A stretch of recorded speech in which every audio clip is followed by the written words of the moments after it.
I stayed at home for a century, when I emerged I was invincible. Chapter 251, Intense Competition. The layer-white light washed away the golden light that was sweeping over.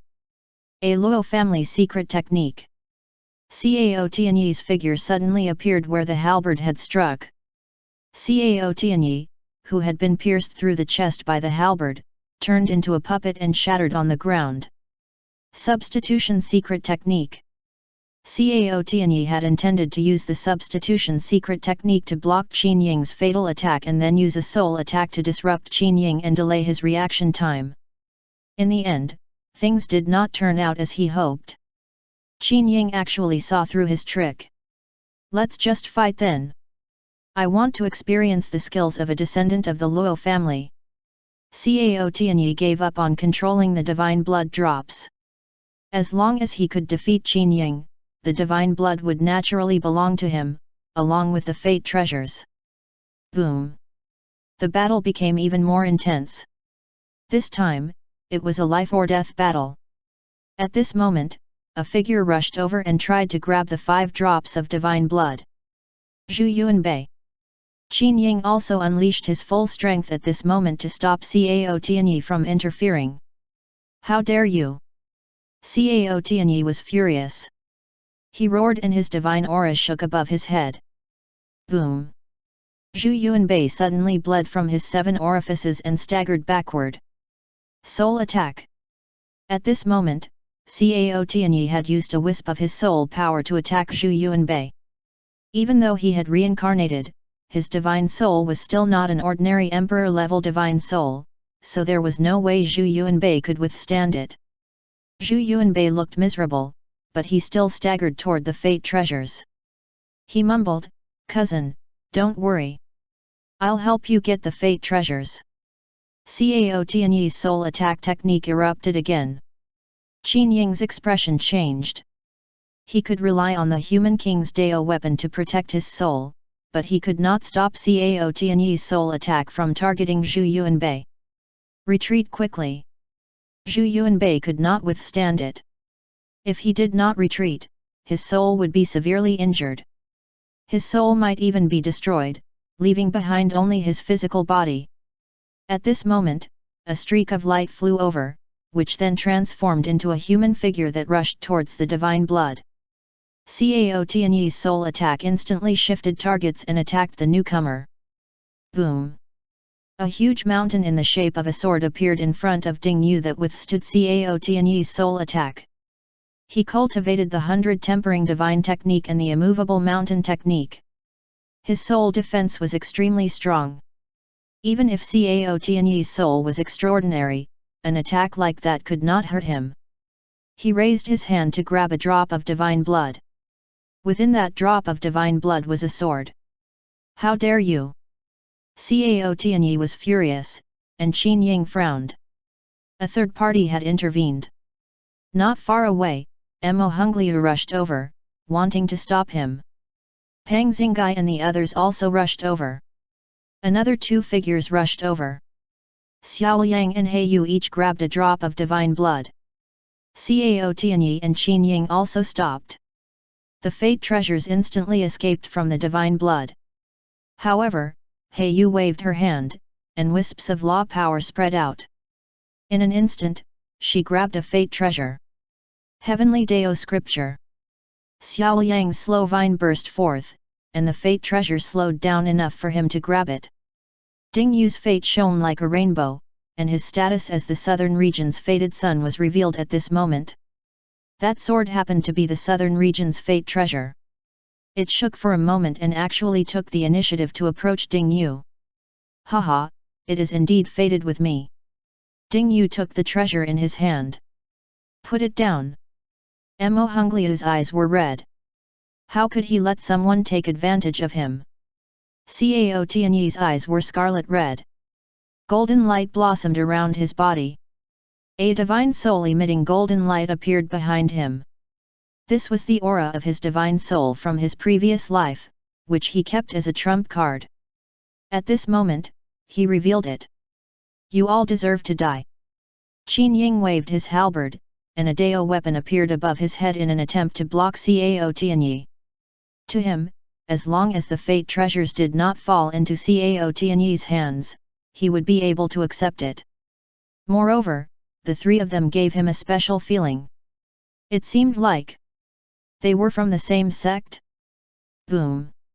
Cao Tianyi's soul technique erupted, and dazzling golden light shot toward Ding Yu. Qin Ying's Dao weapon glowed, but it was too late. He could only block a portion of the attack.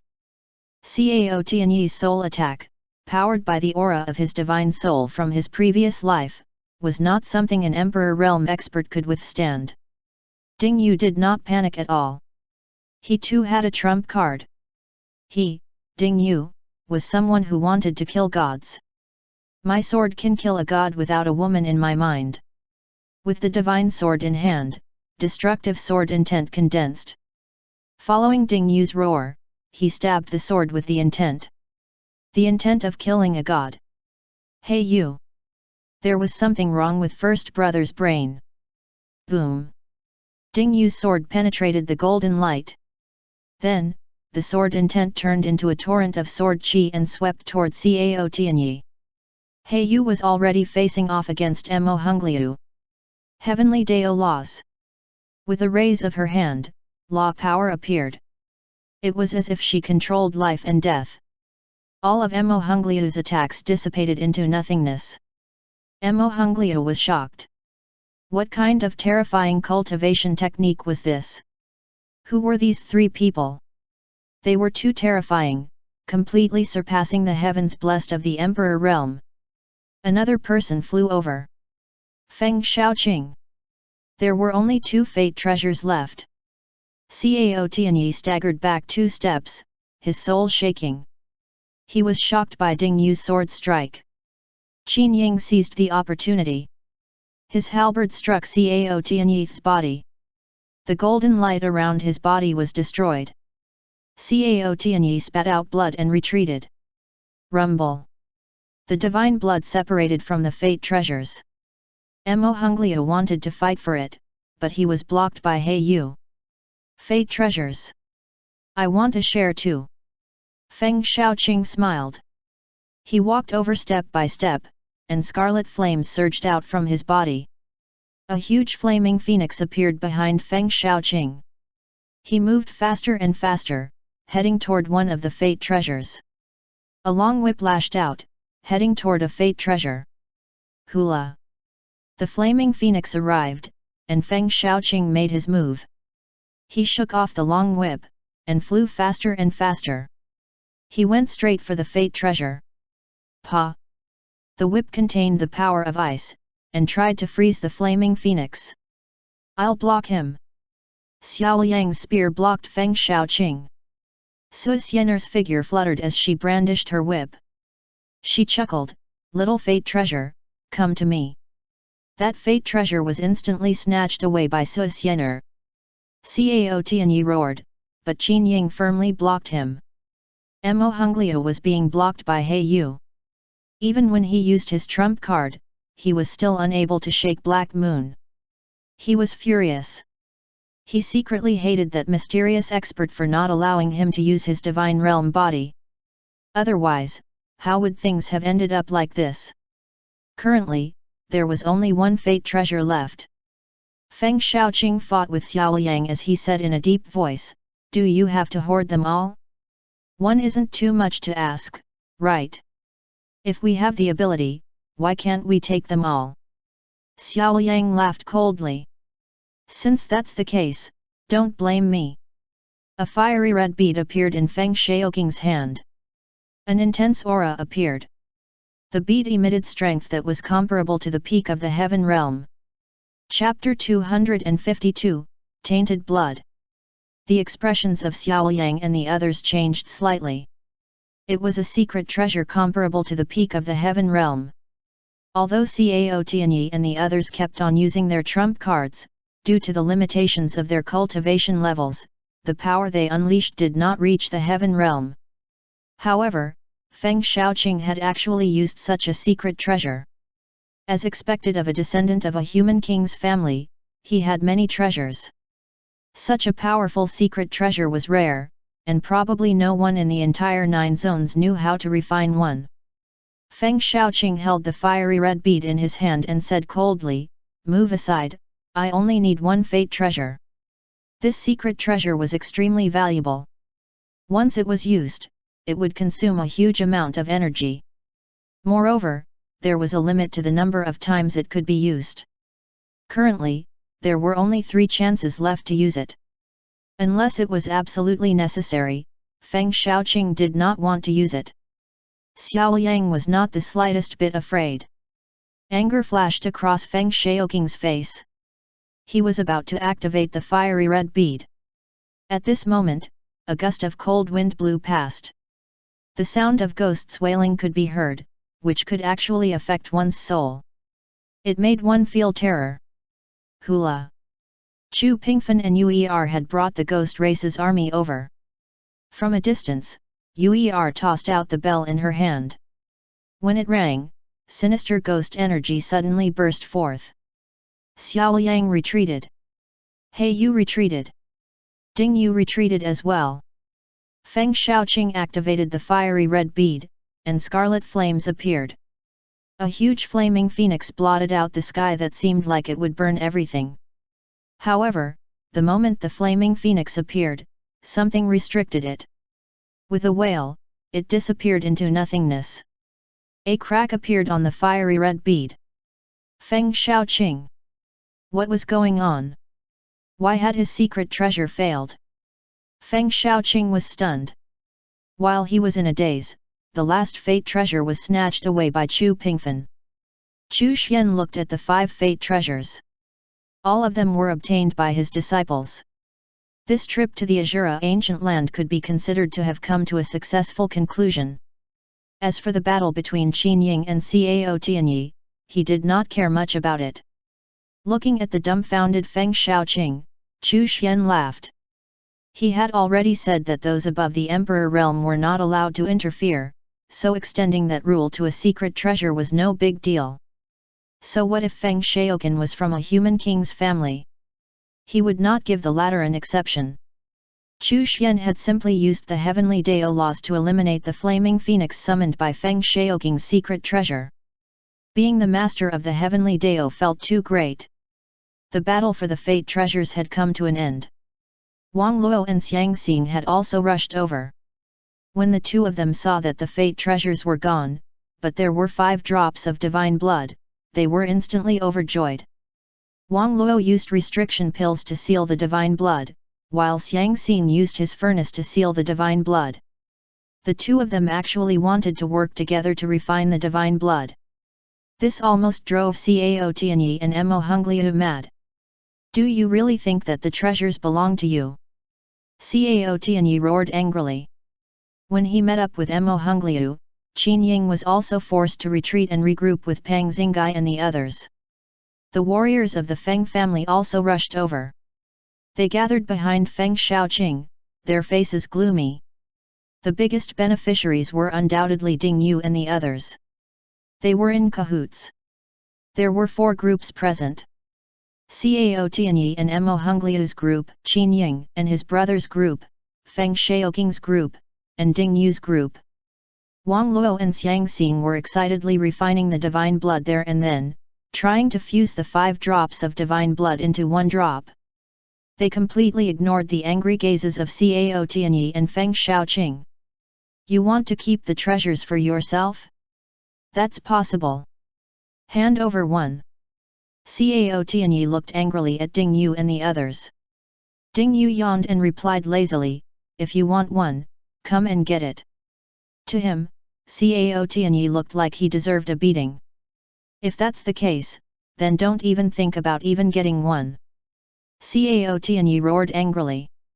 Golden light surged out of his body, and black light appeared around Mo Hongliu's body.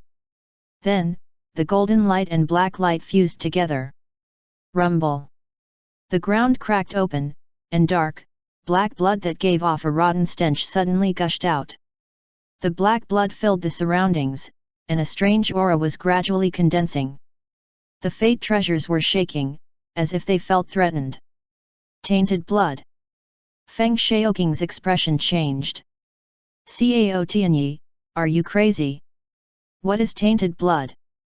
Ding Yu frowned. He did not know what it was, but his intuition told him that this tainted blood was definitely not a good thing. His domain power surged forth, trying to stop the spread of the blood. He Yu's expression changed. Tainted blood? Oh no! What is that? Xiao Yang and the others looked at her curiously. Haha, as expected of a descendant of a human king's family. He actually knows about the tainted blood. Cao Tianyi laughed maniacally. He coldly glanced at Qin Ying, Ding Yu, and the others. If I, Cao Tianyi, can't get those treasures, no one can. Qin Ying, do you think you can beat me? Haha, I, Cao Tianyi, will never lose. As the tainted blood spread out, everyone sensed a strange aura. Let's go. Xiao Yang's expression changed. It's too late.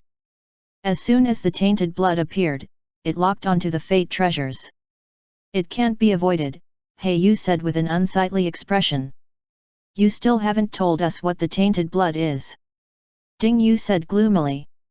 Rumor has it that the blood originated from a dangerous place in the desolate ancient zone. It has the strange power to taint fate. Some say that it was formed from the blood essence of countless fallen divine realm experts. Supposedly those countless divine realm experts were unwilling to die and, thus, their blood essence carries resentment and anger toward fate, which is how the strange power appeared, He Yu said in a low voice. She had read about this in an ancient book. She had never thought that tainted blood really existed. Moreover, it was now being used by someone as a contingency.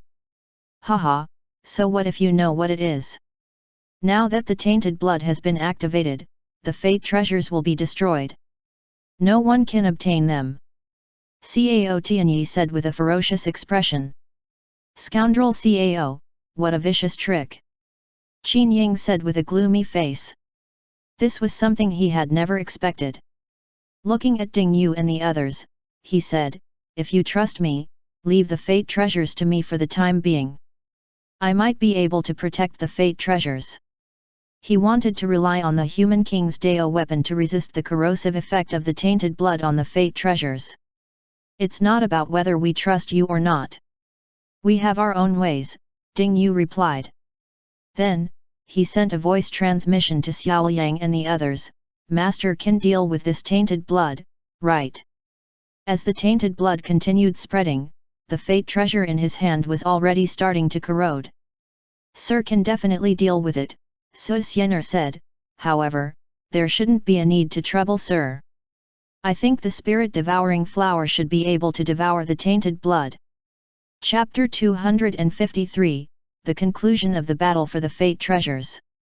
After she mentioned the spirit-devouring flower, Ding Yu's group glanced at a strange plant in the distance. Perhaps it was better to call it a colorful flower. It was flickering with a dazzling brilliance. It seemed very excited, and moved its roots like legs as it quickly ran over. Under the shocked gazes of Cao Tianyi and the others, the spirit-devouring flower grew larger and larger. Its petals opened up and its roots spread all over the ground. One of its roots appeared in front of Feng Xiaoqing and, with a smack, sent him flying. The spirit-devouring flower's petals swayed, and it even let out humming sounds, clearly pleased. It then emitted suction force, absorbing all of the tainted blood. After that, it looked intoxicated, as if it had eaten some sort of delicacy. The aura of the tainted blood gathered toward the spirit-devouring flower, no longer affecting the fate treasures. Cao Tianyi and Mo Honglio were stunned. Qin Ying, Feng Xiaoqing, and the others were also stunned. What kind of strange plant was this? Why could it absorb the tainted blood? That was forbidden blood from the desolate ancient zone. Even divine realm experts had to avoid being contaminated by it, yet this strange plant in front of them could actually absorb it. Cao Tianyi immediately glanced at Qin Ying. Seeing the shock on his face, he knew that this was not something that the latter had prepared. The roots of the spirit-devouring flower then snaked over and slapped Cao Tianyi and Mo Hungliu away. No one knew if it was intentional, but the direction Cao Tianyi flew in happened to be toward Qin Ying. This was a rare opportunity. Qin Ying immediately grasped this opportunity. With a roar, he threw his halberd. At this critical moment, Cao Tianyi swung his golden hammer. Boom! Cao Tianyi was sent flying backwards. His chest caved in, and blood spurted out wildly. His injuries were not light. **Cao, die! Qin Ying chased after him. With a flash of black light, Mo Hungliu grabbed Cao Tianyi and quickly fled. Qin Ying, Luo family, just you wait, Cao Tianyi, will definitely take revenge. Cao Tianyi's resentful roar could be heard in the distance. The thing he hated the most in his heart was naturally that mysterious existence who interfered. However, that person was too terrifying, and he did not dare to openly threaten him at all. He knew that he would probably never be able to take revenge on that person in his entire life. Cao Tianyi and Mo Hungliu fled. Ding Yu and the others also left with the fate treasures, while Feng Shaoqing also left in a sorry state. Qin Ying and his brothers were all heavily injured. Especially Xin Yu and Feng, who had suffered the heaviest injuries. The enmity that had lasted for hundreds of years had temporarily come to an end. However, neither side had benefited from the plans that they had set up. Still, Qin Ying's side did come out on top, though they did not obtain a single fate treasure. Big brother! Pang Xingai could not help but speak up. The fate treasures aren't important anymore. Let's head back to the Great Qin dynasty to recover. As long as scoundrel Cao isn't dead, the feud between us isn't over, Qin Ying spoke in a deep voice. He knew very well that this time, things had worked out thanks to his master's promise. Otherwise, even if he relied on the Luo family's power, he would not have been able to succeed. In fact, he might even have died. Cao Tianyi's strength had exceeded his expectations. His divine realm body was stronger than the Luo family's ancestor, Luo Ming. From this, it was clear how powerful Cao Tianyi was at his peak in his previous life. Thinking back to his original plan, Qin Ying sighed. His luck had been good back then, and he had acted quickly enough. Otherwise, how could he have foiled Cao Tianyi's evil scheme? Thinking back carefully, when he extracted the 5 regions' fates and condensed them into fate treasures, Cao Tianyi should have stopped him. However, why didn't he come out to stop it? Thinking back to that fallen divine realm expert, Qin Ying concluded that Cao Tianyi had to have been entangled by that divine realm expert. This was probably why his original plan had succeeded. The battle for the Azura Ancient Land's fate treasures had finally come to an end. Of course, the exploration of the Azura Ancient Land continued. After all, the scale of the Great War back then meant that there were still many treasures and inheritances left inside. All of this had nothing to do with Qin Ying and the others, nor did it have anything to do with Ding Yu and the others. On the other side of the Azura Ancient Land, a great battle was still going on. It was the battle between the little evil king and the evil son. The evil son was feeling very aggrieved. He was being held back by the little evil king.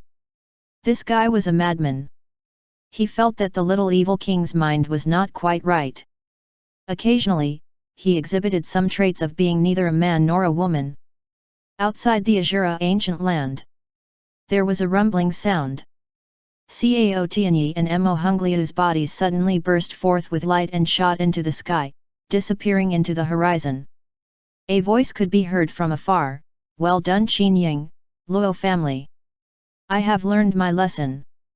The voice was filled with hatred. Luo Ming frowned. Cao Tianyi seemed to have lost. He had already escaped, so he was likely preparing to recover his strength. The Luo family had to be prepared. At least one of his uncles had to come back. After Cao Tianyi and Mo Hungliu left, the experts from the Great Jian Palace and the Heavenly Saint sect also left. Those who stood on Cao Tianyi's side had gloomy expressions. They could only think about how to get through the next hurdle. Nine Swords Mountain and the other powers did not attack immediately. Their main enemies were Cao Tianyi and the Great Jian Palace. The other powers that stood on their side were not important. Of course, Qin Ying had to decide how to punish them afterward. Qin Ying had won the final victory. Qin Ying had won the battle of fate. Would he rise up again and unify the southern region? Or perhaps even the northern zone? Given Qin Ying's current influence, it was only a matter of time before he unified the northern zone. Was the northern zone to welcome its first human king? Nine Swords Mountain and the other factions were excited. However, when they thought about how Qin Ying had turned into a woman, they felt helpless. This was too ridiculous. Was the Nine Zones' first female king going to appear? In the small courtyard, Chu Xian deactivated the heaven-spying mirror. There was no need to continue watching. Once Cao Tianyi was defeated and fled, it was over.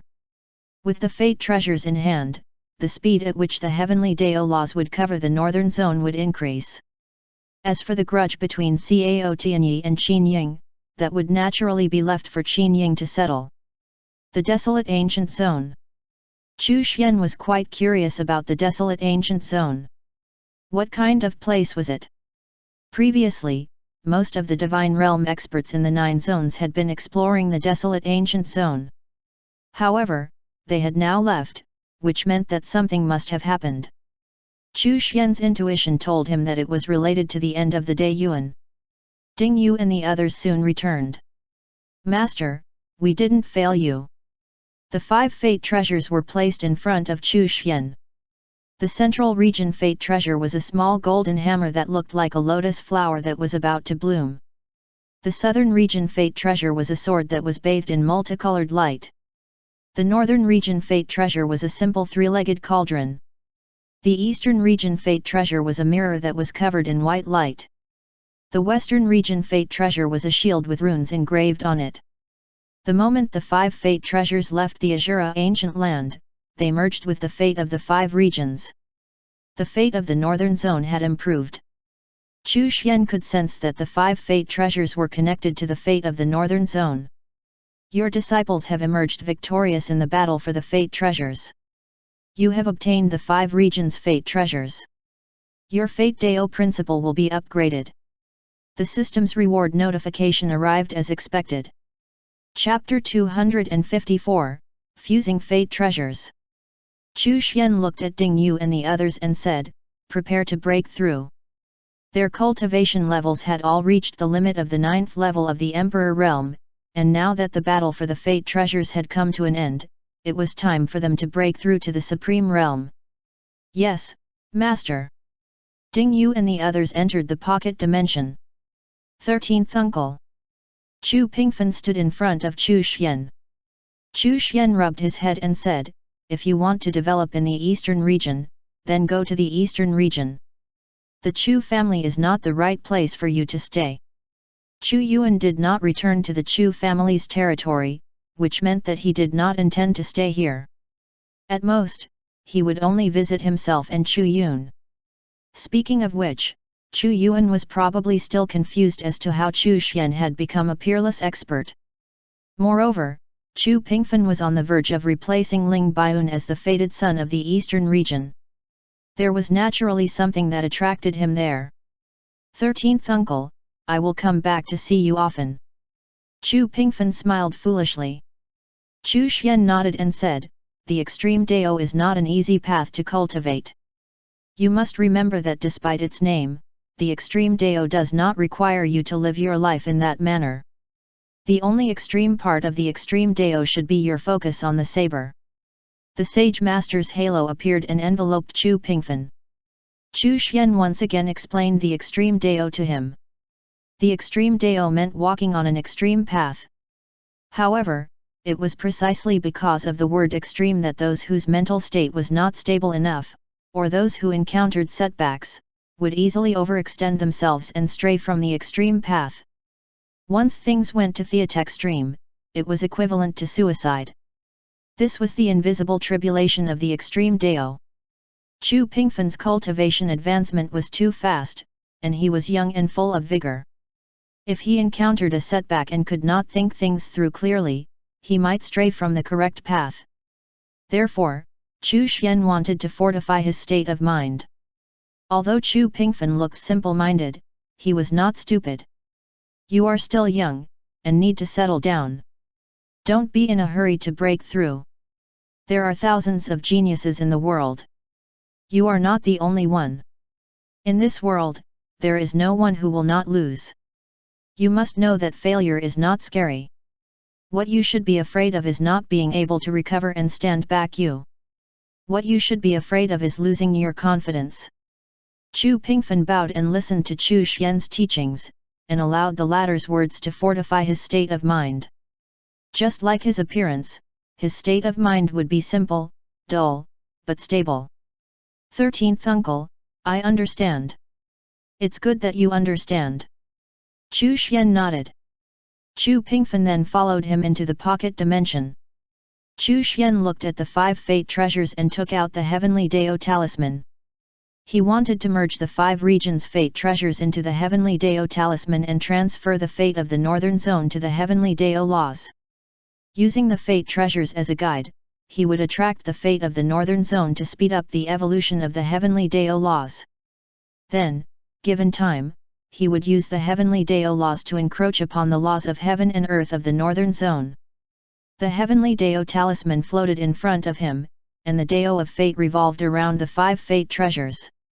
Chu Xian then fused the fate treasures into the heavenly Dao talisman. These were the fate treasures of the 5 regions, so Chu Xian did not dare to be careless. After all, the Dao of fate was too mysterious. Even if he grasped the fate Dao principle, he still had not completely comprehended it. The fate-suppressing Dao cauldron floated over to the side, suppressing fate to prevent any accidents.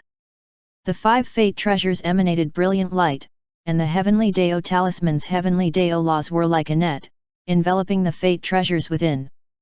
His fate Dao principle continuously pushed the fate treasures to fuse with the heavenly Dao laws, and the heavenly Dao talisman itself. Rather than fusing, it was more like the heavenly Dao talisman was devouring the fate treasures. This process would take some time. After all, this sort of fusion was not as simple as refining an artifact. Great Qin dynasty's royal palace. Qin Ying and the others had returned. The 9 Swords Mountain Sword Master and the other Divine Realm experts were also present. After hearing that the fate treasures had not been obtained by Qin Ying, they were all incredibly shocked. Just what faction was that? Qin Ying had some guesses. As the victors, they needed to discuss what they should do next. Should they destroy the Great Jian Palace? That was not realistic. The Great Jian Palace was not weak. They had only succeeded in the Azura ancient land thanks to that mysterious existence's restriction on cultivators above the Emperor realm. As for unifying the northern zone, that was not realistic at the moment either. The fate treasures had not fallen into their hands, and Qin Ying was not invincible. Furthermore, there were many neutral powers. Would they be willing to submit? The reason why they were biased toward Qin Ying was because they could not stand Cao Tianyi's actions back then. Of course, the unification of the southern region was inevitable. With Cao Tianyi's defeat, the Great Jian dynasty would no longer have any purpose in the southern region, and would lose the support of the Great Jian Palace as well. The moment the evil imperial court was controlled by the Great Evil Palace, it no longer existed either. The evil sun was still being pestered by the little evil king in the Azura ancient land, and with the battle for the fate treasures concluded, the Great Evil Palace would not continue to support the evil imperial court. The other forces were not strong. 9 Swords Mountain and the Floating Flower Pavilion belonged to Qin Ying's side. As for the Heavenly Cauldron Mountain, they were forced to leave the southern region after Dan Sangzi was killed. It was inevitable that the Great Qin dynasty would unify the southern region again. Qin Ying was not in a hurry to make a decision. He used the excuse that he needed time to recuperate to enter secluded cultivation. Xin Yuanfeng and the others were all recuperating. The Nine Swords Mountain Sword Master and the other Divine Realm experts were mainly guarding against Cao Tianyi and the other Divine Realm experts. At the same time, they invited Ren Chenghe to meet them. They were both curious and respectful towards that terrifying existence. As for Chu Yi, they did not dare to meet him, as the pressure was simply too great. Even though Ren Chenghe was powerful, his strength was still within the limits of their tolerance. One of the main reasons was that Chu Yi gave them the feeling that something was not quite right. It was as if he was not human and did not have any special characteristics. At that moment, Ren Chenghe was sitting opposite Qin Ying in a small courtyard within Great Qin's royal palace. "Should I call you senior brother?" Qin Ying asked. "My aptitude is poor, so I'm indebted to master for taking me in as an in-name disciple." Ren Chenghe sighed. Were it not for the fact that he had met his master by chance and received his supreme cultivation technique, he would still be trapped in the fallen god cave, awaiting the day of his death. "Then you are my senior brother. I am also untalented. Master accepted me as his in-name disciple." Qin Ying also sighed. "May I know your name, senior brother?" "I am Ren Chenghe." Qin Ying's eyes widened as she said in surprise, "Ren Chenghe. Chenghe Celestial Master." Ren Chenghe smiled bitterly and said, "That's me. Before I met Master, I also thought that my talent was outstanding. It was only after I met Master that I realized how lacking I am." Qin Ying sighed and said, "The famous Chenghe Celestial Master is actually lacking. Who would believe it if it was spread out?" Ren Chenghe was also filled with emotion. In Qin Ying's previous life, before the Great War, he had already heard of Ren Chenghe's name. He was one of the top geniuses of the 9 zones. He had reached the heaven realm in 10,000 years. Of course, Qin Ying was also famous back then. In terms of strength, he was naturally much stronger than Ren Chenghe. After all, he was much older than Ren Chenghe. "Before I entered the desolate ancient zone, I heard about what happened in the northern zone and southern region.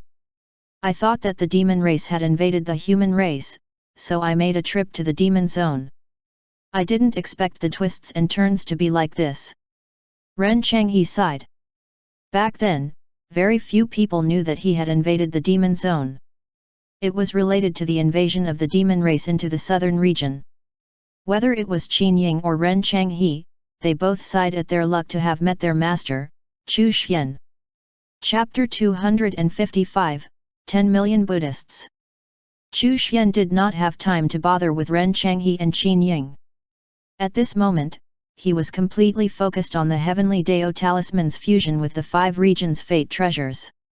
Once the fate treasures were fused with the Heavenly Dao Talisman, then the Heavenly Dao Talisman would have the ability to control a portion of the 5 regions' fate. This would speed up the implementation of the Heavenly Dao Talisman plan in the northern zone. The southern region was just a starting point. It was like a drop of ink dripping into a basin of water. It would gradually spread and cover the entire basin. Of course, without the assistance of external forces or special methods, the Heavenly Dao laws would take a long time to replace the northern zone's laws of heaven and earth and, later on, the entire 9 zones. Chu Xian did not have the patience to wait so long. Therefore, after the Heavenly Dao laws encompassed the northern zone, he would think of a way to speed up the process of devouring the laws of the entire 9 zones.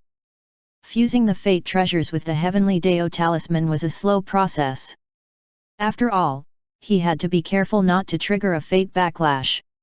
Even with the fate-suppressing Dao Cauldron, Chu Xian did not dare to be reckless. He had to take his time with the fusion process. Half a month passed.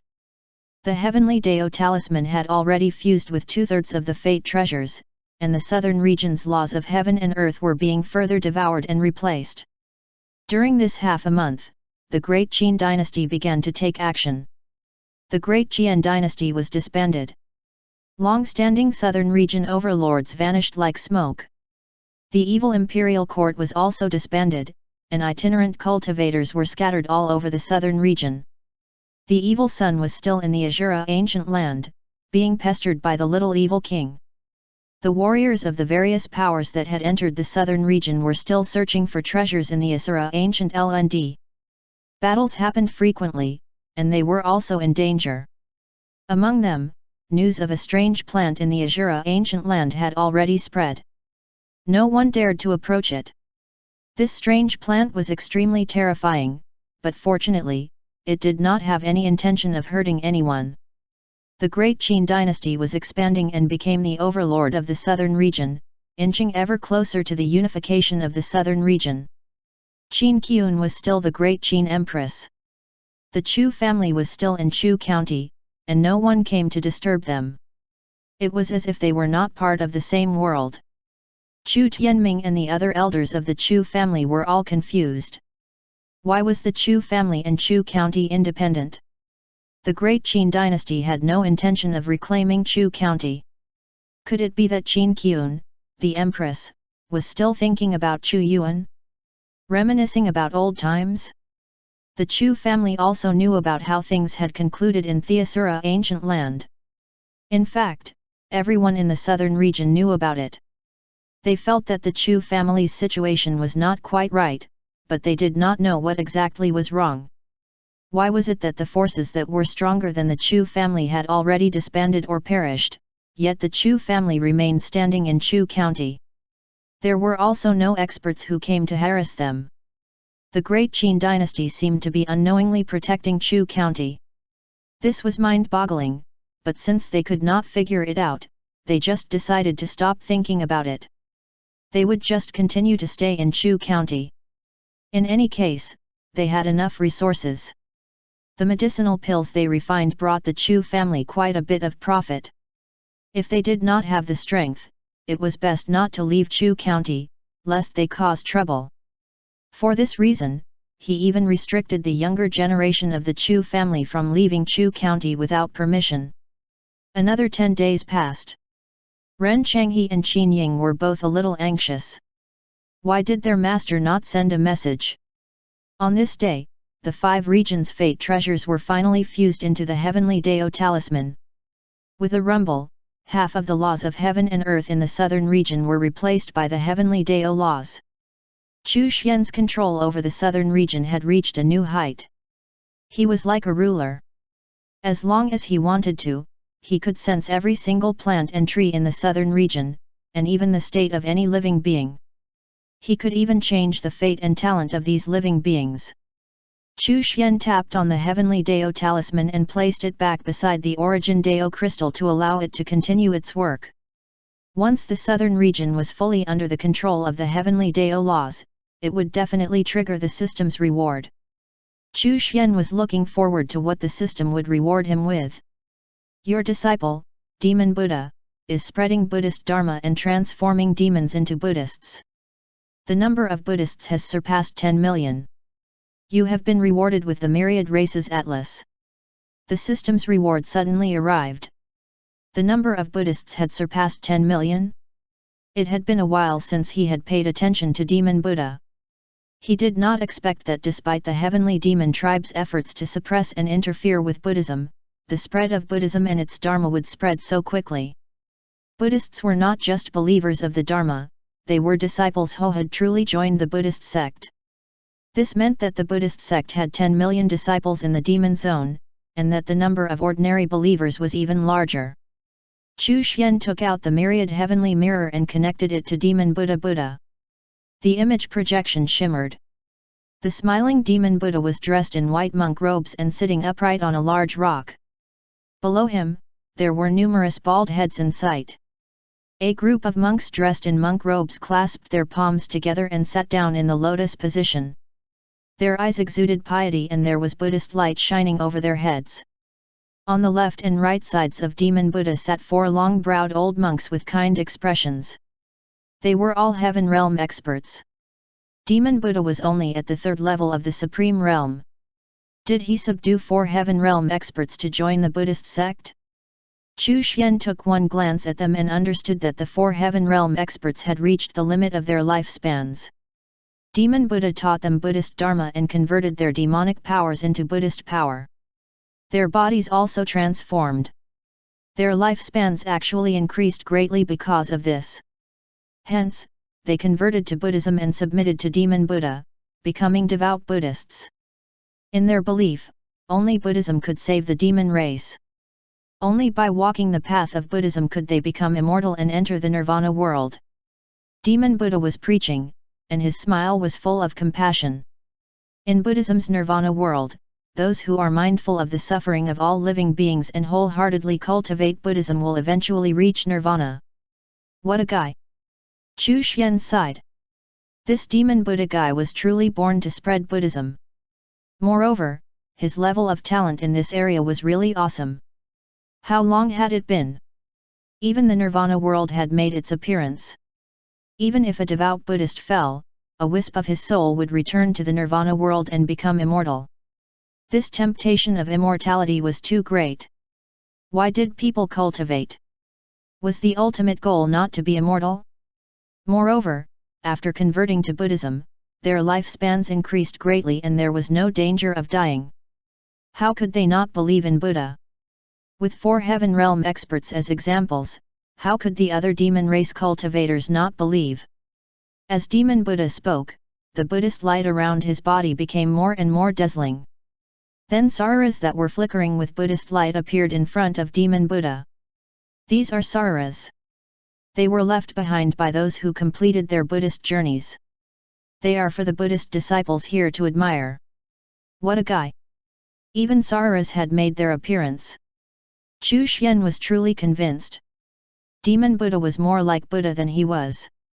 Chapter 256, The Great Daeyuan Calamity. The sararas were formed from the Buddhist power of Buddhist disciples after they died. To Buddhist cultivators, they were supreme treasures. Those who could form sararas had to have a deep understanding of Buddhist cultivation techniques, and their cultivation levels were not low. The larger sarara had been left behind by a heaven realm Buddhist disciple. The 5 smaller sararas had been left behind by supreme realm Buddhist disciples. It could be seen that the Buddhist sect of the demon zone had been embroiled in great conflict. Even a heaven realm Buddhist disciple had died. After these Buddhist disciples died, they actually left behind sararas. This undoubtedly proved what Demon Buddha had said. They seemed to be dead, but in fact, a wisp of their soul had already returned to the nirvana world. As for the other fallen Buddhist disciples, why did they not leave behind any sararas? This was very easy to explain. It was because their Buddhist cultivation was lacking. Below the large rock, the crowd of bald men looked at the relics with devout expressions, and the Buddhist light around their bodies became even stronger. Chu Xian had no doubt that these were a group of people who did not fear death. After all, dying meant returning to nirvana, which also meant that they were not dead. Thus, they were not afraid. Chu Xian noticed that Demon Buddha was preaching in a valley. He figured that it was time to remind Demon Buddha to find a good place to build a temple. There were already tens of millions of Buddhist followers and disciples. They were already a large force, so how could they not have a temple? Chu Xian had already prepared the blueprint of the temple for Demon Buddha. Those who were present here listening to Demon Buddha's preaching were those at the Emperor realm and above. Those below the Emperor realm were not qualified to meet him, the mighty Buddha. After Demon Buddha finished preaching, Chu Xian took the time to speak with him. As usual, he clarified any doubts the latter had regarding his cultivation and encouraged him. He also passed the construction blueprint of the temple to him, including the arrangement of the array formations. The Heavenly Dao Talisman plan would involve the demon zone sooner or later, and Buddhism was an important part of it. For this reason, Chu Xian provided some cultivation resources to Demon Buddha. When the Heavenly Dao laws covered the demon zone, it was not impossible for the Buddhists to return a wisp of their soul to nirvana after they died. After concluding his meeting with Demon Buddha, Chu Xian was about to check the system's reward, but was suddenly distracted by a message from Hong Yuanchu in the Great Dao Communication Group. Daoist Brother Chu, what do you think of the Great Daeyuan Calamity? Great Daeyuan Calamity? Chu Xian did not understand. Could it be that a great calamity would appear at the end of a Daeyuan? What would the Great Daeyuan Calamity bring? He had a bad premonition. Since a Daeyuan realm expert called it a great calamity, it was definitely terrifying. He had to accelerate the implementation of the Heavenly Daeo Talisman plan so that he could stay safely inside his small courtyard. Moreover, would the Heavenly Daeo Talisman plan be enough for him to avoid the Great Daeyuan calamity? He had to subsume the southern region, and even the northern zone, under the Heavenly Daeo laws before this calamity struck. Only then would Chu Xian feel safe enough. He thought of his chaos-indestructible body and the chaos bell, which could help him withstand the Daeo tribulation. Could this Daeo tribulation be related to the Great Daeyuan calamity? Since he did not understand, Chu Xian could only try to maintain his mysterious and aloof demeanor. The matter of opening a SMUF account should be put on the agenda. He had to figure out what the Great Daeyuan calamity was. Thus, he replied to Hong Yuanchu, "I'll just sit back and watch the great calamity pass by." He was full of himself. Hong Yuanchu could not help but sigh. That's true. The Great Daeyuan calamity won't affect us, so there's no need to pay too much attention to it. Would the Great Daeyuan calamity not affect Daeyuan realm cultivators? Are there any Daeyuan realm fellow Daeists who have entered the Great Calamity? Chu Xian asked curiously. How could they enter the calamity so quickly? Only at the later stages of the Great Daeyuan calamity, when the Great Dao's fate is further strengthened, and other factors, will there be Daeyuan realm cultivators who enter the calamity to fight for fate and treasures, and even pass down the orthodoxy for the next Daeyuan, Hong Yuanchu said. The Daeo realm cultivators in the group were all staring at their screens. Most of them did not know what the Great Daeyuan calamity was or what it meant. After all, they had never experienced it before. However, there were some Daeo realm cultivators who had been around for a long time who knew the secrets of the Great Daeyuan calamity. Since Daeyuan realm cultivators would not enter the Great Calamity so quickly, Chu Xian was relieved. For the time being, no Daeyuan realm cultivators would pose a threat to him. Chu Xian did not continue to ask. As a big shot in a mysterious existence, he was naturally supposed to have experienced the Great Daeyuan calamity. If he continued to ask common-sense questions about it, it would definitely affect the persona he was trying to portray. The Great Daeo Communication Group was still lacking Daeyuan realm experts. He had to continue to explore and try to pull a few more in. At this moment, Mo2 opened his mouth to speak. The demon race will definitely rise up during this great calamity. The monster race did not have Daeyuan realm cultivators in the group, so Hu Tai was sullen and did not dare to come out to say that the monster race would rise up as well. However, he said weakly, I have a feeling that our heavenly tiger tribe will rise up soon. Hong Yuanchu laughed lightly and said, Old demon, the human race is strong and prosperous. We monopolize the fate of the 9 zones. This great calamity will still be dominated by the human race. I hope that your demon race will not be wiped out. What a joke! Our demon race has a long history and was once the overlord of the 9 zones. It suppressed your human race back then. We've only lost once. Now, we are still one of the 3 overlords of the 9 zones. We will definitely rise again in the Great Daeyuan calamity. Our demon race will definitely regain our former glory. Mo2 said with a snort. In your dreams. Our human race has many elites. How can your demon race compare to us? Kun he also mocked Mo2. That might not be the case. I'm not afraid to tell you.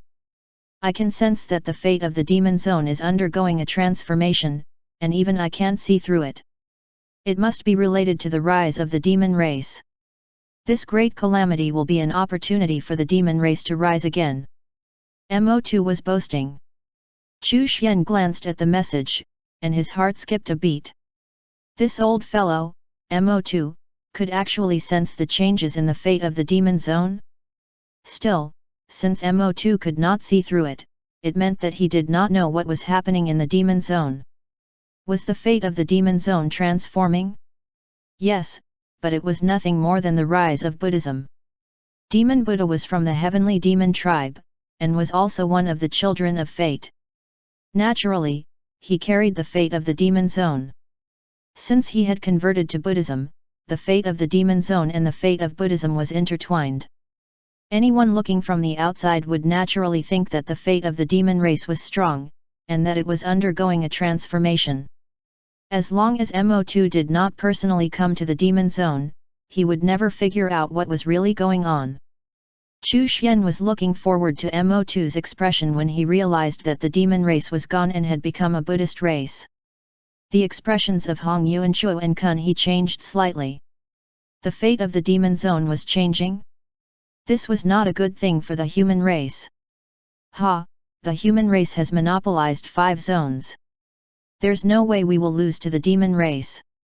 Even when your demon race was at its peak, it did not monopolize 5 zones. Hong Yuanchul laughed coldly. Just you wait. Our demon race will definitely rise up during this great Daiyuan calamity. The next Daiyuan, our demon race will be the overlord of the 9 zones. Demon Butcher was full of confidence. Chu Xian was even more curious. What was the great Daiyuan calamity all about? The demon race was once the overlord of the 9 zones, suppressing the human race. Why did they end up being defeated in the end? Chu Xian felt that he needed to create his SMF account soon to inquire about the great Daiyuan calamity.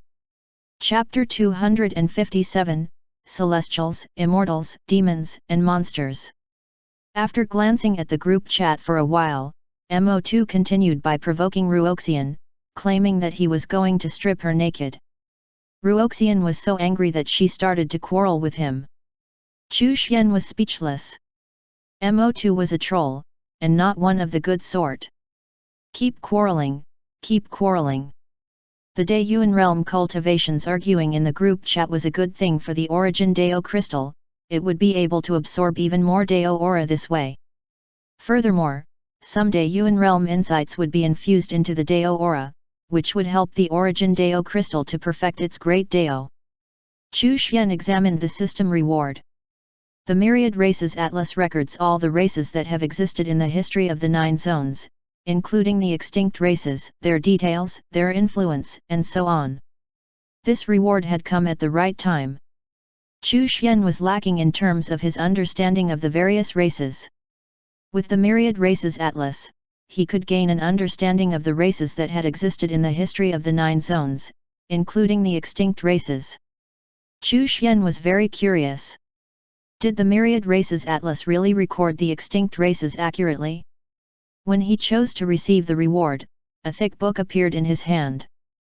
Chu Xian did not choose to have the knowledge instilled into his mind directly. Instead, he took it out and slowly flipped through it. He could use it to pass the time while he stayed in his courtyard. When he flipped open the Myriad Races Atlas, the first page was an introduction of the myriad races and a note from which point in time the myriad races in the 9 zones would be counted.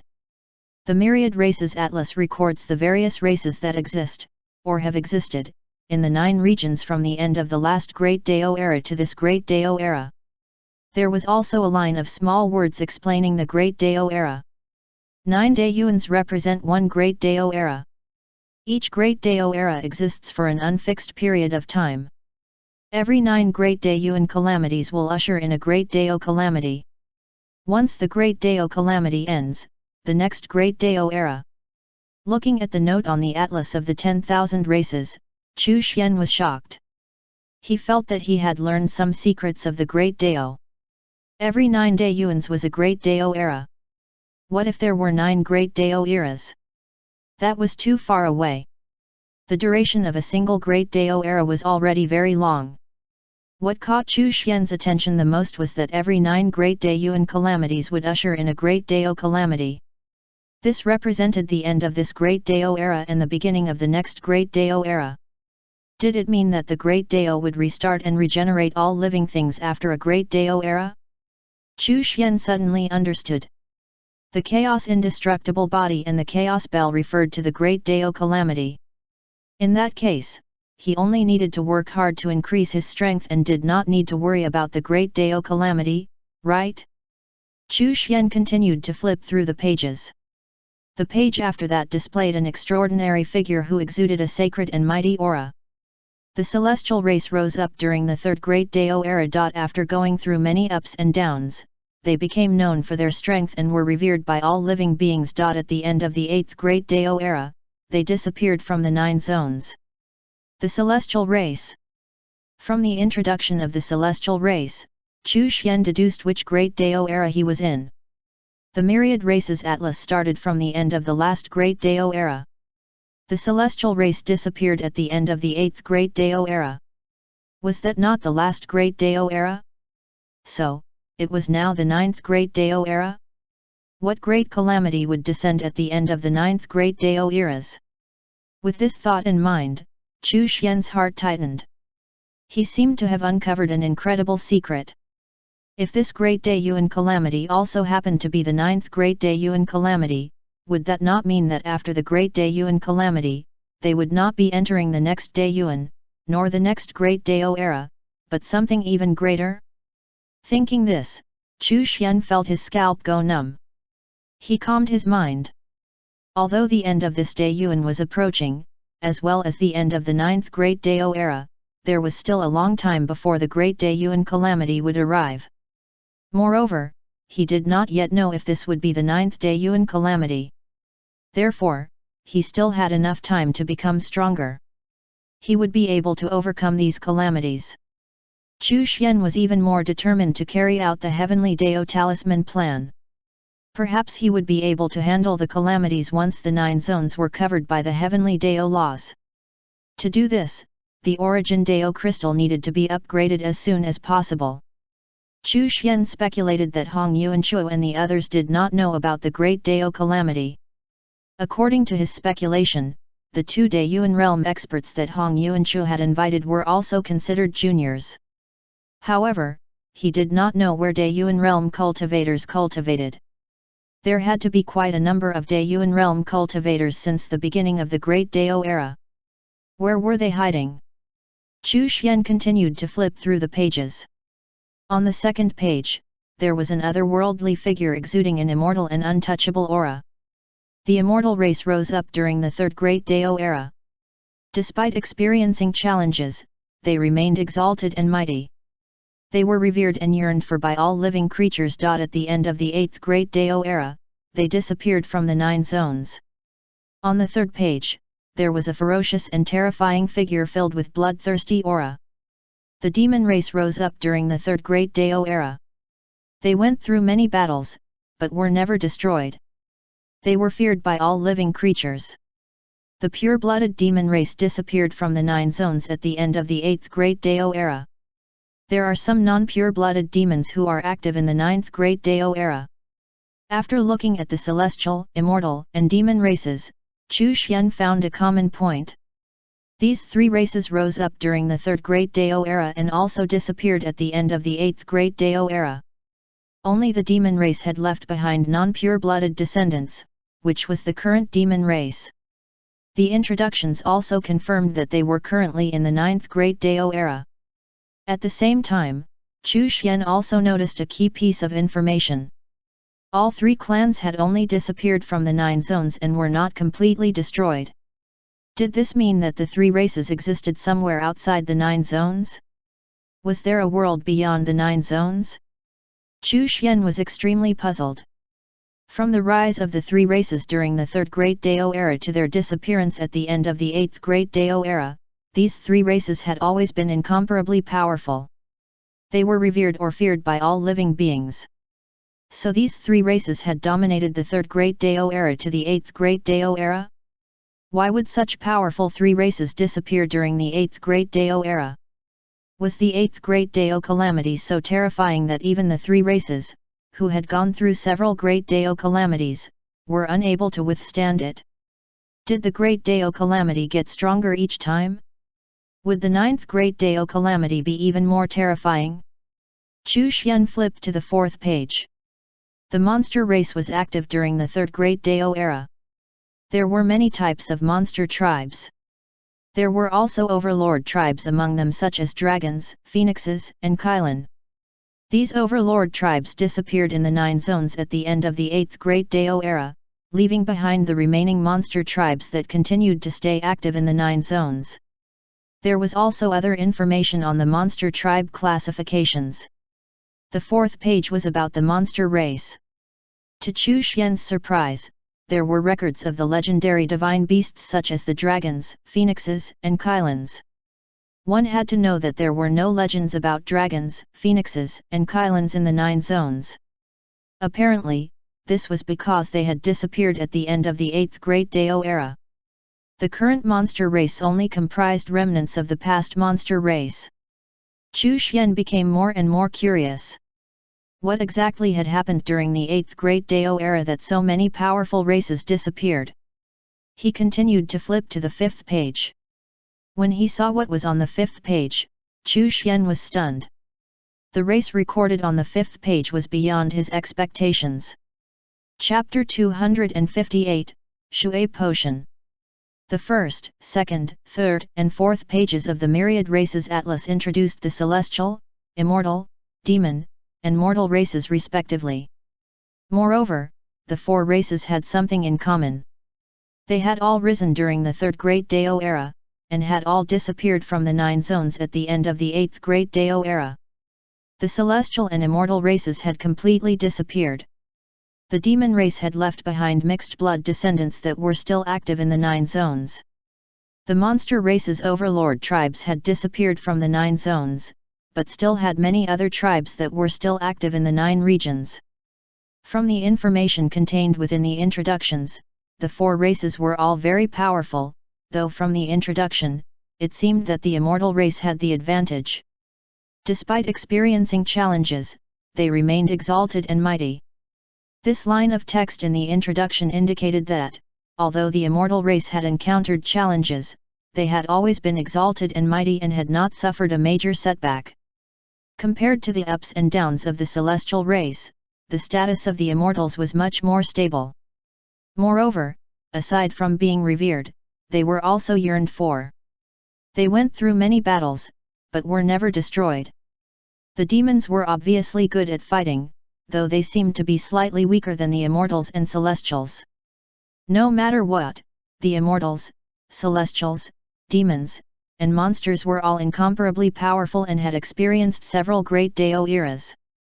Chu Xian estimated that, since the celestials appeared on the 1st page, they should have risen before the other 3 races.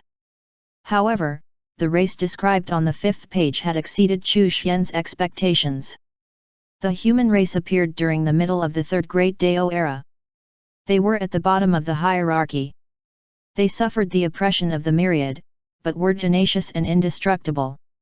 They rose to prominence at the end of the 8th Dayuan, and are still active in the 9 zones since the beginning of the 9th Great Dao era. They became the overlord of the 9 zones at the end of the 7th Dayuan, and then monopolized 5 zones.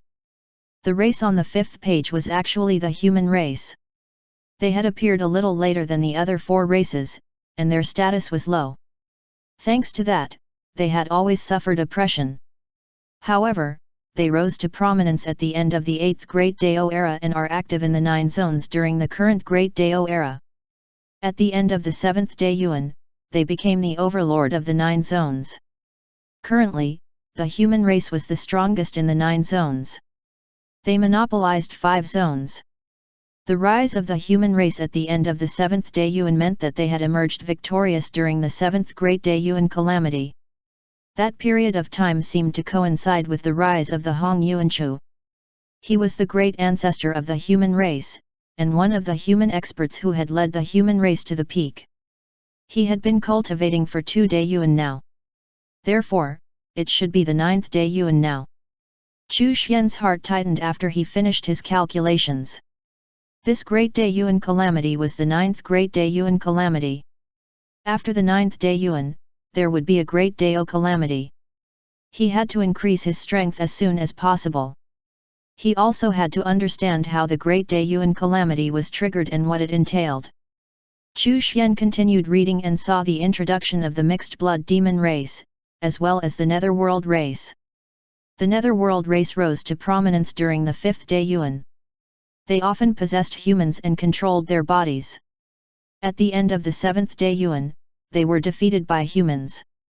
Their fate declined and they hid themselves in the 9 zones. Now, they are on the way to extinction. Chu Xian was a little surprised. The myriad races atlas records of the Netherworld race, some of which had been converted to the ghosts, stated that the Netherworld race was on its way to extinction. That was accurate.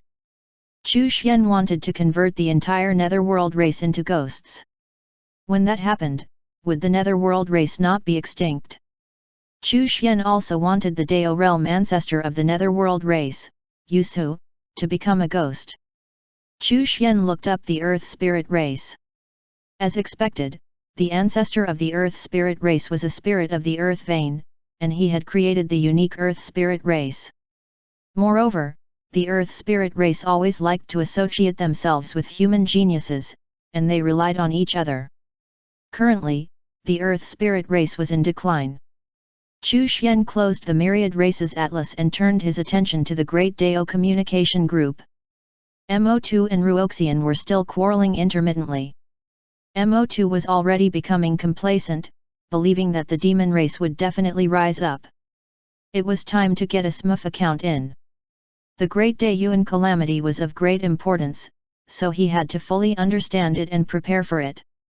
It was time for his SMUF account, Shui Potion, to appear. As the group leader, he should have his own special function in the Great Dao Communication Group, such as private chat, right? There were some things that were not suitable for chatting in the group. After all, there were many Dao realm cultivators in the group. There was no need for them to know the secret of the Great Dao calamity. Chu Xian decided to find an opportunity to chat privately with Huanglong and ask if he knew anything about the Great Dao calamity.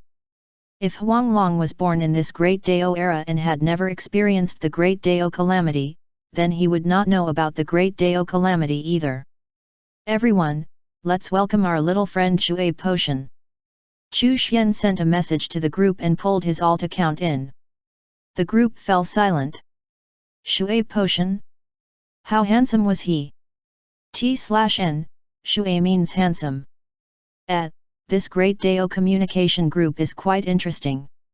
There are even Dayuan realm experts here. Chu Xian sent a message using his SMUF. Ying Kong was the first to jump out to welcome him. In any case, he was the weakest in the group, so he was very active. There might be a chance for him to get some benefits. Welcome, fellow Daoist Shui Potion. Thank you, thank you.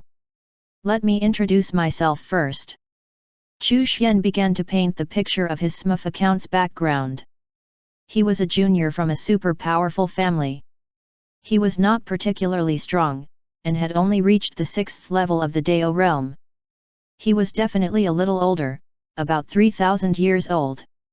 A 3,000-year-old cultivator at the 6th level of the Dao realm would frighten people, right? Even the Dayuan realm experts would be shocked, right? Chu Xian muttered in his heart. Was a 3,000-year-old Dao realm cultivator not a little too monstrous? However, on second thought, he himself was far from reaching 100 years old, yet he was already at the 2nd level of the Dao realm. His SMUF account paled in comparison. With that thought in mind, Chu Xian confirmed his persona and background and began to introduce himself in the group chat. My name is Shui Potion. I'm already 3,000 years old. My cultivation has reached the 6th level of the Dao realm. My aptitude isn't too bad, right? It's just that the old fellow in my family isn't too satisfied. Sigh. Shui Potion was a pure and innocent little newbie who had never left his house before. The Great Dao Communication Group went completely silent. Everyone was doubting life. A 3,000-year-old cultivator at the 6th level of the Dao realm? His aptitude was not bad? Then what did that make them? Worse than trash? Shui Potion, you brat. You're saying that you are only 3,000 years old? Don't brag. If you dare to lie to your grandpa Mo2, the consequences will be severe. Mo2 was the first to voice his doubts. I'm really only 3,000 years old. It was pretty difficult for me to cultivate to the Dao realm, okay? My father and the others all reached the Dao realm in 1,000 years. My aptitude is lacking compared to theirs. A look of bewilderment appeared on their faces. The group fell silent once more. 1,000 years to break through to the Dao realm? Were they all freaks of nature? Hong Yuanchi realized that something was not quite right. Was Shui Potion's family not too terrifying? When had there ever been such a family in the 9 zones? Chapter 259, Desolate Ancient Primordial Land. My young friend Shui Potion, there is no family like yours in the 9 zones. It's not good to lie to the group, Hong Yuanchi said. They all thought that this guy, Shui Potion, was bragging. I didn't say that I'm from the 9 zones. The group fell silent once again. Hong Yuanchi and the other Daeyuan realm experts were shocked. Not from the 9 zones? Could it be that there was a world beyond the 9 zones? Impossible. Beneath the Great Dao, there was only the world of the 9 zones. Although the Dao realm and above experts did not enter the 9 zones, they had not left the boundaries of the 9 zones either. They only resided in a place closer to the Great Dao. All of the Dao realm cultivators in the group fell silent. This guy was a bit awesome. He had evoked the interest of the Daeyuan realm experts. Is there another world beyond the 9 zones? Ruoxian could not help but ask. You didn't know? Shui Potion had a look of surprise on his face. Then, he seemed to remember something and said, "Oh, that's right. You shouldn't know." Then, he asked excitedly, "Tell me quickly, what are the 9 zones like? I'm very interested in the 9 zones. It's just that the old thing at home won't let me go out until I break through to the Daeyuan realm. It's very depressing." Everyone in the group felt their hearts tremble. What kind of incredible secret had they discovered? Was there another world beyond the 9 zones? Was there such a powerful family? Your entire family has reached the Daeyuan realm. Mo2 swallowed his saliva and asked. That's right. Apart from me, everyone has reached the Daeyuan realm. I'm the youngest after all. Following that, the members of the group began to ask questions one after another. They were really curious about the world beyond the 9 zones. However, they still maintained their suspicions. This was especially true for the few Daeyuan realm experts. They were not weaklings. They were existences that could walk the Great Dao. If there was another world outside the 9 zones, how could they not know? It was not until Huanglong spoke up that they dispelled their doubts. There might really be a world beyond the 9 zones. A long time ago, I met a person on the Great Dao who had an extraordinary temperament. He said that he did not come from the 9 zones and that he would not enter the 9 zones. Hong Yuanchi and the others were shocked. There really was another world beyond the 9 zones? Then, unbelievably, what Shui Potion said was true. His family was terrifyingly powerful. Huanglong's words undoubtedly confirmed Chu Xian's guess. There was another world beyond the 9 zones, and the celestial, immortal, and demon races existed there. The person Huanglong met had an extraordinary temperament. He should be an immortal race expert without a doubt. However, why did he not enter the 9 zones? Chu Xian guessed that those races were most likely expelled from the 9 zones by the Great Dao. That was the only reason why they were not allowed to enter the 9 zones. Perhaps when they entered the 9 zones, they would be expelled by the Great Dao, or they might even experience a Great Dao calamity. Now that it was confirmed that Shui Potion was not lying, all of them, including the Daeyuan realm experts, discarded their identities as big shots and began to communicate with Shui Potion to listen to what he knew about the world beyond the 9 zones. Chu Xian began to bluff them. Of course, he could not do so blindly. He only spoke vaguely. When asked about specific things, he would use the excuse of not leaking them out, or not leaking them out before the time was right, to avoid answering. At the same time, he also began to ask about the 9 zones. His persona was that he was not familiar with the 9 zones. As for how he knew about the existence of the 9 zones, Chu Xian lied and said that the family's ancestors came from the 9 zones, so there were records. When Hong Yuanchu and the others asked about how to leave the 9 zones, Chu Xian said he did not know. However, he could find an opportunity to help them ask the elders and so on. After some bluffing, Chu Xian finally learned a lot of secrets about the 9 zones from these Daiyuan and Dao realm cultivators.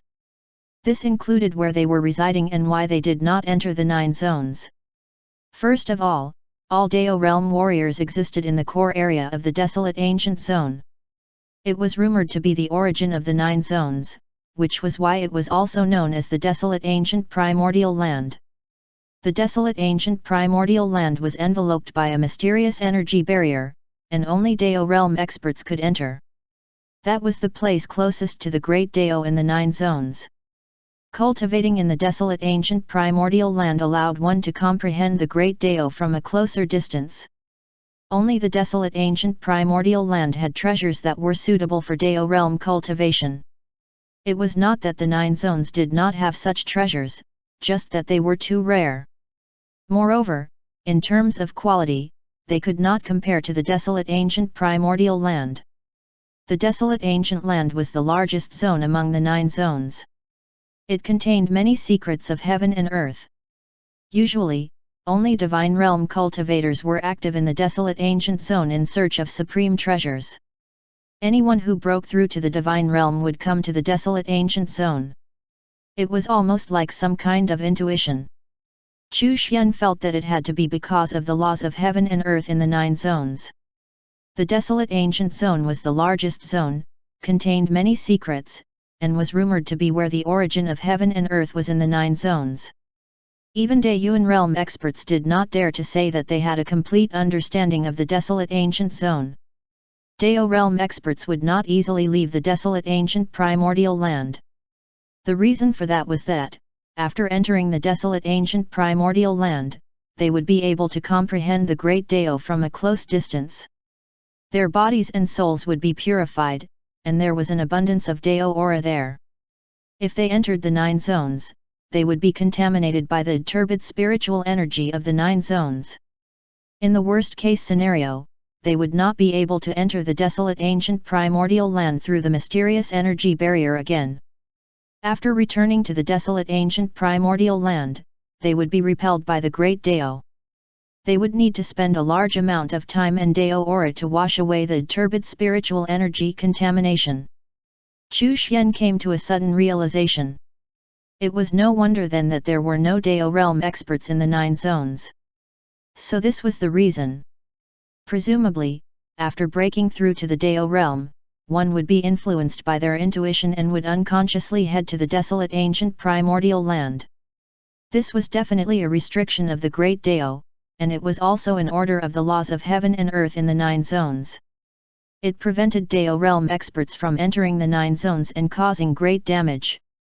Chu Xian felt that the reason why he was immune to it probably had something to do with the system. As long as Dao realm experts did not enter the 9 zones, Chu Xian would be at ease. He could slowly develop. When the laws of heaven and earth of the 9 zones became the heavenly Dao laws, he would not be afraid of any Dao realm experts who entered the 9 zones. However, although it was normal for Dao realm experts not to enter the 9 zones, according to Hong Yuanchu, when the Great Daiyuan calamity developed to a certain extent, Dao realm experts could enter the 9 zones. Hong Yuanchu had experienced the Great Daiyuan calamity, so he naturally knew what the Great Daiyuan calamity meant. According to him, when the Great Daiyuan calamity arose, the will of the Great Dao would pour into the 9 zones. Fated ones would use their luck to rise up and break through the shackles of their cultivation.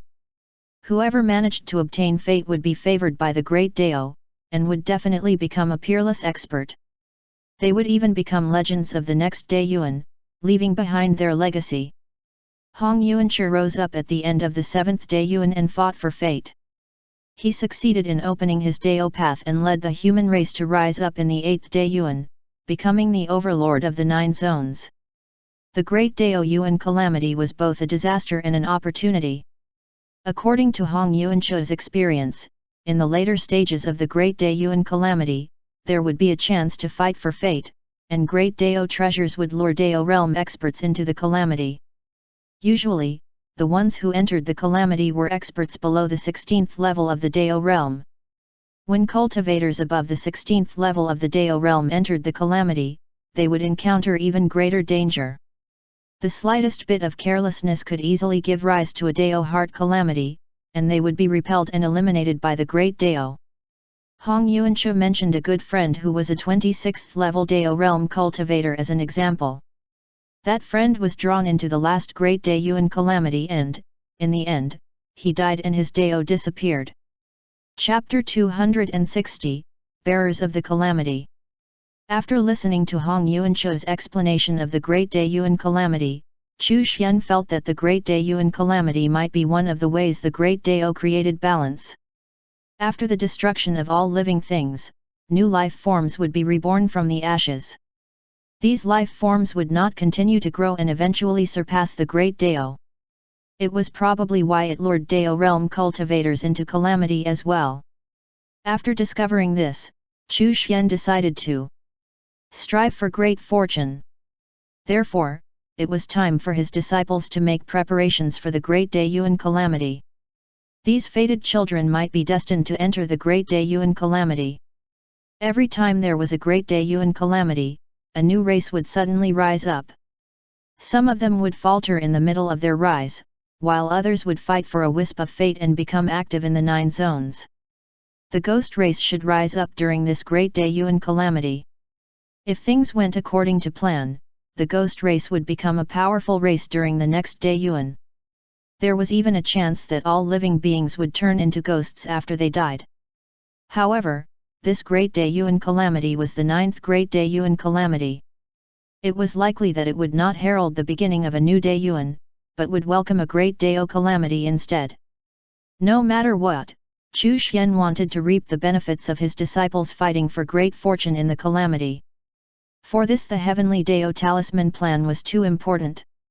This was one of the key methods he had to overcome the Great Dao calamity. Honestly, Chu Xian was not too worried about the Great Daeyuan calamity. What truly gave him a sense of danger was the Great Dao calamity after the Great Daeyuan calamity. The Great Dao calamity was the true danger. The Dao realm cultivators resided in the desolate ancient primordial land, but the Daeyuan realm experts did not. Other than Xu Yang and a few Dao realm cultivators who had Daeyuan realm masters, the rest of the Dao realm cultivators did not know where the Daeyuan realm experts resided.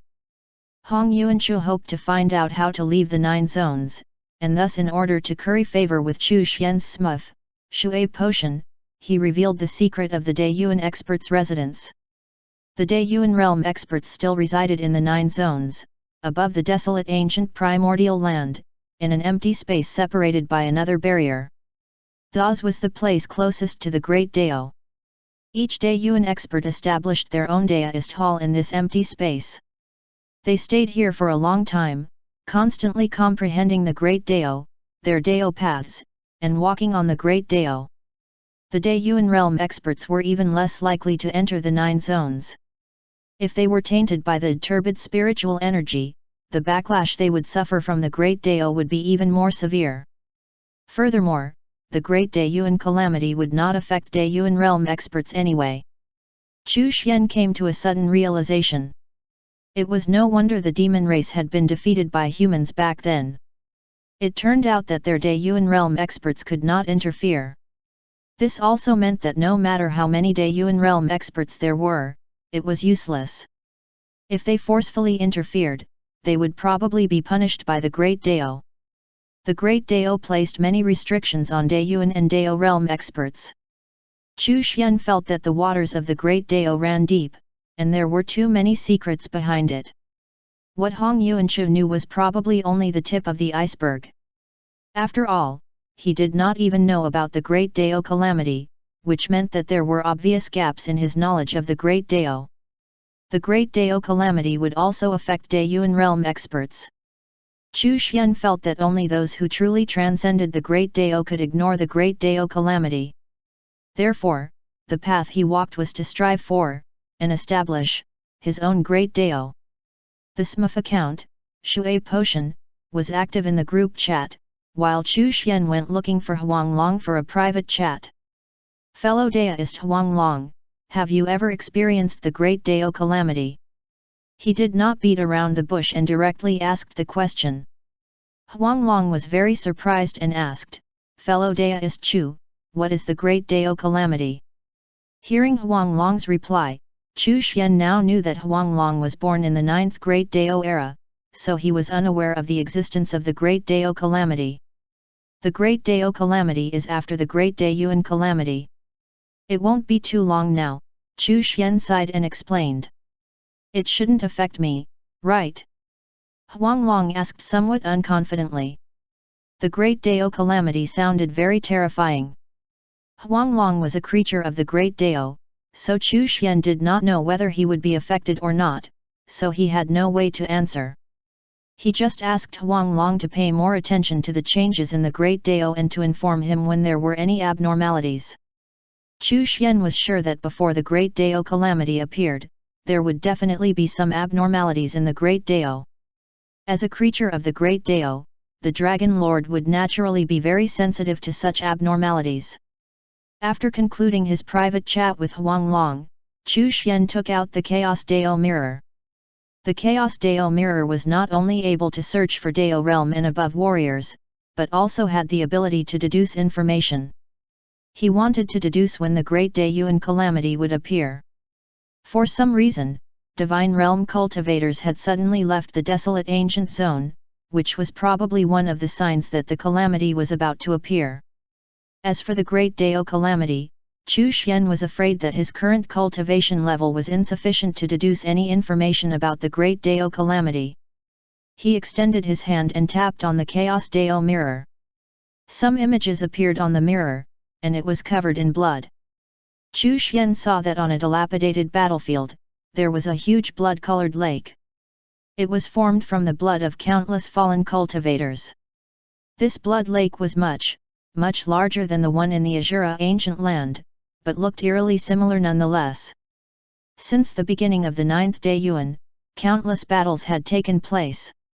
Countless lives had been lost. If they were all gathered into this blood lake, how terrifying would that be? To be more precise, this was not a blood lake, but a blood sea. The dilapidated battlefield displayed in the Chaos Dao Mirror was undoubtedly a place where the 9 zones had once fought. No one knew which spatial dimension it had fallen into. The blood sea in the picture surged violently. Then, one creature after another walked out of the blood sea. They had warts on their foreheads, ugly facial features, and an aura of bloodlust.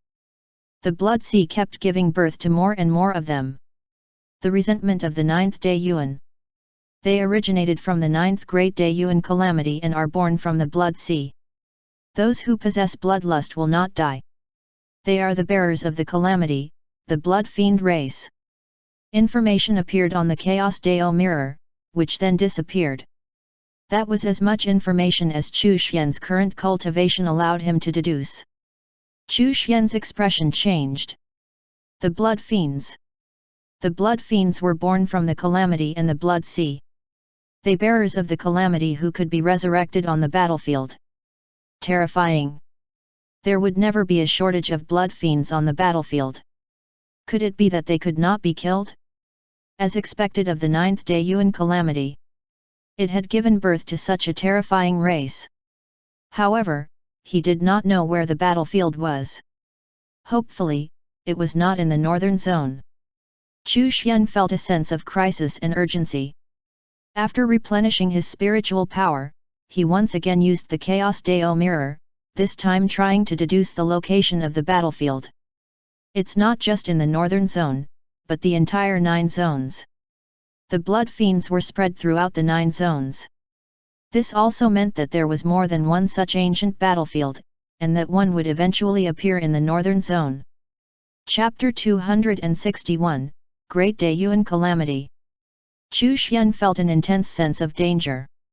If the blood fiends appeared in the northern zone and wreaked havoc there, they would definitely disturb his peaceful residence in the small courtyard. He had to ensure that the heavenly Dao laws covered the northern zone before that. That way, he would be able to change the law so as to forbid the blood fiends from entering the northern zone. Then, he used the Chaos Dao mirror to deduce the time when the Great Daeyuan calamity would begin. The calamity will begin in 10 years. Chu Xian cursed inwardly. This was too fast. It was impossible for him to break through to the Daeyuan realm in 10 years. However, he heaved a sigh of relief. 10 years was enough for him to devour the heaven and earth of the northern zone.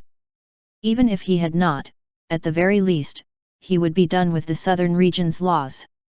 As long as the heavenly Dao laws were in control of the southern region, the Great Daeyuan calamity would not affect the southern region too much. However, the power of the heavenly Dao laws would be limited if it only controlled one region. He needed more regions, or better yet, an entire zone. Putting down the Chaos Dao mirror, Chu Xian spent some time thinking about how he should deal with the Great Daeyuan calamity and how to obtain fate during the calamity, while also triggering the system's rewards. He needed to raise his cultivation level to the Daeyuan realm as soon as possible. Only then would he have the confidence to face the Great Dao calamity that came after that. It was time to see Ren Changhe and Qin Ying. It was time to prepare for the two calamities.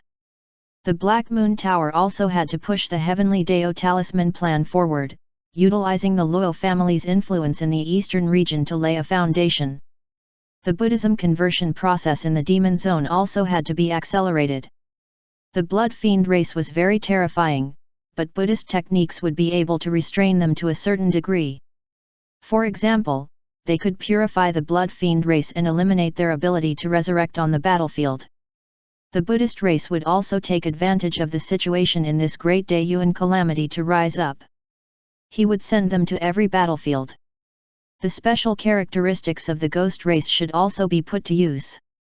In the calamity, many cultivators' physical bodies would be destroyed, and their remnant divine souls would be able to transform into ghosts. They also had the ability to target the Blood Fiend race. Chu Xian thought about how the two races he created would fight for fate during calamity. How much benefit would he gain from their achievements? When he thought about this, he became extremely excited. It was time for Buddha Nanwu to return to the Demon Zone and help Demon Buddha promote Buddhism. His grand wish was to convert the demon race into Buddhists. Ren Changhe and Qin Ying waited anxiously. Finally, Chu Xian summoned them.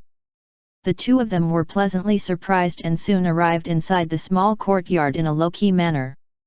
Chu Xian was shrouded in a seven-colored radiance. Behind him was the heaven-shaking divine image, and his face could not be seen clearly. "Greetings, Master."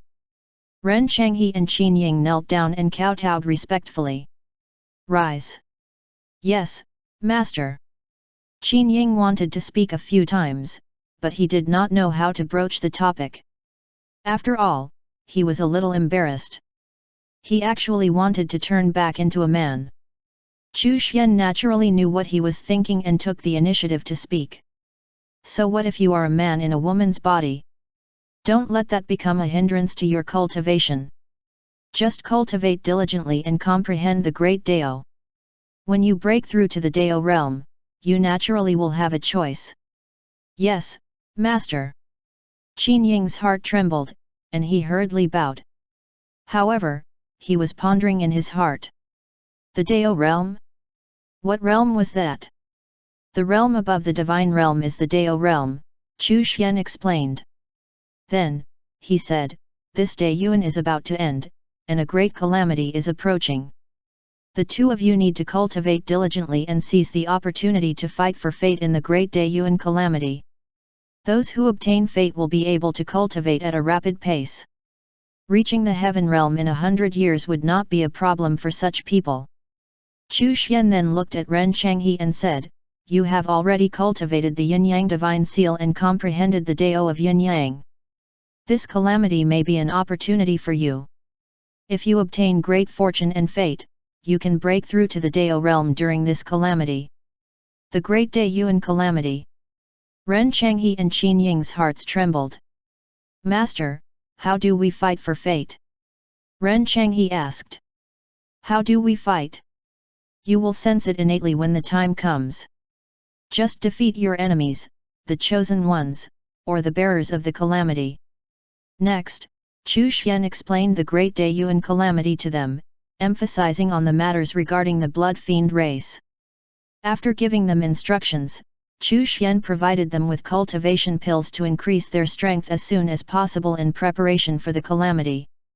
At the same time, he taught Qin Ying the basic cultivation techniques that his other disciples had already learnt.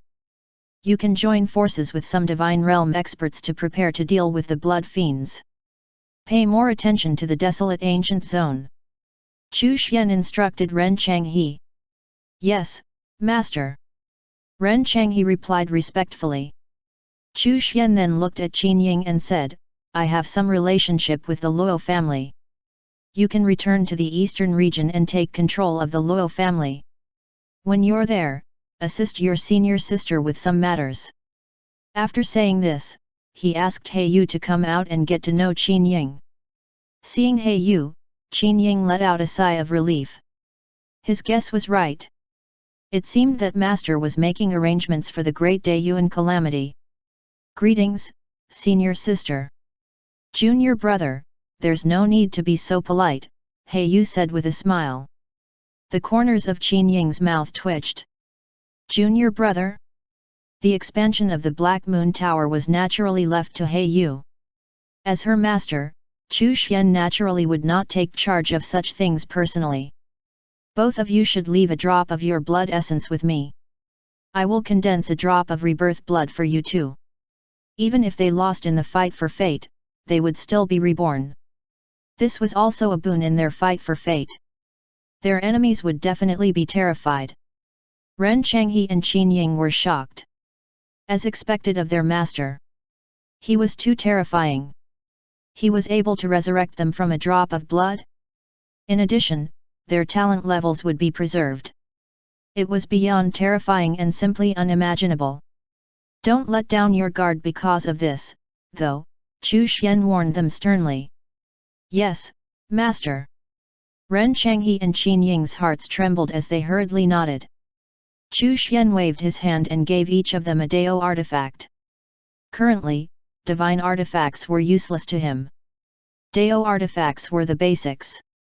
His SMF account, Shui Potion, had scammed many treasures from the Great Dao Communication Group.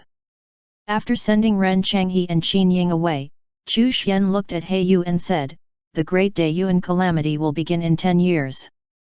Black Moon Tower needs to make preparations. You are cultivating the heavenly Dao scripture. This great calamity is also an opportunity. Make good use of it. He Yu understands. He Yu's heart trembled. Great Daiyuan calamity? May I ask, Master, what is the Great Daiyuan calamity? Chu Xian said meaningfully, the Great Daiyuan calamity heralds the end of an era.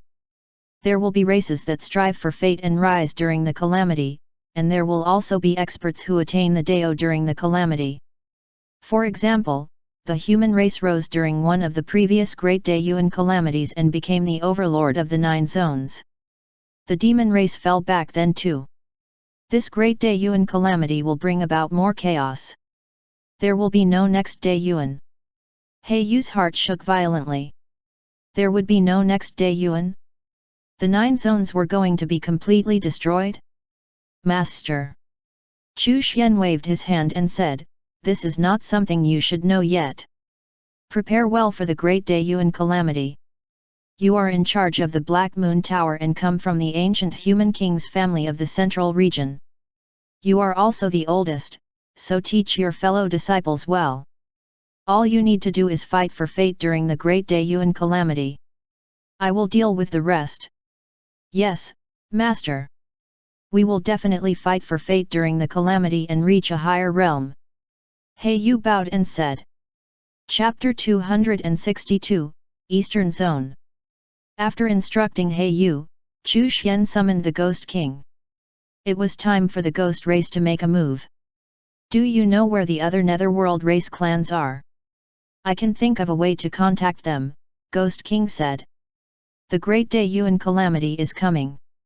It's time for the Ghost race to take advantage of the situation and rise up. The netherworld race should disappear, and the ghost race should bear and inherit the fate of the netherworld race. Yes, ghost ancestor, the ghost king bowed and said. Go. Convert the netherworld race into ghosts. Once the great day Yuan calamity arrives, enter it and fight to strengthen the fate of the ghost race. Chu Xian waved his hand and said. The ghost king took the ghost race and left the pocket dimension. Meanwhile, Yu continued to stay by Chu Pingfan's side. At present, the ghost race was divided into two groups. One was the original netherworld race clan converted into ghosts, while the other were the remnant souls converted into ghosts by Yu. Furthermore, the Heaven Realm ghost race elder was still by Yu's side. After giving instructions to the ghost king, Chu Xian summoned Buddha Nanmu. You shall enter the demon zone and assist Demon Buddha in his efforts to convert demons into Buddhists. Yes, Buddha. Buddha Nanmu said respectfully. Chu Xian once again taught Buddha Nanmu Buddhist Dharma, mainly to deal with the blood fiend race. Buddha Nanmu then left. On this day, Chu Pingfan and Yu also bid farewell to Chu Xian and returned to the eastern region. He was in conflict with the Ji family and was prepared to establish a force in the eastern region to oppose the Ji family. The sky-shaking golden rock followed Chu Pingfan. 13th uncle, the great Dao calamity is coming. I want to go to the outer zones to fight for fate, Chu Pingfan said. Go. You are on the path of the extreme Dao. In the great Dao calamity, there will be opportunities. Chu Xian nodded. Chu Pingfan wanted to go to the outer zones simply because, with Chu Xian in the northern zone, there would not be any trouble. Even the great Yuan calamity might not affect anything there.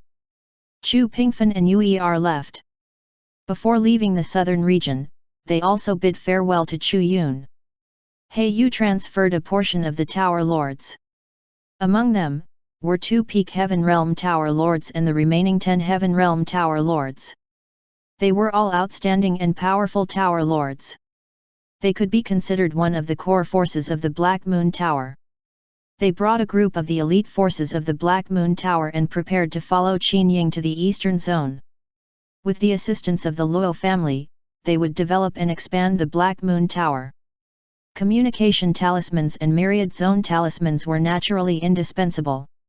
Chu Xian was very confident about He Yu's ability, so he did not pay too much attention to this matter. He looked at the laws of heaven and earth in the southern region. At the moment, 80% of the laws had been replaced by the heavenly Dao laws. The final 20% of the laws were the core laws, so they would take more time to replace. However, within a year, the entire southern region would become part of the heavenly Dao. Great Qin Dynasty's royal palace. Qin Ying, Pang Xingai, Xin Yuan Feng, and the other brothers gathered together. Hua Qunzi sat beside him, her eyes filled with sadness and unwillingness. Qin Qian obediently sat on the other side of Qin Ying, just like the obedient little fox from before. In your previous life, you followed me, Qin Ying, without any regrets. Even when you were in danger of dying, you did not retreat and worked tirelessly against Cao Tianyi. In this life, I also have no regrets joining hands with you to fight Cao Tianyi. The friendship of 2 lifetimes, I, Qin Ying, will never let down my brothers. Pang Xingai, Xin Yuan Feng, Peng Qiguang, Yu Beilong, and Bai Shaokong all avoided his gaze, feeling very sorrowful in their hearts. The magnificent big brother was too charming. He was like a peerless great empress. They were unable to look him in the eye. I'm going back to the eastern zone, Qin Ying sighed and said. Pang Xingai and the others' expressions changed. Big brother, why are you going back to the eastern zone? Sob, are you going to abandon me? Hua Qunzi sobbed. Listen to me, Qin Ying said seriously, the 9 zones are about to face a great calamity. We must be prepared. Brothers, work hard to cultivate and fight for fate in this calamity. I have important matters to attend to when I return to the eastern zone. Now that the southern region has been unified, there will be no trouble in the northern zone. All of you should cultivate well. When the great calamity arrives, we brothers will fight together. Peng Kigwang said in a deep voice, Big brother, what is this great calamity you are talking about? The great Daeyuan calamity. This Daeyuan is about to end, and the great Daeyuan calamity is about to rise. It will be full of danger. If the human race wants to maintain their position as the overlord of the 9 zones, they must succeed in the fight for fate in the calamity, Qin Ying said solemnly. Then, he gave a brief introduction about the great Daeyuan calamity. Brothers, work hard. The great calamity is not far away. The grudge between us and scoundrel Cao will definitely be settled during this great calamity. Qin Ying rubbed Qin Qian's head and said, I'll leave the great Qin dynasty to you. With the unification of the southern region and their support, nothing will go wrong. Yes, yes. Don't worry, master. Qin Qian nodded her head obediently. However, in her heart, she thought that it was time to go to Chu Xian's courtyard. Chu Xian's support would be much more reliable than Xin Yuanfeng and the others. With their parting imminent, Qin Ying was not stingy. He left behind cultivation resources for his brothers and taught them the tyrant dragon body tempering technique, as well as a few other powerful secret techniques. A portion of the secret techniques came from the Luo family, and a portion was passed down by Chu Xian. Of course, the portion of the secret techniques that Chu Xian passed down was only passed down to Peng Xingai and the others after obtaining Chu Xian's approval. Qin Ying also told them that they were not allowed to interfere with the matters in Chu County. The day of their parting arrived. Qin Ying and a group of Luo family elders, including some elites from the Black Moon Tower, were gathered in a certain place in the northern zone. 9 Swords Mountain, Floating Flower Pavilion, Yu family and other forces that supported Qin Ying were all there sending them off. They had already learned about the Great Daeyuan calamity and had begun to prepare for it. The human race could not lose during this great calamity. They definitely could not lose their position as the overlord of the 9 zones. He Yu personally came and handed the Black Moon Tower's development plan to Qin Ying. As the former Great Qin Emperor, his abilities and methods were unquestionable. Moreover, with the Luo family backing him, the Black Moon Tower would be able to develop in the Eastern Zone without any problems. Qin Ying returned to the Eastern Zone. Peng Xingai, Xin Yuanfeng and the others returned to their respective factions and began to cultivate diligently, preparing for the Great Daeyuan calamity. The Northern Zone entered a period of relative peace. Cao Tianyi's factions, after paying a price, were finally spared, much to their relief. With the impending Great Daeyuan calamity, the various factions did not want to start a large-scale conflict. This was the case even for the Great Jian Palace. The news of the Great Daeyuan calamity had already spread amongst the experts of the Northern Zone. Qin Ying, who had returned to the Eastern Zone, had successfully become the Luo family's leader-in-waiting with Luo Ming's support. He also controlled more than half of the Luo family's power. The Black Moon Tower began to lay out plans in the Eastern Zone. With the Luo clan supporting them from behind, the use of the communication talisman quickly spread throughout the Eastern Zone. The Heavenly Dao talisman had already started to control the information flow in the Eastern Zone, and it was now laying the foundation for the Heavenly Dao laws to devour the Eastern Zone. After learning about the Great Daeyuan calamity, Chu Xian had made arrangements and started to train hard to increase his strength. After all, the foundation of any successful plan was strength. A year passed peacefully. Apart from the Azura ancient land, the southern region was very peaceful and harmonious, and it was all under the Great Qin dynasty's jurisdiction. It was in a unified state.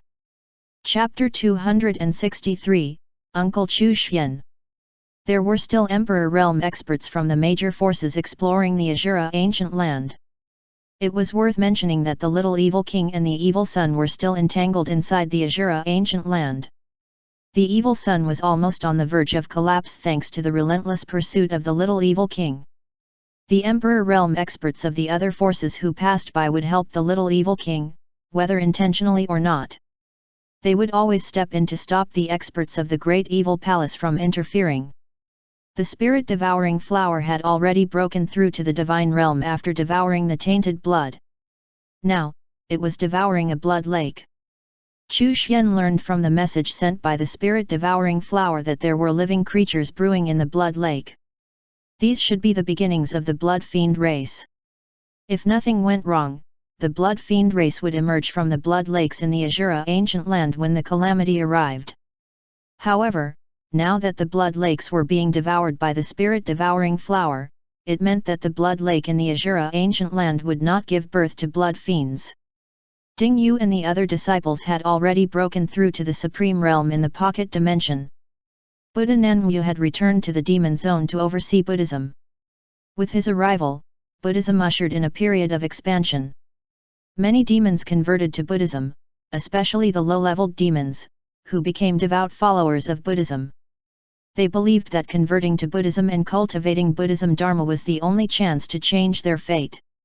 As Buddhism spread and the strength of Buddhism increased, they were naturally attacked by the demons led by the heavenly demon tribe. A great battle broke out because of this. In the end, the Buddhist sect disciples, who did not fear death, won as they shouted the slogan, "Defend Buddhism and ascend to Nirvana." In this battle, Buddha Nanwu did not make a move, but the new heaven realm experts of the Buddhist sect did. After the battle ended, things temporarily returned to a calm state, and the Buddhist sect continued to expand. However, the demon zone was very big, and the Buddhist sect was only spreading in one place, so it did not attract too much attention from the core upper echelons of the heavenly demon tribe. However, the final battle between Buddhism and the demon race would eventually come. Chu Xian looked at the southern region, which was about to fall completely under the influence of the heavenly Dao laws. He would succeed soon. It was only a matter of time. Chu Xian had become the true master behind the scenes of the southern region. With but a thought, he could change the laws of the southern region, change the fate of the southern region, and even the spiritual energy of the southern region. Furthermore, the spatial zones around the southern region came under his control as well. Chu Xian discovered that there were several ancient battlefields in the southern region that had been sealed into spatial zones. These were the battlefields from the era of the Great War and before that in the southern region. Naturally, there were treasures and inheritances within, as well as blood lakes.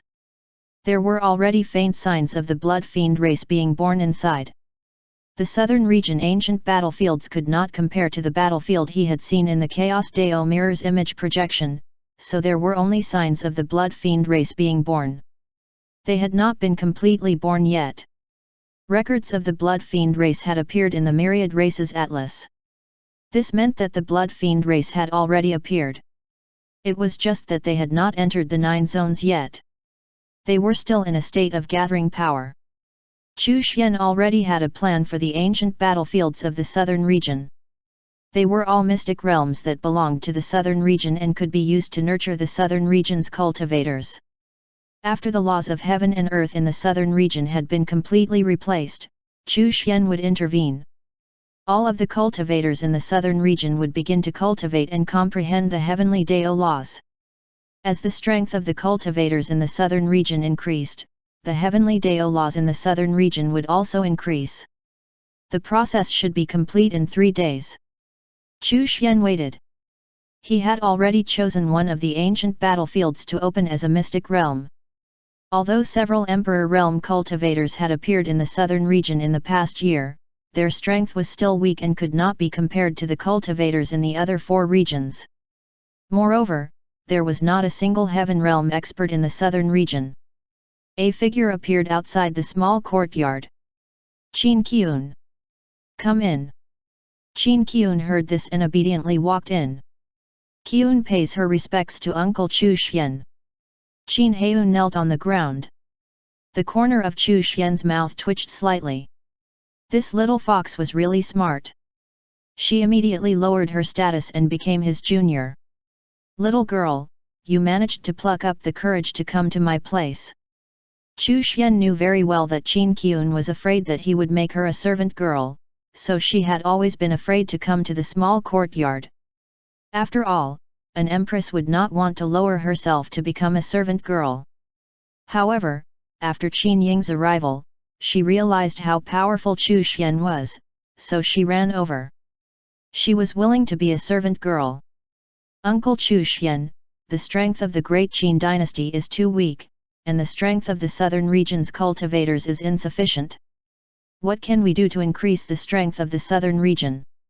Qin Qian looked at Chu Xian and asked. She understood one thing. In front of an expert like Chu Xian, it was best to get straight to the point. It is indeed a little weak. Chu Xian nodded.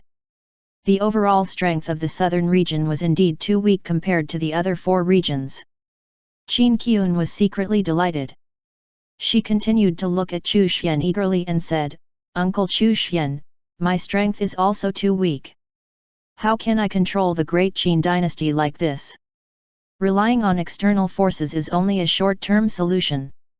Chu Xian smiled. He rubbed her head and said, Little fox, no wonder you came to my place. I'm no longer a fox, Qin Qian muttered. Chu Xian pondered for a moment before saying, All right, I'll teach you some cultivation techniques to increase your strength. The great Qin dynasty had unified the southern region, and he was about to become the master of the heavenly Dao laws of the southern region. As such, the empress of the great Qin dynasty could be considered one of his own people. It was all right to take care of her. In any case, he had too many cultivation techniques and treasures, and no longer had any use for most of them. Furthermore, he was also prepared to disseminate some cultivation techniques to the great Qin dynasty to increase its strength, especially the strength of its cultivators. The fact that the great Qin dynasty had unified the southern region was actually beneficial to Chu Xian. It made it easier for him to carry out certain actions, such as disseminating cultivation techniques to allow cultivators to comprehend the heavenly Dao laws, thus increasing the power and influence of the heavenly Dao laws. Chu Xian passed on some cultivation techniques to Qin Qian, and also prepared a set of cultivation techniques for her to pass to the cultivators of the great Qin dynasty. The southern region was lacking in terms of inheritance. Other than a few major powers, there were almost no cultivation techniques for the emperor realm and above. Furthermore, he directly acted and raised Qin Qian's cultivation level to the first level of the supreme realm. To the current Chu Xian, raising Qin Qian's cultivation level was too easy. Moreover, this increase was not much, and would not cause Qin Qian's foundation to be unstable. Qin Qian was overjoyed. She had come to the right place. With the cultivation technique, her strength had also increased. At the same time, she had the cultivation technique and resources to strengthen the great Qin dynasty's cultivators. Thank you, Uncle Chu Xian. Qin Qian thanked him very obediently and sweetly. Chapter 264, Master of the Heavenly Dao Laws. There will be an ancient battlefield appearing in the southern region. It can be considered a mystic realm. Prepare some candidates and enter when the time comes. There are inheritances and treasures inside. Of course, there will also be certain dangers. I will get someone to give you the token to enter the mystic realm. Chu Xian looked at Qin Qian and continued, Get your people to enter ahead of time to take care of things. This mystic realm will be open to all of the cultivators in the southern region.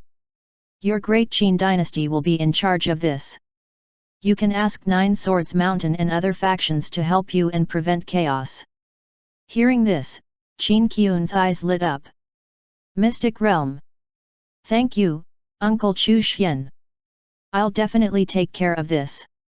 Go then. Chu Xian nodded and rubbed her head. Yes, Uncle Chu Xian. I'll return and make the arrangements now. Qin Qian left happily. In front of Chu Xian, she played the role of an obedient niece, but after she returned to the royal palace, she assumed her role and persona as the great Qi Empress once again. She began to choose candidates to nurture, while also sending out a recruitment order to recruit all of the southern region's cultivators into the Qin army. She wanted to build a powerful army of cultivators. After passing the assessment and joining the army, these cultivators would be able to obtain advanced cultivation techniques, including emperor-level cultivation techniques and above. It was extremely attractive to the cultivators of the southern region.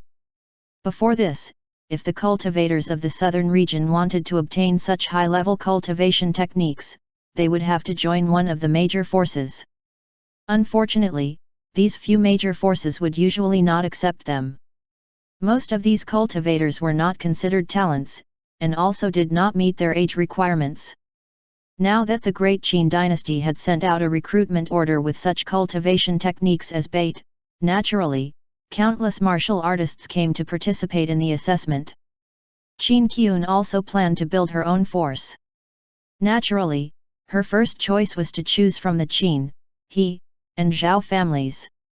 Chu Xian had told her that cultivating the cultivation technique he gave her would allow them to increase their cultivation speed rapidly. With a powerful army and powerful experts, the Great Qin dynasty could truly be considered the only empire in the southern region. It would truly rule the southern region and stand on equal footing with the other four regions. Qin Qian was quite ambitious. She wanted to become the second Great Qin emperor. Empress. All of the changes in the southern region could not be hidden from Chu Xian. Finally, the laws of heaven and earth of the southern region were completely devoured by the heavenly Dao laws. At that moment, Chu Xian had truly become the master of the southern region. The moment the southern region fell under the influence of the heavenly Dao laws, Chu Xian gained some new insights. A power that ruled over all living things appeared in his heart. With a single thought, he could change the fate of any living creature in the southern region.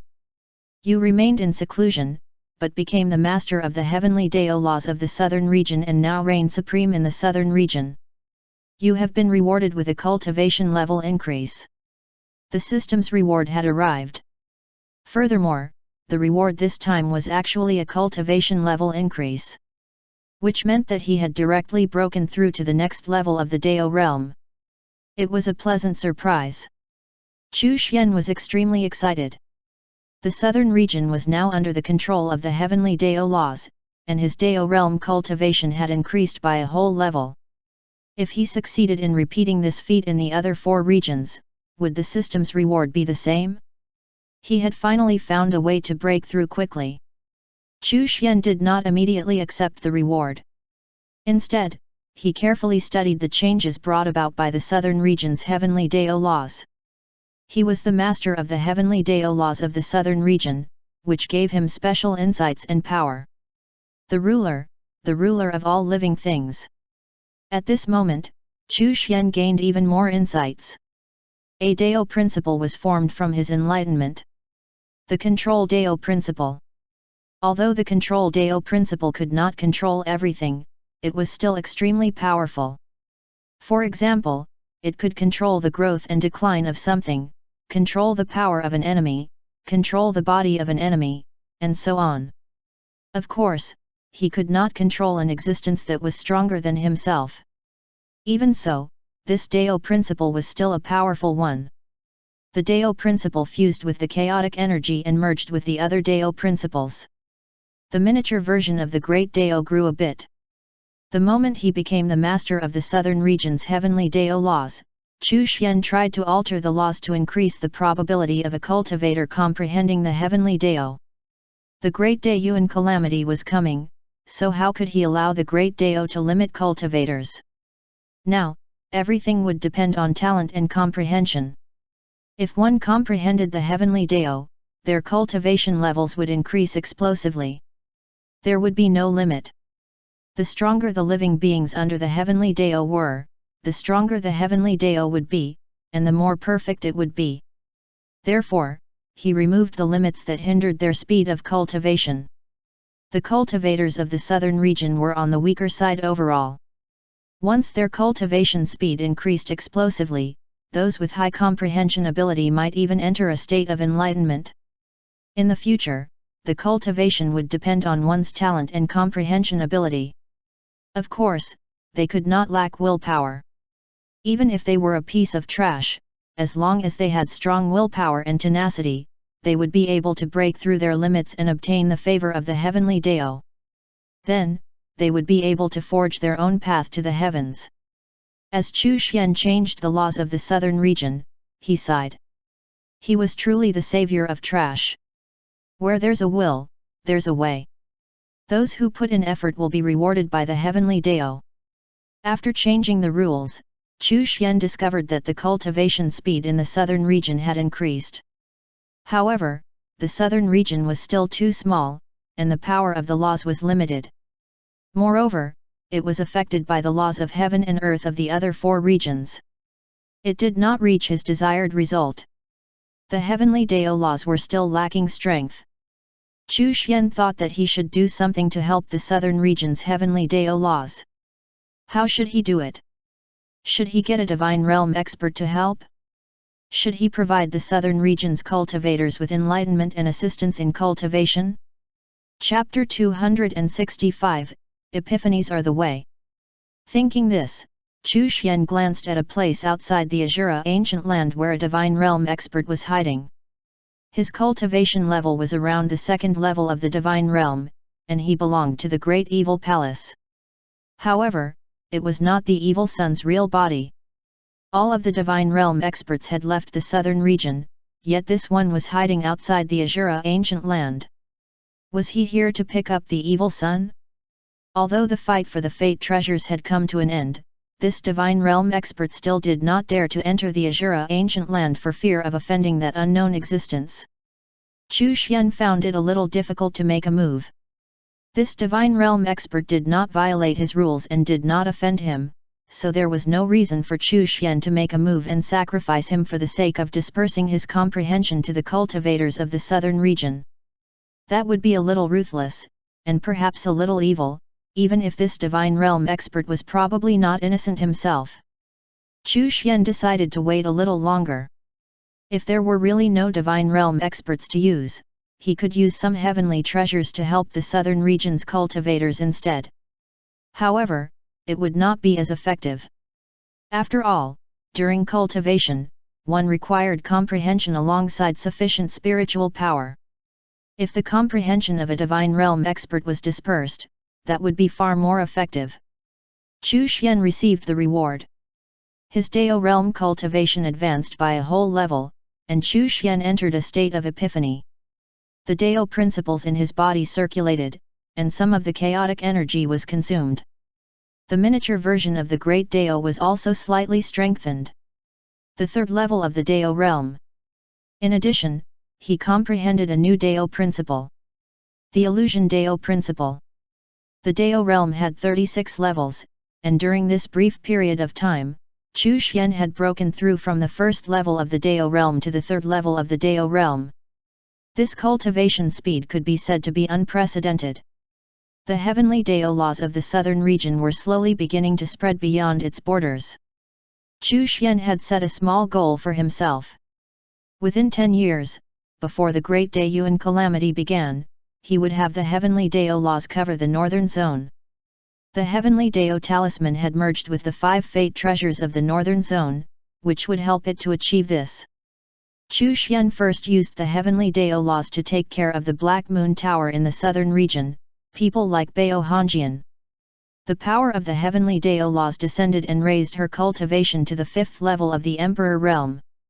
She was able to raise her cultivation by several levels without any trouble, which was a gift from the master of the heavenly Dao laws. However, this required the consumption of the power of the heavenly Dao laws, so it could not be used on a large scale. Otherwise, it would easily lead to disorder within the heavenly Dao laws. Since they were laws, they naturally had to operate according to certain principles. Moreover, Chu Xian could directly transmit his voice to any living beings in the southern region through the heavenly Dao laws. Somewhere in the southern region, a middle-aged man was sitting cross-legged with a struggling expression on his face. He was the first cultivator to break through to the Emperor realm after the laws of heaven and earth of the southern region were restored. Naturally, this had been due to a certain amount of luck. However, due to his background and lack of a cultivation technique, he felt lost. He was making a difficult choice whether to join the forces of the outer regions or enter service under the Great Qin dynasty.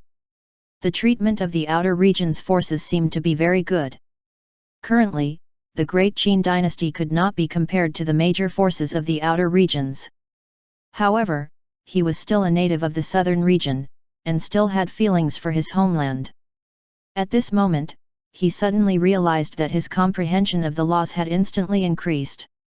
His cultivation, which was originally stuck at the first level of the Emperor realm, had suddenly broken through to the second level of the Emperor realm.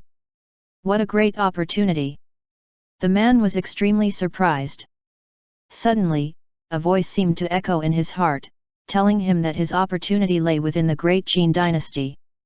Upon entering service there, he would be able to obtain a cultivation technique, and his cultivation level would rise rapidly.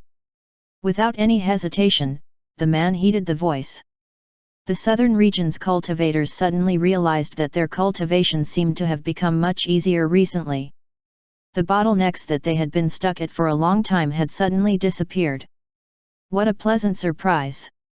When the news spread, countless cultivators believed that the laws of the southern region had been restored, which heralded the arrival of fortune.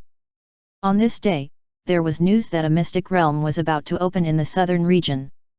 The great Qin dynasty's cultivators had already obtained an advantage, and were the first to enter the mystic realm.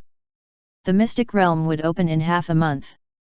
The great Qin dynasty issued a decree that no one was allowed to enter the mystic realm without permission, no one was allowed to kill or steal treasures, and no one was allowed to deplete the strength of the southern region. Moreover, there were Emperor realm experts standing guard there. It was even rumored that the great Qin dynasty had received the approval of the southern region's laws of heaven and earth. Not long after, another rumor spread that the southern region's laws of heaven and earth were now called the heavenly Dao laws. Everyone cultivated to comprehend the heavenly Dao laws, and if they were enlightened, there was a chance that they would receive a blessing from the heavenly Dao, which would cause their cultivation levels to soar. The news came from the Black Moon Tower, which was known for its authenticity. Soon after, it was said that a heavens blessed from a certain family had an epiphany and directly broke through from the unity realm to the truth realm. It was also said that the path to the emperor realm was smooth and, within 10 years, he would definitely reach the emperor realm. Occasionally, news of such an epiphany spread, causing a cultivation craze in the southern region. Countless warriors wanted to have an epiphany to become stronger. There was also news that a small sect was facing a crisis. At a critical moment, its sect leader suddenly had an epiphany, and his cultivation level soared, surpassing that of his enemies in one fell swoop. Not only did he save the sect from its crisis, he even eliminated the enemies. An epiphany could solve crises. It could cause one's cultivation level to soar. However, how could one have an epiphany? Comprehension was dependent on talent, and also on luck. Even if one had outstanding talent, they might not be able to experience an epiphany. An epiphany was something that could only be obtained by chance. It was a great opportunity. Not long after, another piece of hot news spread. A certain piece of trash was constantly being bullied, but in the end, after exhibiting unyielding and astonishing willpower, he experienced an epiphany, causing his cultivation level soared by 2 whole realms. He directly crushed the heavens blessed who were bullying him. He became one of the most sought-after heavens blessed. When this news spread, countless people saw hope, and their willpower and desire to cultivate became even firmer. Epiphanies were the path for pieces of trash like them to rise up. The cultivators of the other 4 regions were all dumbfounded. What was going on in the southern region? How could it be so easy to cultivate? The laws of heaven and earth in the southern region had become the heavenly Dao laws? Were the laws different, or was it just a simple name change? It could not be different, right? Were the laws of heaven and earth in the northern zone not all the same? In fact, were the laws of heaven and earth in the 9 zones not all the same? How could the southern region be special? It had to be because the laws of heaven and earth in the southern region had been restored, which was why there was such a phenomenon. That was why it was so easy to cultivate. It had to be. In that case, it would soon return to normal. Chapter 266, The Flourishing Southern Region. The southern region entered a cultivation craze. Everyone wanted to have an epiphany. Everyone knew that an epiphany was a great opportunity. It was a chance for pieces of trash to rise up. It was a way to resolve a crisis. For example, a certain guy who was being chased by someone had an epiphany and then turned around and killed his enemy.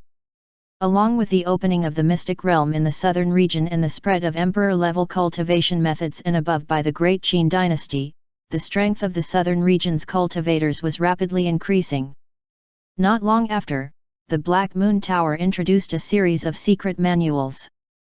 How to increase the probability of an epiphany, on the importance of epiphanies, close contact with the heavenly Dao laws. The master of the heavenly Dao laws loves the common people, the master of the heavenly Dao laws. Every secret manual had a special mark that was unique and could not be duplicated. It was said that as long as one read the secret manuals frequently, one's comprehension ability could be increased, and the probability of experiencing an epiphany increased. Although the names of the secret manuals looked a little strange, one had to admit that they were indeed tempting. It was just that they were too damn expensive. An Emperor Realm warrior from an outer region gritted his teeth and took out 100,000 spiritual crystals to buy a book called Close Contact with the Heavenly Dao Laws.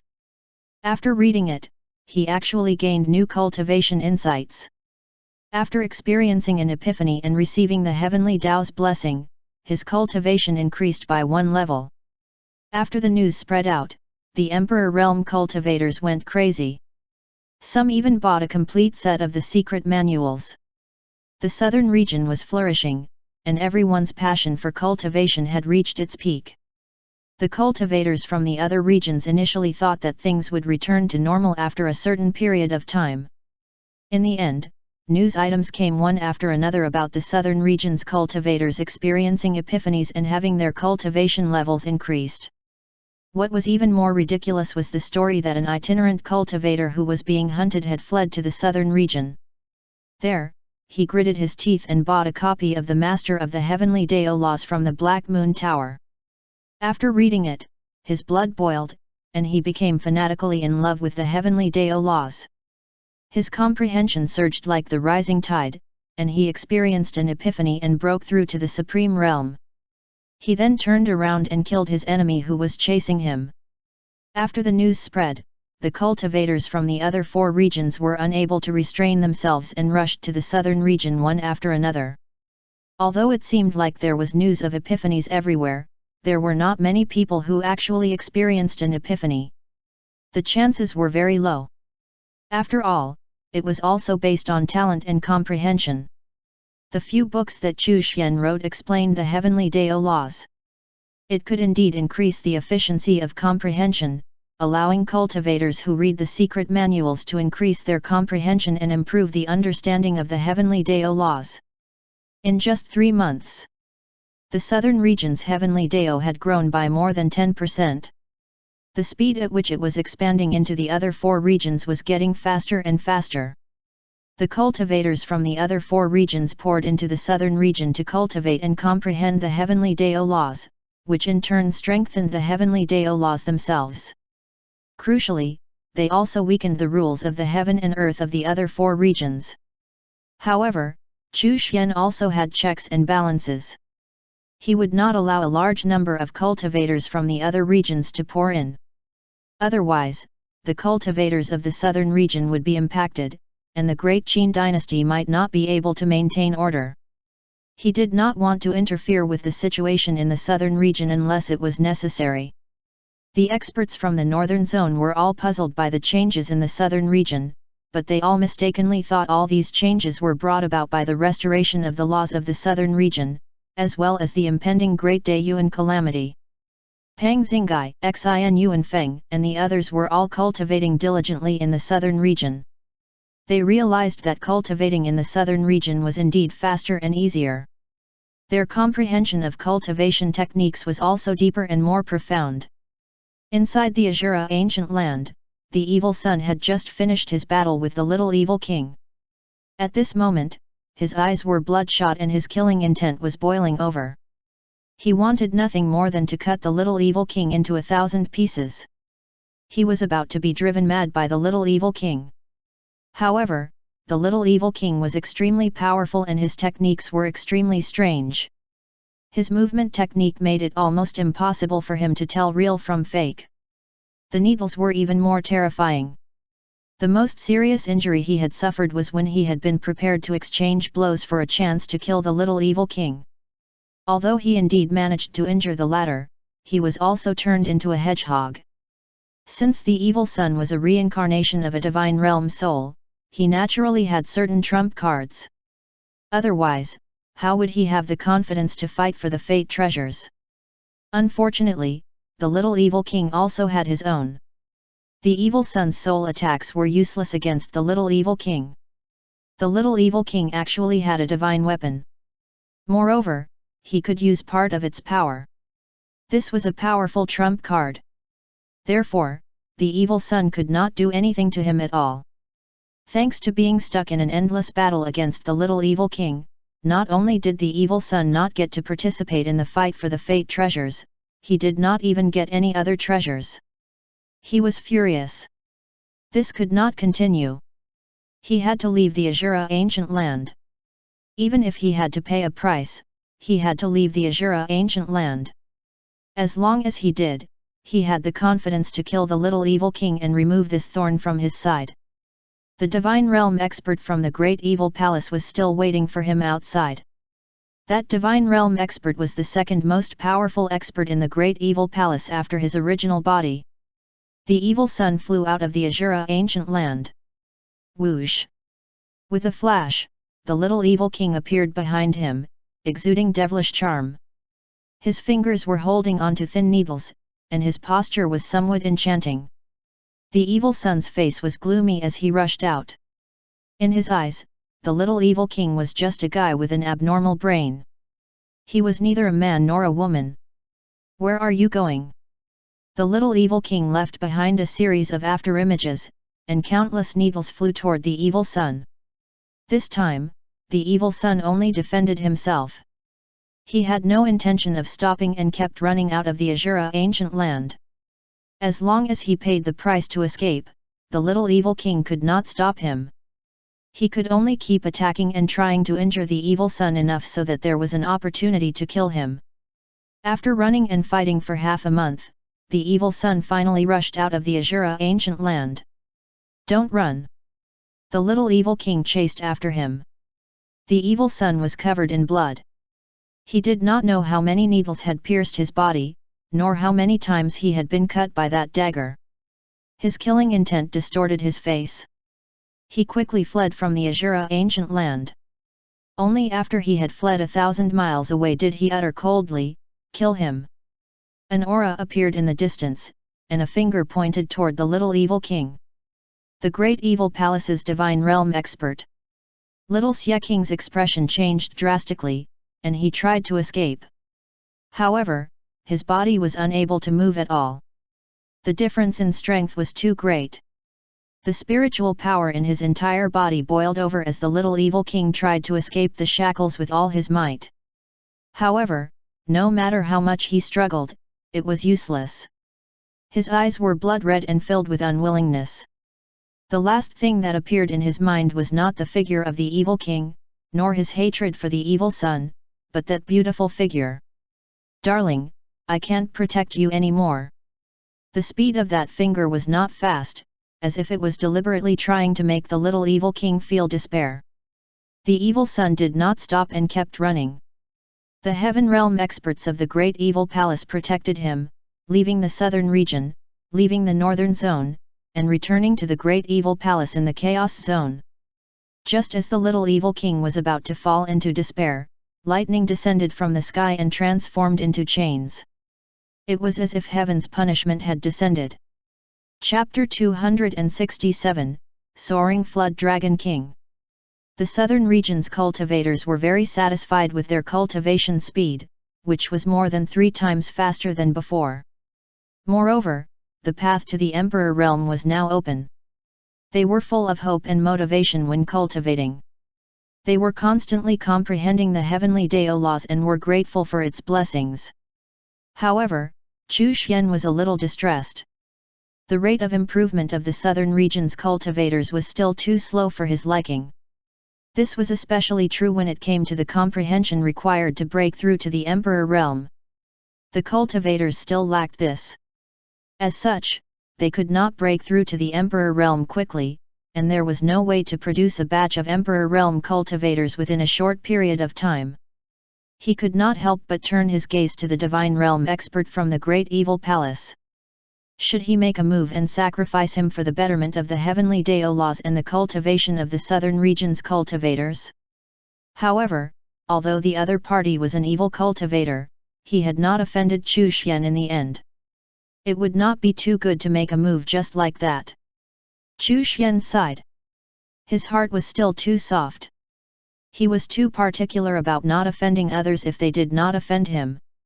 Unexpectedly, when the little evil king rushed out of the Azura ancient land to chase the evil sun, that divine realm expert made a move against the little evil king. This was a challenge to his authority. No matter what, the little evil king had obtained the opportunity to rise up in the lucky mystic realm that he had set up, and could be considered a member of his own sect. For this reason, he had even severed his third leg.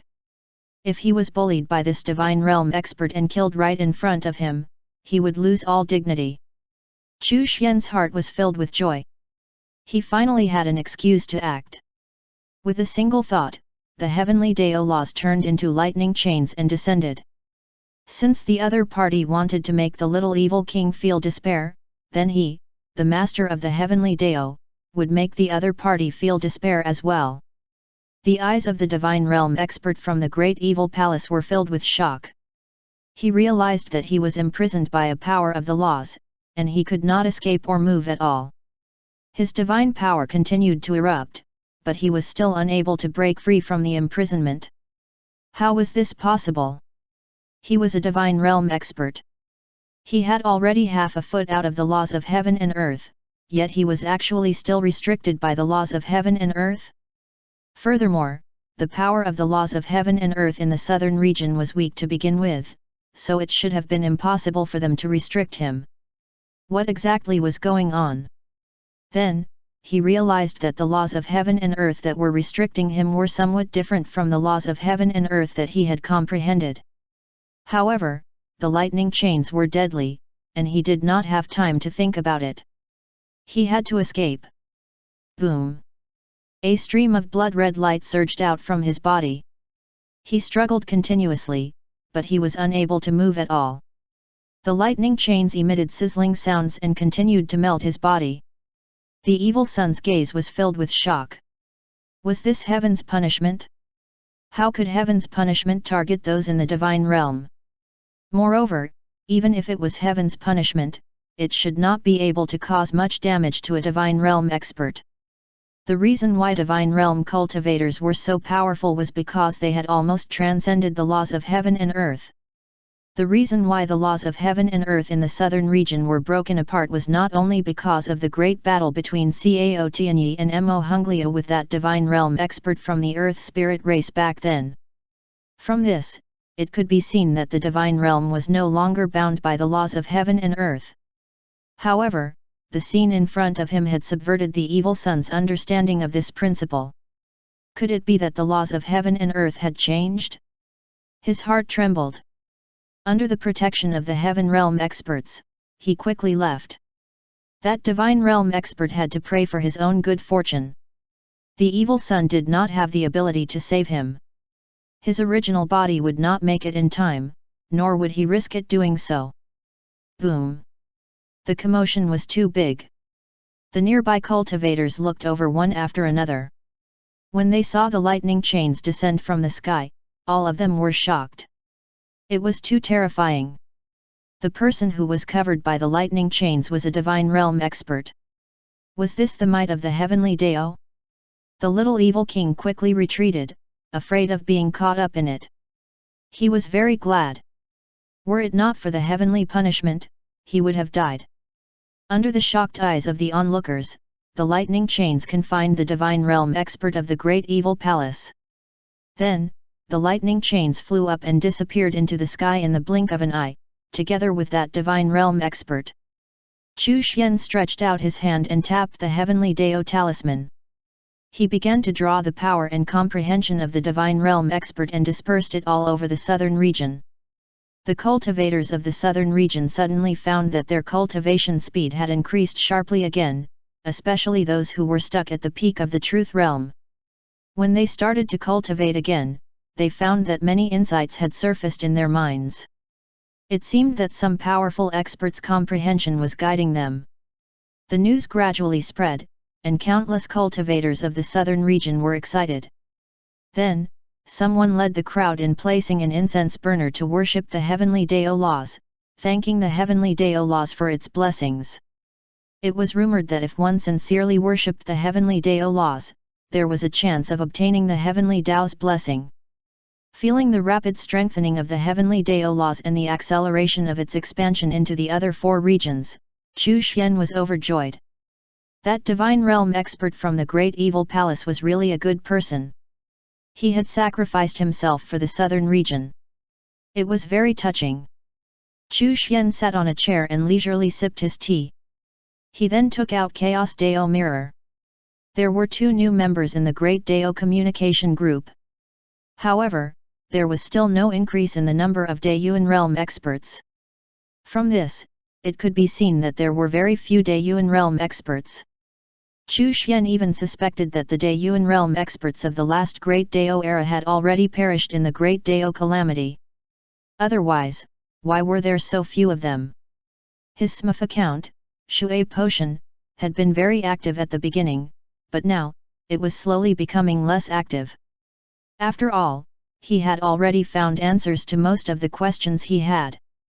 However, he still came out occasionally to liven up the group and stir things up. For example, to stimulate the Troll Mo2. The Origin Dao crystal still showed no signs of upgrading. It would still take quite some time for him to be able to travel to the Great Dao through the Origin Dao crystal.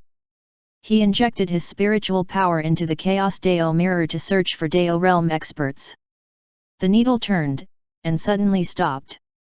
An image projection appeared. In the image projection, an azure flood dragon was coiled up in the clouds, eyes shut as if it was sleeping. Azure flood dragon? Chu Xian was startled.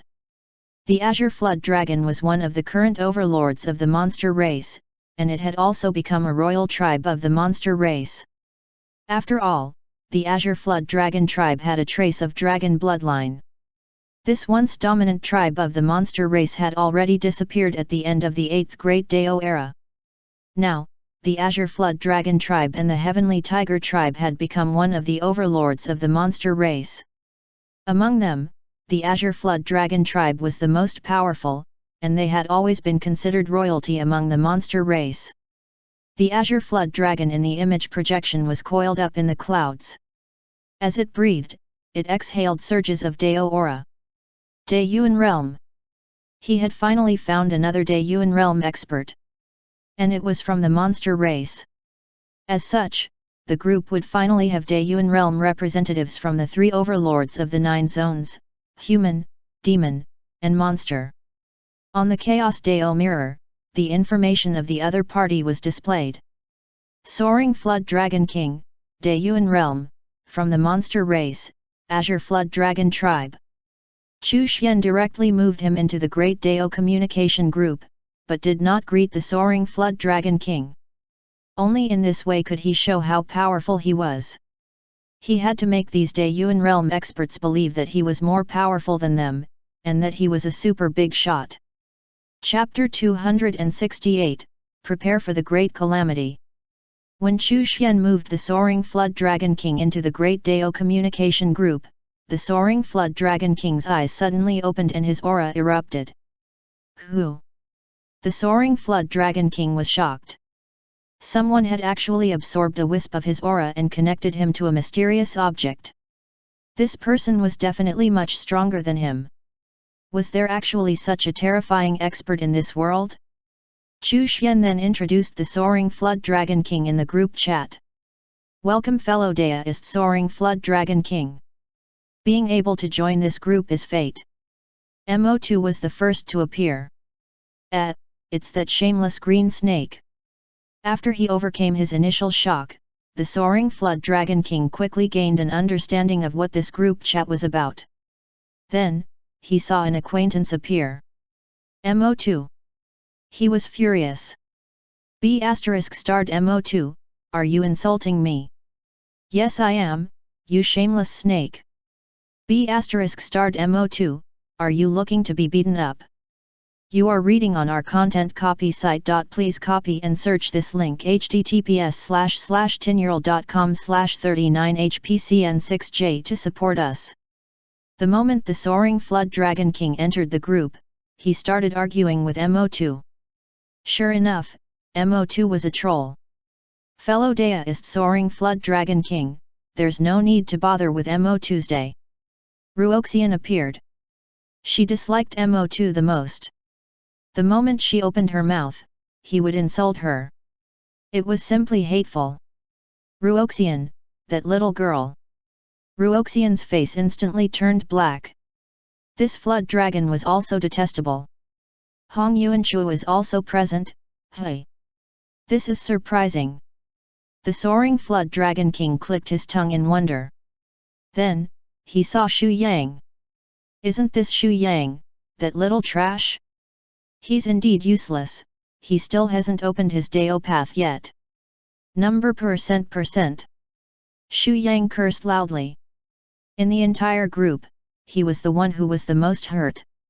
He was from the same generation as Hong Yuanchu, but was the only one among them who had not opened his Dao path.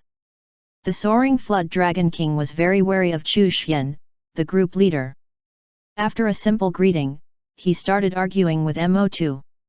From time to time, he even mocked Xu Yang. This angered Xu Yang so much that he joined in the fight. Immediately, the three people in the group started to argue with each other. It was a lively scene. The other Dao realm cultivators did not dare to say anything.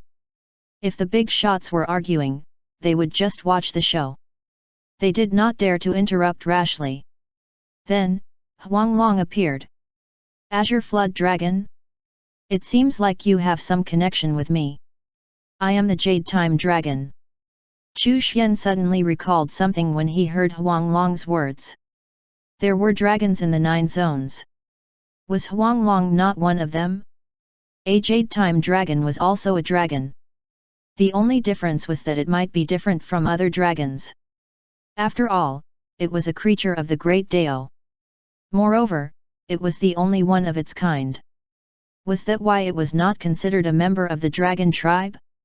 The Azure Dragon tribe has a trace of the dragon race's bloodline. Fellow deist Huanglong, although you're a creature of the Great Dao, you're still considered a dragon. To be exact, you're considered an ancestor of the Azure Dragon tribe. The moment Chu Xian opened his mouth, Hong Yuanchu asked curiously, Fellow deist Chu, what tribe is the dragon tribe? Why haven't I heard of it before? The dragon tribe had disappeared from the 9 zones during the last Great Dao era, so it was natural that Hong Yuanchu did not know about it. Even the legends about the dragon tribe no longer existed in the 9 zones of the current Great Dao era. Even the monster race probably did not have such records or memories. Even if the Azure Dragon tribe had a trace of the dragon tribe's bloodline, they probably were unaware of the dragon tribe. As expected. The soaring Flood Dragon King said angrily, our Azure Dragon tribe was born noble. How could we have a trace of the dragon tribe's bloodline? I've never even heard of that dragon tribe, let alone that our ancestral bloodline is part of theirs. If he admitted this, would he not be forced to lower his head to Huanglong? The dragon tribe disappeared from the 9 zones during the last Great Dao era. You naturally wouldn't know of them. Chu Xian was not angry at him, and simply explained the matter. He wanted to show that he was a super big shot. Then, he said, Fellow deist soaring Flood Dragon King, if you can purify the dragon bloodline in your body, or stimulate it to mutate, and transform into a dragon, your strength will increase significantly. Fellow deist Chu, what was the last Great Dao era? Hong Yuanchu grasped the key point. This could be a big secret. His guess was indeed correct, Fellow deist Chu was an ancient existence. Out of curiosity about the previous Great Dao era, the soaring flood Dragon King did not refute Chu Xian's words immediately. Instead, he waited quietly for the answer. Chu Xian did not answer directly. Instead, he asked, "Fellow Daoists, do you know which Daoyuan it is now?" Hong Yuanchuo and the others were stunned. They had been around for nearly 2 Daoyuan, but they had never thought about which Daoyuan it was now. "Please enlighten us, Daoist brother Chu," Hong Yuanchuo said respectfully. Chu Xian still did not answer directly. Instead, he said, "The Great Daoyuan calamity is just a small calamity. Fellow Daoists, there is no need to pay too much attention to it. However, be prepared for the great calamity that follows." Hong Yuanchuo and the others were shocked. There was another great calamity? One that could threaten Daoyuan realm experts? Fellow Daoist Chu, do we Daoyuan realm cultivators also have to face this great calamity? The time is not right yet. Fellow Daoists, just make some preparations. After saying that, Chu Xian slipped away. Guess. Try your best to guess. These Daoyuan realm experts would definitely be shaken and no longer pay attention to the great Daoyuan calamity. Hong Yuanchuo and the others' hearts trembled. Could it be that Daoyuan realm cultivators would also face a great calamity? A great calamity that was capable of threatening Daoyuan realm cultivators. What kind of great calamity would that be? They felt a little downcast. They had already opened their Dao paths, yet were still not immortal? They did not doubt Chu Xian's words. After all, in their hearts, Chu Xian was an ancient existence. He had opened his Dao path much earlier than they had. Huang Long muttered in his heart, the great calamity that fellow Daoist Chu mentioned should be the great Dao calamity, right? With that thought in mind, Huang Long came out to speak. Of course, he did not tell Hong Yuanchuo and the others. Instead, he said, the great calamity has yet to arrive, and the time has yet to come. Fellow Daoists, there's no need to panic. It would be strange if there was no need to panic. A senior had suddenly told them out of nowhere that a great calamity was coming, but they knew nothing about this great calamity. Fellow Daoist Huang Long, can you tell me a thing or two? Soaring Flood Dragon King hurriedly asked. I'm a dragon, which makes me one of your ancestors. What should you call me? Huang Long thought of what Chu Xian said, so it turned out that he was an ancestor of the Azure Dragon tribe. In that case, how could Soaring Flood Dragon King call him fellow Daoist? That's right, shameless snake. How could you call Huang Long fellow Daoist? You're too disrespectful. Mo2 was the first to come out to support Huang Long. Hong Yuanchuo and the others also spoke up one after another. They wanted the Soaring Floor Dragon King to acknowledge Huang Long as his ancestor. In order to obtain news of the great calamity, Hong Yuanchuo's side and Mo2 were united for the first time. In any case, they were not the ones having to recognize Huang Long as their ancestor. Soaring Flood Dragon King's face turned dark as he went silent. Wanting me to lower my status? In your dreams. Forget it, the great calamity hasn't arrived yet anyway, so it won't affect me for the time being. Then he slipped away. In the Great Dao, Huang Long was rolling around, extremely happy. Hong Yuanchuo, Mo2, and the others all started to criticize the Soaring Flood Dragon King, calling him unloyal and stupid. After acknowledging Huang Long as his ancestor, would it not be easy to transcend the calamity? What was there to be afraid of? Soaring Flood Dragon King went mad and immediately started to argue with Hong Yuanchuo and the others in the group chat. He could not win alone, so he called Hu Tai over. As a member of the monster race, how could he not help a monster race elder like him? Following that, Mo2 called out the others as well. Hong Yuanchuo and the others also called out the others, causing chaos in the group chat. Chu Xian felt comfortable watching this. They should continue to argue as much as they could. The more they argued, the faster the Origin Dao crystal would transform and upgrade. Chapter 269, Changes. A year had passed since Chu Xian had announced the existence of the great calamity in the group chat. The group had become much livelier this year, especially when Huanglong had appeared. Hong Yuanchuo and the others had become much more active. They had wanted to hear news of the great calamity from him. Ever since they learned that Daeyuan realm cultivators would also undergo the calamity, they had been unable to live in peace. They had to consider how they should transcend the calamity. However, they knew nothing about the great calamity. They did not know where or how to begin their preparations. Chu Xian appeared in the group a few times, but he still maintained his previous stance. He said that it was not the time yet, so there was no need to panic. The more he said that there was no need to panic, the more Hong Yuanchuo and the others could not remain calm. The alternate account of Shui Potion said in the group, I asked the elders, and they said that the great calamity was so terrifying that even Daeyuan realm experts would fall. This scared Hong Yuanchuo and the others even more. Shui Potion declined their requests for him to ask the elders about the great calamity, saying that the elders did not want to elaborate. The Dao realm cultivators were also panicking. F***ck. There was actually a great calamity where even Daeyuan realm cultivators would die? What kind of terrifying great calamity was that? Of course, there were also people who were not worried at all. For example, Ying Kong said, the great calamity should only affect the Daeyuan realm seniors. It should have nothing to do with us. After all, the Daeyuan realm is too far away from us. When he said that, the other Dao realm cultivators nodded their heads. If they knew that the great Dao calamity affected them as well, they would not be able to remain calm. Dear readers, you are reading on our content copy site. Please copy and search this link https://tinyurl.com/39hpcn6j to support us. The Daeyuan realm cultivators' hearts were in a mess. They were probably secretly looking for information about the great calamity, especially from the other Daeyuan realm cultivators. Once the news of the great calamity spread, how could these Daeyuan realm experts still be in the mood to pay attention to the 9 zones and the great Daeyuan calamity?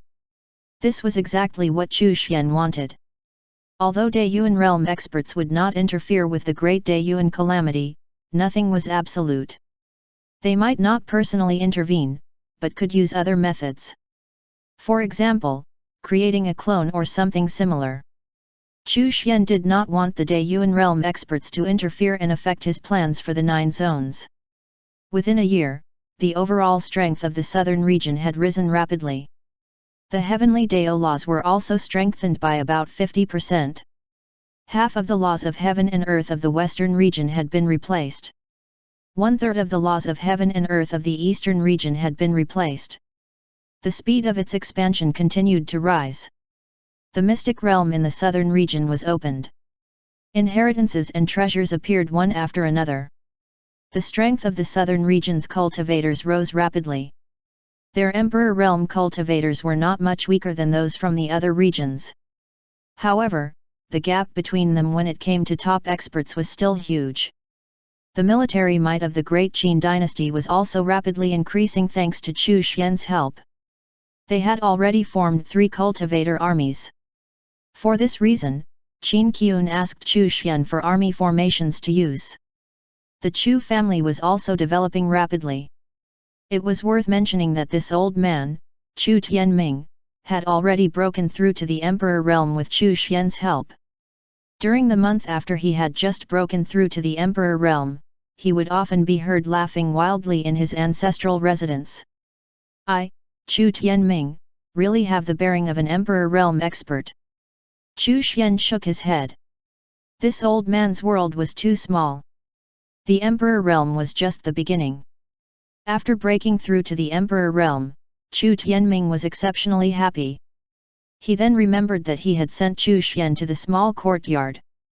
Previously, when Chu Xian had refused to go back to the ancestral residence, he had been furious. Now that he had broken through to the emperor realm, he was in a great mood.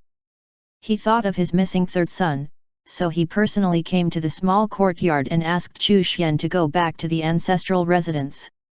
Of course, it was impossible for Chu Xian to go back to the ancestral residence, so he was rejected outright. Chu Tianming was so angry that he blew his top and glared at Chu Xian. He raised his hand several times, wanting to beat him up, but he could not bear to do it in the end. After the old man returned to the ancestral residence, Chu Xian heard his roars that he had not heard for a long time. B*****. What a B*****. He has no respect for his grandfather. I asked him to reflect on himself in the small courtyard, and this is the result. Arg, I'm so angry. If that's what you want, then stay in the courtyard for the rest of your life.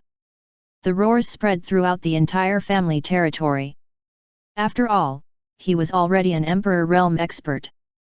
Everyone was speechless. What was going on with the patriarch? What was the use of just roaring? Chu Xian was speechless. Ever since Chu Tianming had started roaring when he was angry back then, he seemed to have become addicted to it, as if he wanted everyone to know that he was angry. Chu Yun went back to the ancestral residence to comfort Chu Tianming. In the entire Chu family, only Chu Yun dared to look for Chu Tianming at this time. Even the Chu family elders did not dare to go. They were afraid that Chu Tianming would find an excuse to punish them. Chu Yun was an exception. No matter how angry Chu Tianming was, the moment he saw Chu Yun, he would smile and calm down. On this day, Ding Yu and the others came to look for Chu Xian. They were all at the 9th level of the Supreme Realm. Their next step would be to break through to the Heaven Realm. However, the Heaven Realm was not so easy to reach. The Great Day Yuan calamity is about to arrive. The laws will change. All of you, head out. Chu Xian waved his hand. It was time for these disciples to go out and explore the world. Only by adventuring outside would they trigger the system reward for him. Yes, Master. Xiang Xing was filled with excitement. He was finally going to return to the southern zone. Back then, he was called many names, B*****, freak, and so on, by the Xiang family. Now, he was already a 9th level Supreme Realm expert. When he returned this time, he would definitely shake the Xiang family and shake the southern zone. It was time for some people in the Xiang family to learn their lessons. If they still recognized him as a member of the Xiang family, then so be it. If they did not, then he would leave the Xiang family and have nothing to do with them anymore. Ding Yu and Xiaoyang left together. The two of them were famous for their battle prowess, and neither of them had the confidence to completely defeat the other. He Yu also left the small courtyard. She was in charge of the Heavenly Dao Talisman plan, so she also needed to make plans for the Great Day Yuan calamity. She had to return to the central region of the Central Zone as well. If her master's plan was successful, then was a human king's family a big deal? She was the person in charge of the Heavenly Dao Talisman plan, so she could still suppress them. Wang Luo returned to the northern region and continued to mess with the Wang family. He was just like Chu Pingfen, who was currently messing with the Ji family in the eastern region. The Ji family was furious, but could do nothing about it. Chu Pingfen's own strength, while terrifying in its own right, was nothing in comparison to that existence behind him. The fate treasures of the Azura ancient land had all fallen into the hands of Ding Yu and the others, and it was obvious that Chu Pingfen hailed from the same sect. From this, it could be seen how terrifying the power behind them was. Each one was a peerless genius. Moreover, when they thought of the fallen divine realm expert from the heavenly saint SEC, they trembled. That existence was not something they could afford to offend. Ding Yu and the others probably had a certain relationship with that mysterious existence who had set the rules for the Azura ancient land. Due to this, the Ji family elders did not dare to directly make a move. However, none of their juniors were a match for Chu Pingfen, and were targeted every now and then. Chu Yuan seemed to be holding a grudge as well. After allying with a few forces, he had started a business alliance and was nibbling away at the Ji family's business. Before Wang Luo left, he asked Chu Xian, "Master, I would like to impart some alchemy skills to others. Is that possible? Chu Xian nodded. He did not object to his disciples starting a sect. What if the sects they started triggered a system reward for him? Master, can I impart my artifact refining skills to others? Xiang Xing also asked. As long as you know your own limits. Chu Xian nodded. After Wang Luo left, Chu Xian stopped Xiang Xing, who was about to leave. Chapter 270, Hu Tianya. He knew that Xiang Xing had some sort of karma with him, and that his background was unusual. Even though his strength had increased, it was hard to guarantee that he would not encounter some unforeseen circumstances when he returned to the southern zone. Xiang Xing's mother had consumed the fire dao fruit. Whether it was by chance or due her own extraordinary status, there had to be some story behind it. It was time to remind Xiang Xing. Master, what are your instructions?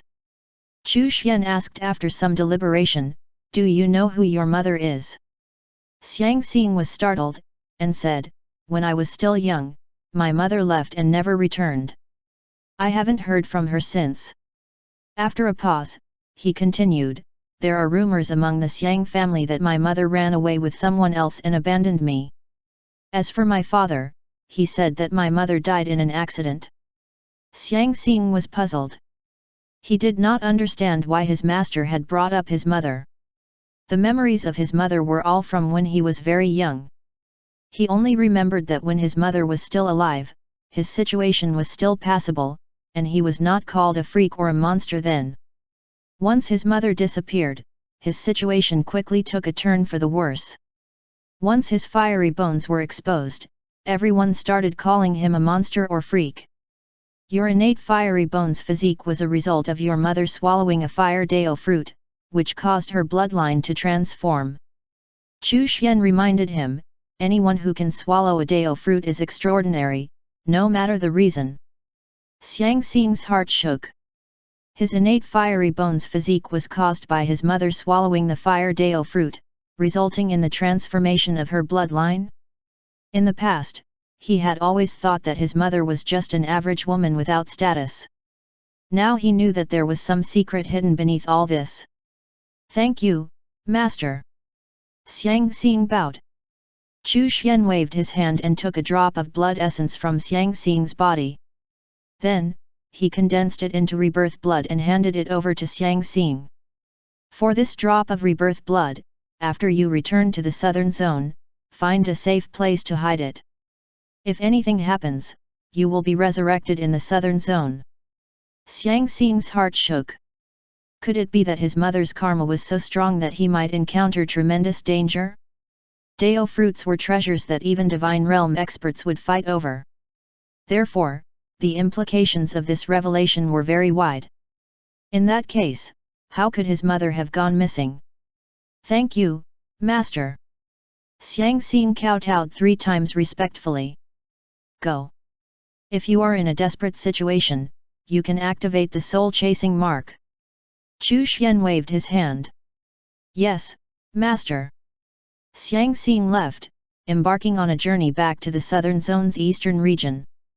He had condensed another drop of rebirth blood for Xiang Xing because he felt that if Xiang Xing did not have time to use the soul-chasing mark, he would be killed. He would then be resurrected in the southern zone instead of returning to the pocket dimension. Ever since he gained the power to condense rebirth blood, Chu Xian had not left any wisps of his power in his disciples' bodies. The children of fate still had to take risks, and at the same time, they had to know when to be cautious. If they had a wisp of his power, they would lose all sense of caution and act recklessly. He did not want his disciples to end up like that. That would be useless. Still, he had given him a trump card. That way, if he encountered an old fellow who bullied the younger generation, he would have a way to deal with it. After the disciples left, Chu Xian refocused his attention on the heavenly Dao law's expansion into the other 4 regions. Ding Yu went to the Earth spirit race and brought them out from their mystic realm into the world. He roamed through the dangerous lands that had been famous for a long time in the northern zone as well as the various mystic realms that had been opened. Lu Piao Piao followed Xiao Liang. They roamed the northern zone and challenged the dangerous lands as well as the territories of some small families there. Wang Luo opened an alchemy hall in the northern region and taught alchemy skills there. Countless cultivators flocked to him and he gathered a large number of followers. The Wang family's patriarch changed. The new family patriarch went over to Wang Luo to apologize and asked him to return to the Wang family. However, Wang Luo refused. He Yu laid out many plans for the northern zone, including plans to develop talents. She led a group of people to the eastern region to meet up with Qin Ying and focused on developing the Black Moon Tower in the eastern region. At present, Chu Xian had access to almost all of the information of the forces in the eastern region. The foundation for the Heavenly Dao Talisman plan had been laid. Everything was developing very well. On this day, a few Daiyuan realm cultivators suddenly appeared in the Great Dao Communication Group. They were all brought in by Hong Yuanchu. The origin Dao crystal's Dao aura that he had given to Hong Yuanchu came in handy for this. The new Daiyuan realm cultivators included humans, demons, and demi-humans. Due to the threat of the Great Calamity, Hong Yuanchu, Mo2, and Soaring Flood Dragon King had already met privately. Using the origin Dao crystal's Dao aura, they pulled their acquaintances into the Great Dao Communication Group. Chu Xian was secretly happy. There were more Daiyuan realm cultivators now, which was a good thing. Welcome, fellow Daists. Chu Xian greeted the newcomers. The new Daiyuan realm cultivators all opened their mouths to pay their respects to Chu Xian, the group leader. They even flattered him. It was obvious that the prospect of an unknown great calamity had frightened them. Veteran Daiyuan realm experts like Hong Yuan guessed that Chu Xian had set up this group to prepare for the great calamity, which spoke volumes of how terrifying the great calamity would be. In addition, although the fate of the demon zone was changing recently, Mo2 was no longer paying attention to it. For existences like them, who were supposed to be immortal after opening their Dao paths, the prospect of something that could kill them was unnerving. After flattering him for a while, they naturally changed the topic to the great calamity. Chu Xian smiled and slipped away quietly. He took out the Heavenly Dao Talisman and continued to modify and strengthen the Heavenly Dao laws, infusing his new insights into it.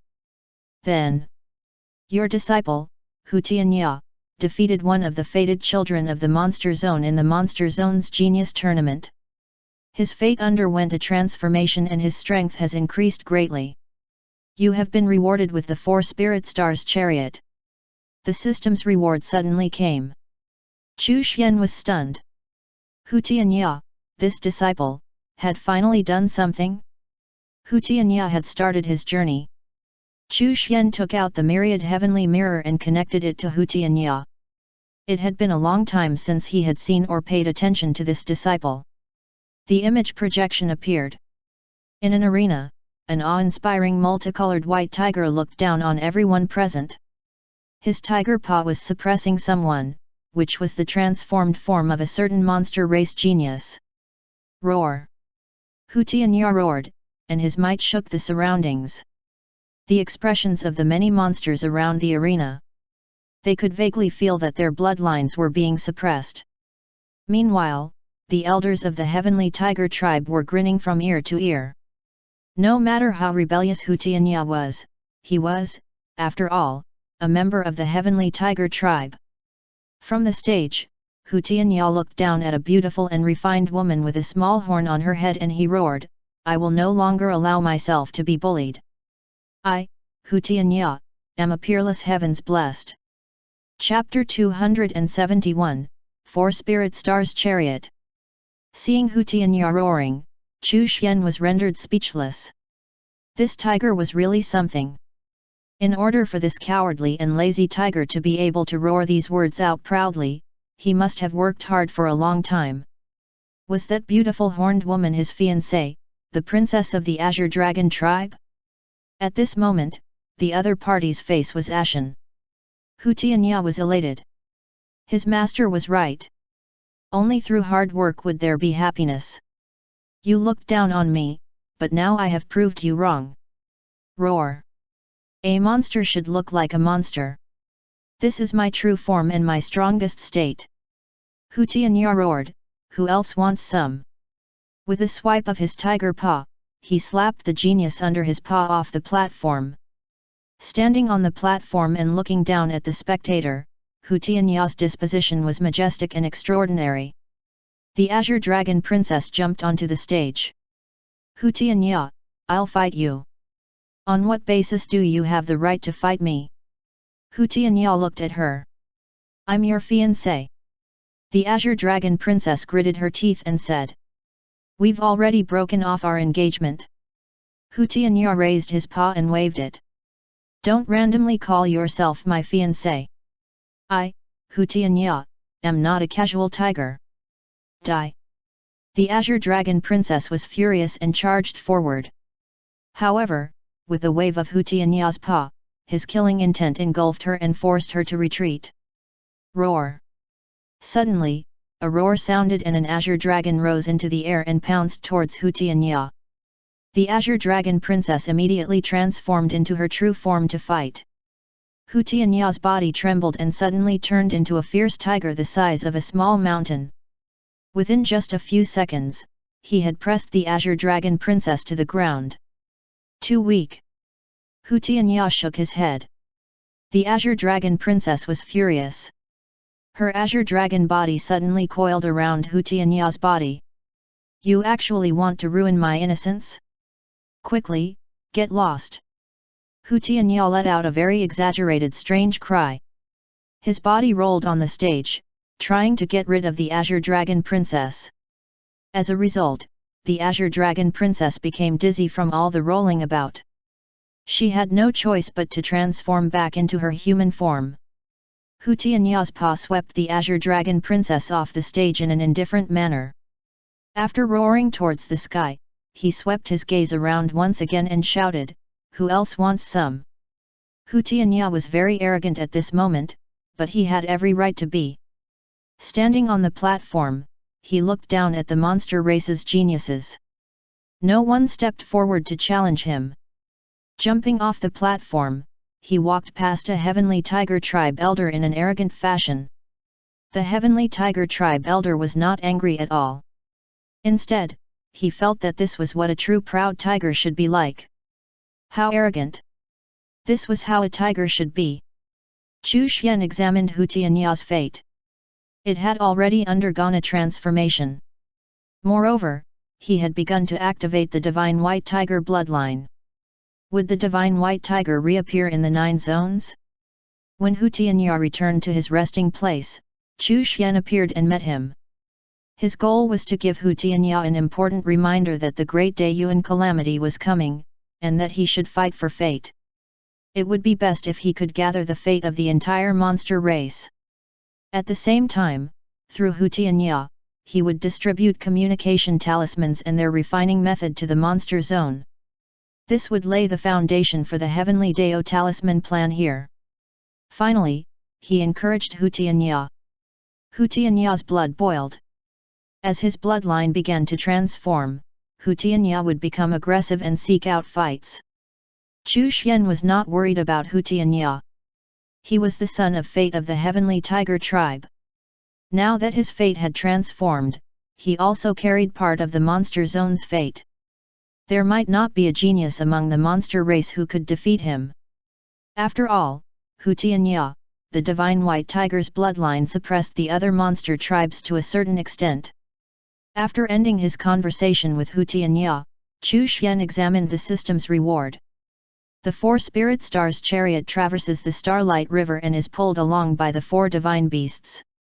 It can traverse the Great Dao, and can also traverse the primal chaos. What a great tool for showing off! When it moved, the Starlight River would trail behind it, and it had 4 divine beasts to pull it. Was that not just majestic and awe-inspiring? This was in line with his identity as a super big shot. Chu Xian also noticed that the 4 Spirit Stars chariot could traverse the Great Dao as well as the primal chaos. He knew about the Great Dao, but not the primal chaos. Perhaps it was beyond the Great Dao? Did the Great Dao have an end and a boundary? He had no idea. Perhaps it was beyond the 9 zones. Chu Xian glanced at the Origin Dao crystal. He wanted to rely on the Origin Dao crystal to connect to the Great Dao and increase his cultivation level, but could not do so until it transformed. As such, the fastest way to raise his cultivation level was to continue the Heavenly Dao Talisman plan. Every time the Heavenly Dao laws conquered a region, he would be rewarded with a cultivation boost. The 9 zones had 50 regions, though the Dao realm only had 36 levels. After breaking through the 36th level of the Dao realm, he would open his Dao path. As for whether or not he would be stuck at the 36th level of the Dao realm and never be able to open a Dao path, Chu Xian was not worried about that. With the absolute beginning Dao scripture as his cultivation technique, reaching the Dayuan realm would not be a problem for him. Moreover, the Heavenly Dao Talisman plan also brought him endless insights, which allowed him to grasp new Dao principles. This provided him with a reference for perfecting his own great Dao. Chu Xian looked at the situation in the demon zone. After the return of Buddha Nanyu, the expansion of the Buddhist sect accelerated, and more demons converted to the Buddhist sect. Just the phrase "all beings are equal" made the lower-level demons of the demon zone excited about joining. Those with a little talent wholeheartedly joined the Buddhist sect and became its disciples. They fought for the Buddhist sect and practiced Buddhist Dharma. Temples began to appear in the demon zone. The Da'ai Buddhist temple was the holy land and ancestral court of the Buddhist sect in the demon zone. As the Buddhist sect grew stronger and expanded, conflicts were inevitable, and battles happened every day. The higher UPS of the heavenly demon tribe also began to pay attention to the Buddhist sect. On one occasion, they even sent 10 peak heaven realm experts to attack the Da'ai Buddhist temple, trying to destroy the holy land of the Buddhist sect and their place of worship. Although the disciples of the Buddhist sect were all demons before they converted, after they converted, they no longer considered themselves demons and even took it upon themselves to convert other demons. Moreover, the ideology spread by Buddhism completely contrasted with that of the demons.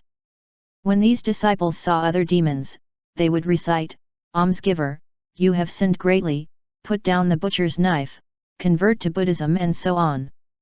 Furthermore, the chanting of Buddhist scriptures restrained the demon race to a certain extent and could purify the demon power, which was absolutely unacceptable. Thus, the heavenly demon tribe's higher UPS made a move. Chapter 272, Buddhist Region. The Buddhist sect began to develop rapidly.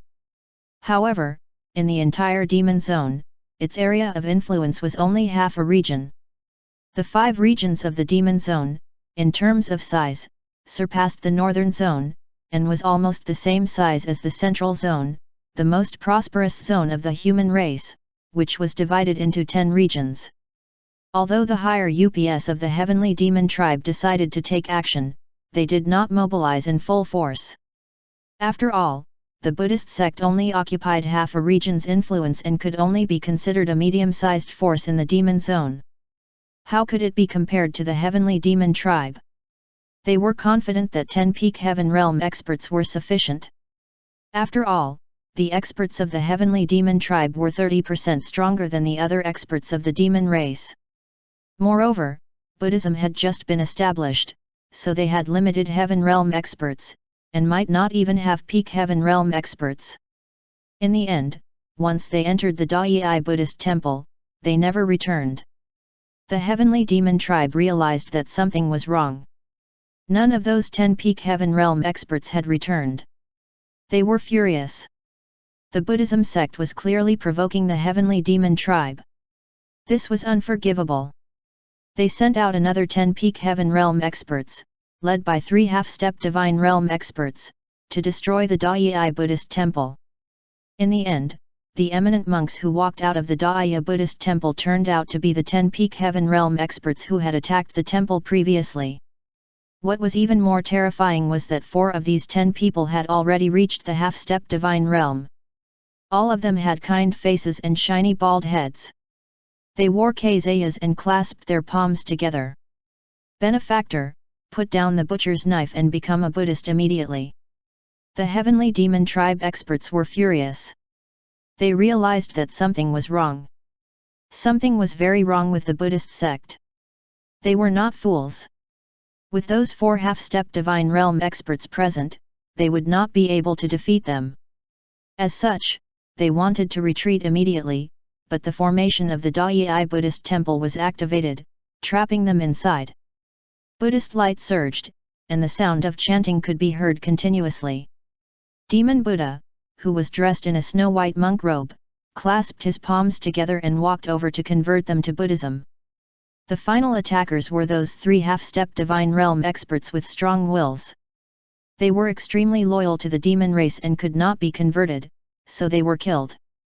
The other 10 people, however, were all converted. The array formation of the Dai Buddhist temple contained the blessing of the Buddha Nanwu. The 10 experts of the heavenly demon tribe naturally could not withstand it. After another failed attack, the heavenly demon tribe fell silent. They knew that something was wrong with the Dai Buddhist temple. The Buddhist sect continued expanding and finally occupied a region, which they named the Buddhist region. Every demon in this region had converted to Buddhism. As far as the eye could see, almost all of them were bald. The Buddhist clan was thereby established. Once the Buddhist clan was established and occupied a region, the system's reward arrived.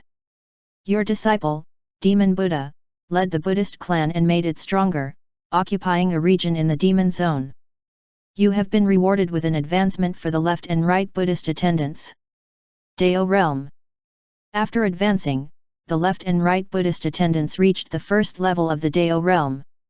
He finally possessed Dao Realm subordinates, which strengthened the forces under Chu Xian's command. Chu Yi and Chu Er were now half-step Dao Realm experts. If they transformed once more, they would be able to reach the Dao Realm. They were no longer soul puppets. They were already in a new type of life form with their own thoughts and consciousness. However, for the time being, neither Chu Yi nor Chu Er could transform and step into the Dao Realm. They had to wait for the origin Dao crystal to transform and upgrade before they could do so. Chu Xian was about to close the myriad heavenly mirror, when he suddenly realized that a powerful aura had erupted in the demon zone. Divine Realm. An ancestor of the demon race. Once the Divine Realm experts left the desolate ancient zone, they naturally returned to their respective zones. The demon race Divine Realm experts were no different. After the heavenly demon tribe suffered 2 defeats, an ancestor of the demon race personally took action. Buddha Nanwu stood up and chanted the Buddhist scriptures. With a flash, he arrived outside the Buddhist region. Amitabha, benefactor has committed a grave sin. Put down the butcher's knife and join our Buddhist sect. Sincerely repent and wash away your sins. You're courting death. The Divine Realm ancestor of the demon race was furious. He was merely a bald man at the first level of the Divine Realm, yet he dared to say such impudent things. The cultivation level that Buddha Nanwu displayed externally was just that. The Divine Realm ancestor of the demon race had reached the 4th level of the Divine Realm, so he naturally did not take Buddha Nanwu seriously. Boom! Demonic power soared into the sky and erupted violently. Buddha Nanwu pressed his palms together, and Buddhist light rippled out, transforming into a huge bell that headed straight for the Divine Realm ancestor, imprisoning him. He was then brought back to the Dai Buddhist temple and locked into the demon suppression tower. Buddha Nanwu did not have the ability to convert Divine Realm cultivators. The Divine Realm was extraordinary after all. When Chu Xian saw this scene, he pondered on whether or not to send the world-purifying glazed pagoda over to help convert the demon race's experts. There were definitely more than one demon race Divine Realm expert. If all of them were to be converted to Buddhism, then the process of the Buddhist clan taking over the demon zone would increase rapidly. If even their Divine Realm experts converted, how could the other demons resist? They probably would not. With this thought in mind, Chu Xian decided to send the world-purifying glazed pagoda over and make it the supreme treasure of the Buddhist clan. No one could take away the world-purifying glazed pagoda anyway. Chu Xian was still its master, and could take it back at any time. He immediately appeared through the image projection and met with Demon Buddha and Buddha Nanwu. He encouraged them and taught them the scriptures. The Buddhist clan of the 9 zones has just been established, so it needs a supreme treasure. This world-purifying glazed pagoda will be the supreme treasure of the Buddhist clan. Chu Xian then sent the world-purifying glazed pagoda over. At the same time, he gave Demon Buddha and Buddha Nanwu the permission to use OT. He also gave them the right to assign permission to others to use it. After obtaining the world-purifying glazed pagoda, Buddha Nanwu immediately threw the Divine Realm Demon Ancestor into the second level of the world-purifying glazed pagoda to suppress and convert him. The glazed pagoda had a total of 7 levels, and each level was more powerful than the one before. The second level was sufficient to convert the Divine Realm demons. In fact, the first level could convert Divine Realm demons as well, but it would take a longer time. Chu Xian asked Demon Buddha and Buddha Nanwu to start promoting communication talismans in the demon zone to lay the foundation for the Heavenly Dao Talisman plan. After ending the conversation, Chu Xian raised his head up into the sky. The Heavenly Dao laws were about to take over the western region. The Great Dayuan calamity was getting closer. Chu Xian's next goal was to help the Heaven Realm experts under the Heavenly Dao laws advance to the Divine Realm in order to strengthen the Heavenly Dao laws.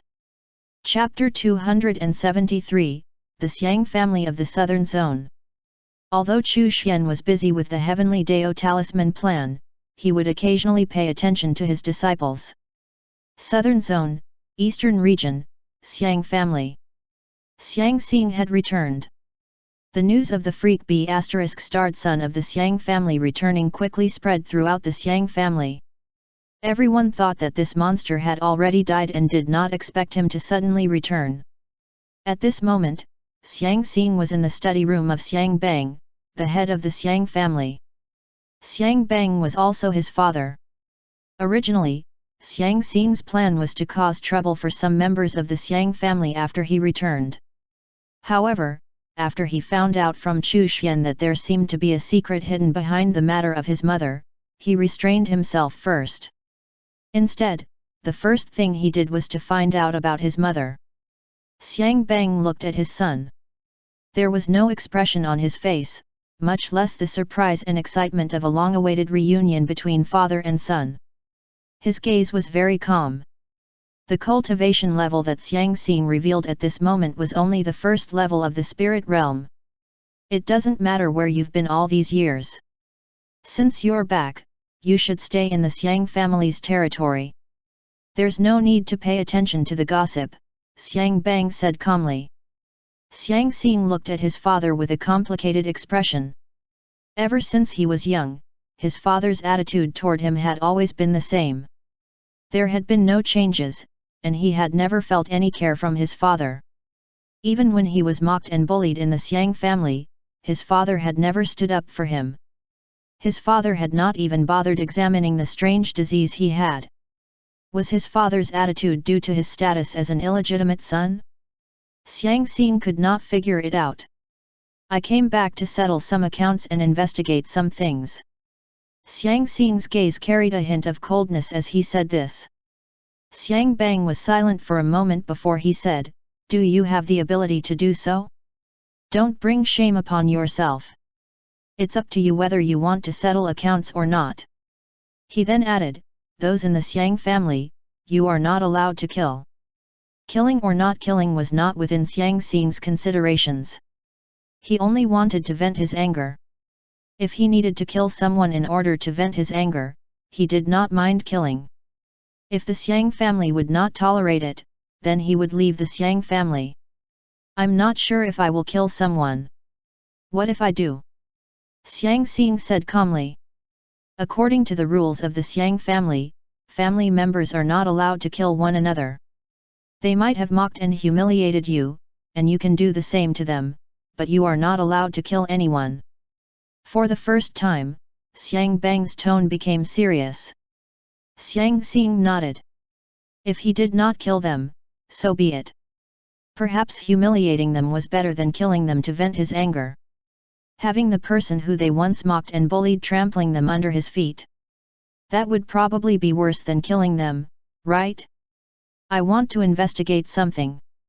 It's about my mother. Xiang Xing looked straight at Xiang Bang. However, the expression on Xiang Bang's face did not change much. What is there to investigate? Your mother has gone missing. Missing? Do you know my mother's background? A maid of the Xiang family. Xiang Bang looked at him impatiently and said, "All right, you can leave now." Xiang Xing pressed his palms on the desk and stared at Xiang Bang. "You are my father. My instincts tell me that you know something. Do you know what's going on with my bones?" "I don't know. You can leave now." Xiang Bang waved his hand to chase him away. Xiang Xing did not move. "My bones are innate fiery bones. It is a special physique. Did you really not know, or were you just pretending not to know?" Xiang Bang's expression changed. It was the first time he looked at Xiang Xing properly. He frowned slightly and asked, "Innate fiery bones? I have never heard of such a special physique. It should be." After staring at Xiang Xing for a few breaths, he continued, "It should be the fire elemental physique, not some innate fiery bones." Whether it was the fire elemental physique or innate fiery bones, it meant that Xiang Bang knew that he was not a monster. Xiang Xing grinned and said with a self-deprecating smile, "Regardless of which one it was, you are my father. Why did you sit by and watch me be ridiculed as a monster?" Xiang Bang was silent for a while before he said, "The fire elemental physique is very special. It requires a special secret technique to be activated in order to stimulate one's talent. And your fire elemental physique is even more special." Xiang Xing's eyes flashed. The key clue to his mother was this fire elemental physique. In the southern zone, or in the entire 9 zones, which family had the bloodline of the fire elemental physique? Perhaps, he would be able to find out some information about his mother from this. Naturally, Xiang Xing did not think that he had the fire elemental body. If his master said that he was born with the fire bone, then he would not be wrong. The Xiang family does not have a secret technique to activate the fire elemental physique, right? Which family has the bloodline of the fire elemental physique? Which family does my mother come from? Xiang Xing asked. Xiang Bang frowned and said, "Just stay in the Xiang family's territory. Your mother's matter is not something you can interfere with. As expected, you do know. Even if you don't tell me, I can and will find out." Xiang Xing turned around and left the study. Seeing Xiang Xing leave, Xiang Bang frowned. After a long while, he said, "Huoying, don't let him investigate this matter." There was a flash of fire in the study room, and a muffled voice replied, "Yes, master." Xiang Xing left the study room feeling stifled. His father knew everything, but had allowed him to be laughed at and bullied anyway. Whether there was a hidden reason behind this, or if he had no other choice, he could not accept it. It was time to find someone to vent his anger on. He walked toward one of the courtyards of the Xiang family. Just as he arrived at the entrance of the courtyard, he heard a mocking voice, "Yo, isn't this the Xiang family's disgraceful little monster? He didn't die out there, but actually came back." Boom! Xiang Xing's heart was stifled. He could not be bothered to waste his breath. He immediately struck out, knocking the other party to the ground. The sound of bones breaking could be heard. "You!" The other party spat out a mouthful of blood, his face filled with disbelief. Xiang Xing walked forward. His feet stepped on the other party's body, and the sound of bones breaking could be heard again. "You're not as good as the person you called trash. What right do you have to be arrogant?" At this moment, Xiang Xing felt very comfortable after stepping on an enemy. He kept going. "Yo, it's the shame of the Xiang family. You monster, you still have the face to come back." Another mocking voice was heard. Following that, there was a scream. The aura of an emperor-level cultivator erupted briefly before disappearing. In this small courtyard, Xiang Xing was taking a stroll. Every step he took was on someone's body. The sound of bones breaking was like a beautiful melody. A bunch of trash. You guys are a waste of resources. Say, have you guys been busy eating sh*t all these years? Your cultivation levels haven't improved at all. All the resources of the Xiang family have been wasted on you. Are your lives still worth living? Kill yourselves. The Xiang family members on the ground were miserable. Their eyes were also burning with rage. You just attacked your own family. You. Xiang Xing directly stepped on the other party's face, and his entire face deformed. Chapter 274, Myriad Wonders House. Xiang Xing sneered, attacking my own family? It doesn't matter unless I kill all of you. And even if I do, so what? Xiang Xing looked down at his peers who were lying on the ground. He said with murderous intent, don't provoke me, or I'll kill all of you. The entire courtyard fell silent. The people lying on the ground no longer dared to speak. Xiang Xing seemed to be serious. They did not want to anger Xiang Xing. What if he really killed them on impulse? Even if Xiang Xing was punished by the family rules later, they would still be dead. What was the point? Their lives were more important. Xiang Xing looked at them. He shook his head in disappointment and said, why did you stop insulting me? Why are you lowering your heads?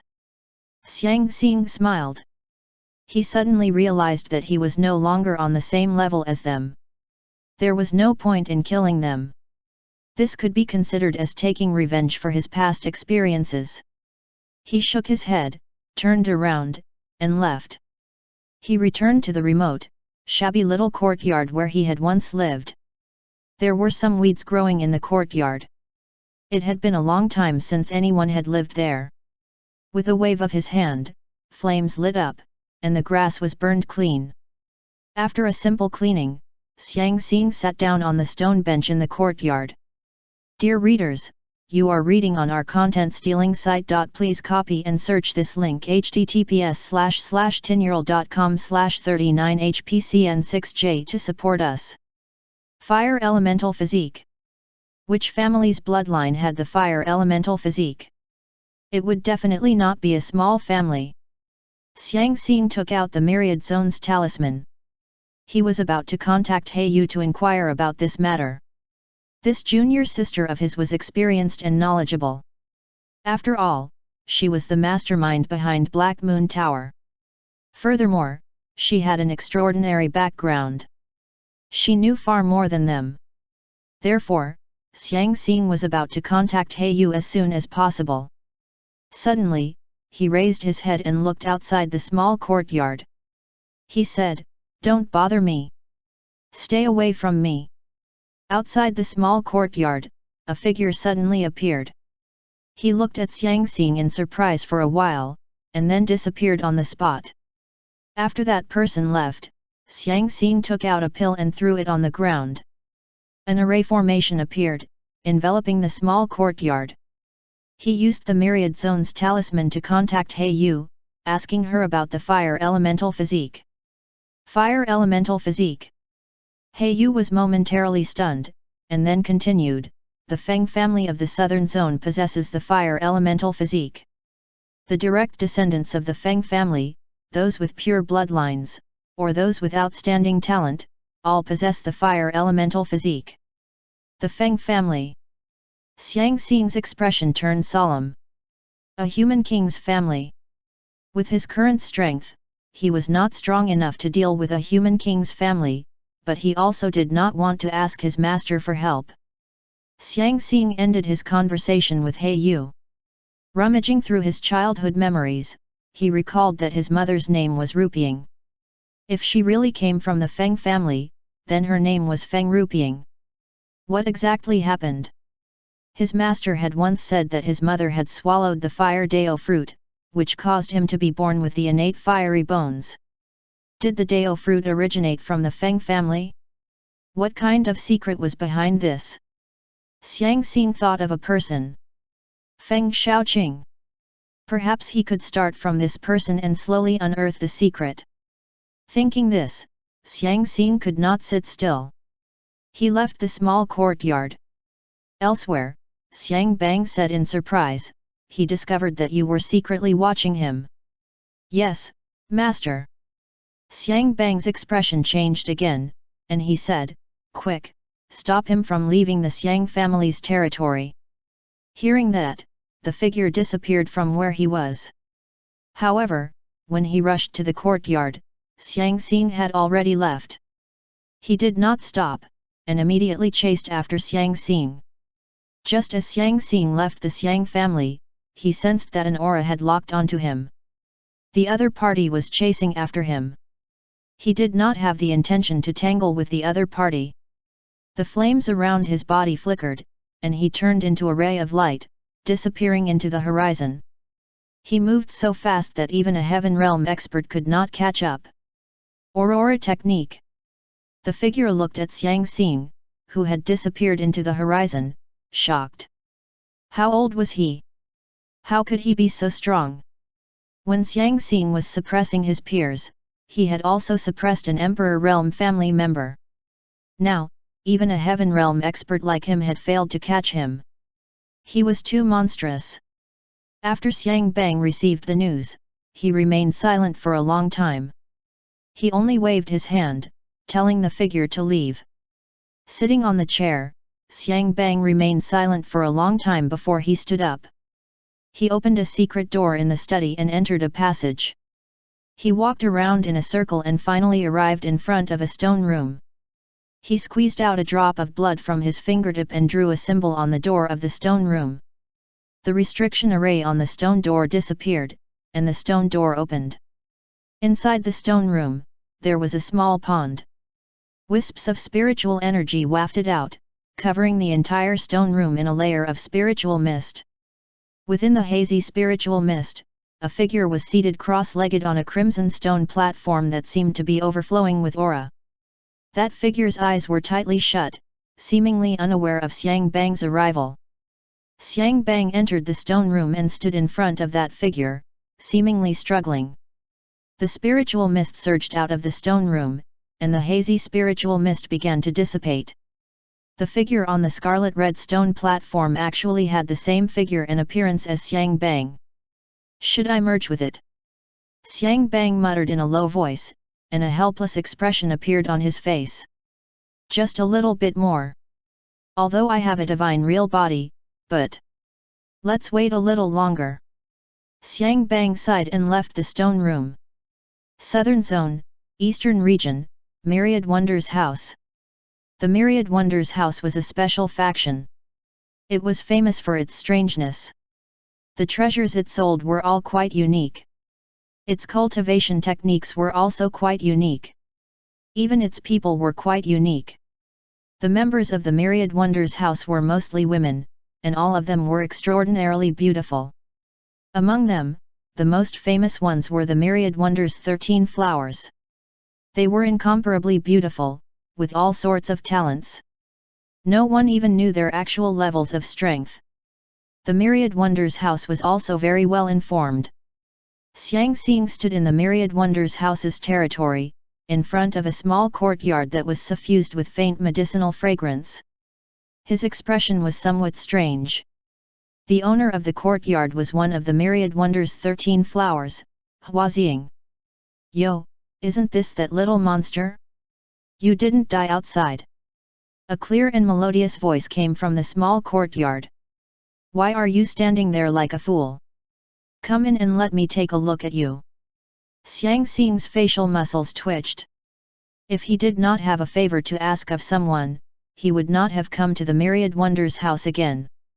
Back then, when he had almost died while being studied, it was Huaziying who saved him. In the end, Huaziying was even more curious than the others. She almost removed all of the flesh from his body just to study his fiery bones. He could not help but shiver when he thought of this beautiful woman who had held a small knife in her hand while cutting his body with a smile on her face.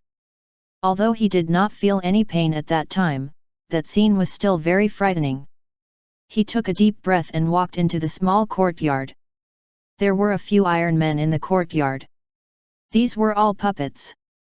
Back then, Xiang Xing had been very surprised by these puppets. He felt that the person who was able to create such puppets was definitely a master refiner. Seeing them again now, in Xiang Xing's eyes, they were just wooden scrap metal. He had no interest in them at all. Chapter 275, You're not crazy, but I'm going crazy. As usual, Chu Xian was casually checking out how his disciples were faring. When he reached Xiang Xing's turn, he saw his red-faced disciple being pressed to the ground by a beautiful woman. He did not expect Xiang Xing to have an old lover in the southern zone. However, his old lover was really old. He thought that Xiao Yang's lover was already old enough. He did not expect that Xiang Xing's lover was even older than Lu Piao Piao. However, Xiang Xing's lover was a little special. Was it related to the cultivation technique that she cultivated? Glancing at the myriad wonder house's territory and seeing the other 12 flowers, Chu Xian could not help but exclaim in surprise. This clone technique was quite exquisite. Splitting 12 wisps of the soul to condense 12 clones. Each clone had its own personality and consciousness. When separated, they were all in the heaven realm. Once the clones merged, who knew what the owner's cultivation would be? Xiang Xing was blessed. Chu Xian did not continue watching. Xiang Xing broke free from Huaqian's hand. His face was red from holding it in. It took him a long time to calm down. With his current strength, he could naturally tell that Huaqianzi was extraordinary. Of course, he only thought that she was very strong and should have reached the heaven realm. Moreover, she was definitely not a little girl. Sister Hua, I have something to ask of you. Humph. Huaxing snorted softly, you have no conscience. You only look for me when you need something. The corners of Xiang Xing's mouth twitched. He could not hold it in any longer. He sighed in his heart. It was his eldest senior brother who was far-sighted. Having no woman in his heart would naturally be the best. Looking at the embarrassed Xiang Xing, Huaxing narrowed her eyes and said, "All right, little monster. Spit it out. What do you want?" Xiang Xing said seriously, "I want to know the whereabouts of Feng Shaoqing." Who? Huaxing also became serious. The descendant of the human king, Feng Shaoqing. Xiang Xing repeated himself for clarity. Huaxing stared at him without blinking. You have a grudge against him? Moreover, with your ability, are you even capable of messing with him? I have a reason to look for him. You can just tell me his whereabouts. Sure, but how are you going to repay me? Huaxing said with a smile, why don't you give me your bones? Xiang Xing said with a dark face, stop fooling around. I'm serious. After thinking for a while, he took out a puppet and said, I'll give you this as a reward. Hey! Huaxing was surprised. She took the puppet and looked at it for a moment. Then, she asked curiously, where did you get this puppet? I made it myself. Oh, the little monster can lie now. This is not good. Huaxing stood up and leaned over. She stretched out her fair fingers, pinching Xiang Xing's face, pulling his cheeks. Xiang Xing's face turned even darker. He wanted to dodge, but he knew that he could not. The difference in their strength was too large. Release me. Xiang Xing raised his hand to pull away Huaxing's hands. The two of them struggled for a while until Xiang Xing's hands touched a spot that should not be touched. Only then did it stop. You're really bad. Huaxing rolled her eyes at him and stored the puppet away. Forget it, I'll believe you for now. Then, she said seriously, tell me honestly, why are you looking for Feng Shaoqing? The human king's Feng family is not an ordinary force. I want to ask him about someone. It won't be that easy. He won't give you any answers. Feng Shaoqing is a very proud person. He has great ambitions. He wants to be the third human king of the Feng family. Huaxing shook her head and said. The Feng family has 2 human kings. Xiang Xing asked in surprise. The first human king of the Feng family emerged a very long time ago. When the Feng family was in decline, a second human king emerged. Rumor has it that this person was also the last human king of the human race. Huaxing shook her head and said, Feng Shaoqing believes that the current Feng family is in a period of decline. He wants to revive the Feng family. For proud people, it's easier to deal with them head-on. They will also fulfill their promises. Xiang Xing said in a deep voice, I want to challenge him. After beating him, I will ask him about that person, or to help me find her whereabouts. Is there something wrong with your brain? Huaxing's beautiful eyes widened in shock. You want to challenge Feng Shaoqing? Do you have the ability? Little monster, listen to your sister's advice and don't throw your life away. Moreover, Feng Shaoqing will not accept your challenge. Who do you want to find? Tell your sister and I'll help you find that person. Xiang Xing said in a deep voice, this matter is not something you can get involved in. Just help me find Feng Shaoqing. He will accept it. Even if he doesn't, I'll force him to accept it. Also, spread the news of this matter. That way, he will not be able to go back on his word even if he wants to after he loses. It would be best if he also bets the reputation of the human king's family on it. You have really gone mad, little monster. Huaxing had a sorrowful look on her face. My little monster has gone mad. The corners of Xiang Xing's mouth twitched. The aura around his body suddenly erupted. His peak supreme realm cultivation was revealed at this moment. I'm not crazy. Huaxing's beautiful eyes widened, and her face was filled with shock. If anyone had seen the other 12 flowers at this moment, they would have noticed that the other 12 people had a look of shock on their faces at this moment. You're not crazy, but I'm going crazy. Huaxing hugged Xiang Xing, her hands touching and poking on his body. How is that possible, little monster? How old are you? You're already. Let me go. If you won't tell me, then I won't let go. Little monster, let me cut you open and study you. How are you cultivating so quickly? After Feng Shaoqing failed in the fight for the fate treasures in the southern region, he returned to the southern zone and continued to cultivate bitterly. He no longer suppressed his cultivation, and his strength increased rapidly. A letter was sent to him. It was a letter from the Myriad Wonder House. Someone wanted to challenge him. The price for losing was that he, Feng Shaoqing, would have to help the challenger find out about a person or to tell him the whereabouts of that person. At the same time, news of the B***starred son of the Xiang family, the one called a monster, challenging the descendant of the human king's Feng family, Feng Shaoqing, spread throughout the southern zone like wildfire. What followed was the communication talismans by the Myriad Wonder House. Mocking laughter also spread throughout the southern zone. Everyone said that the B***starred son of the Xiang family was overestimating himself.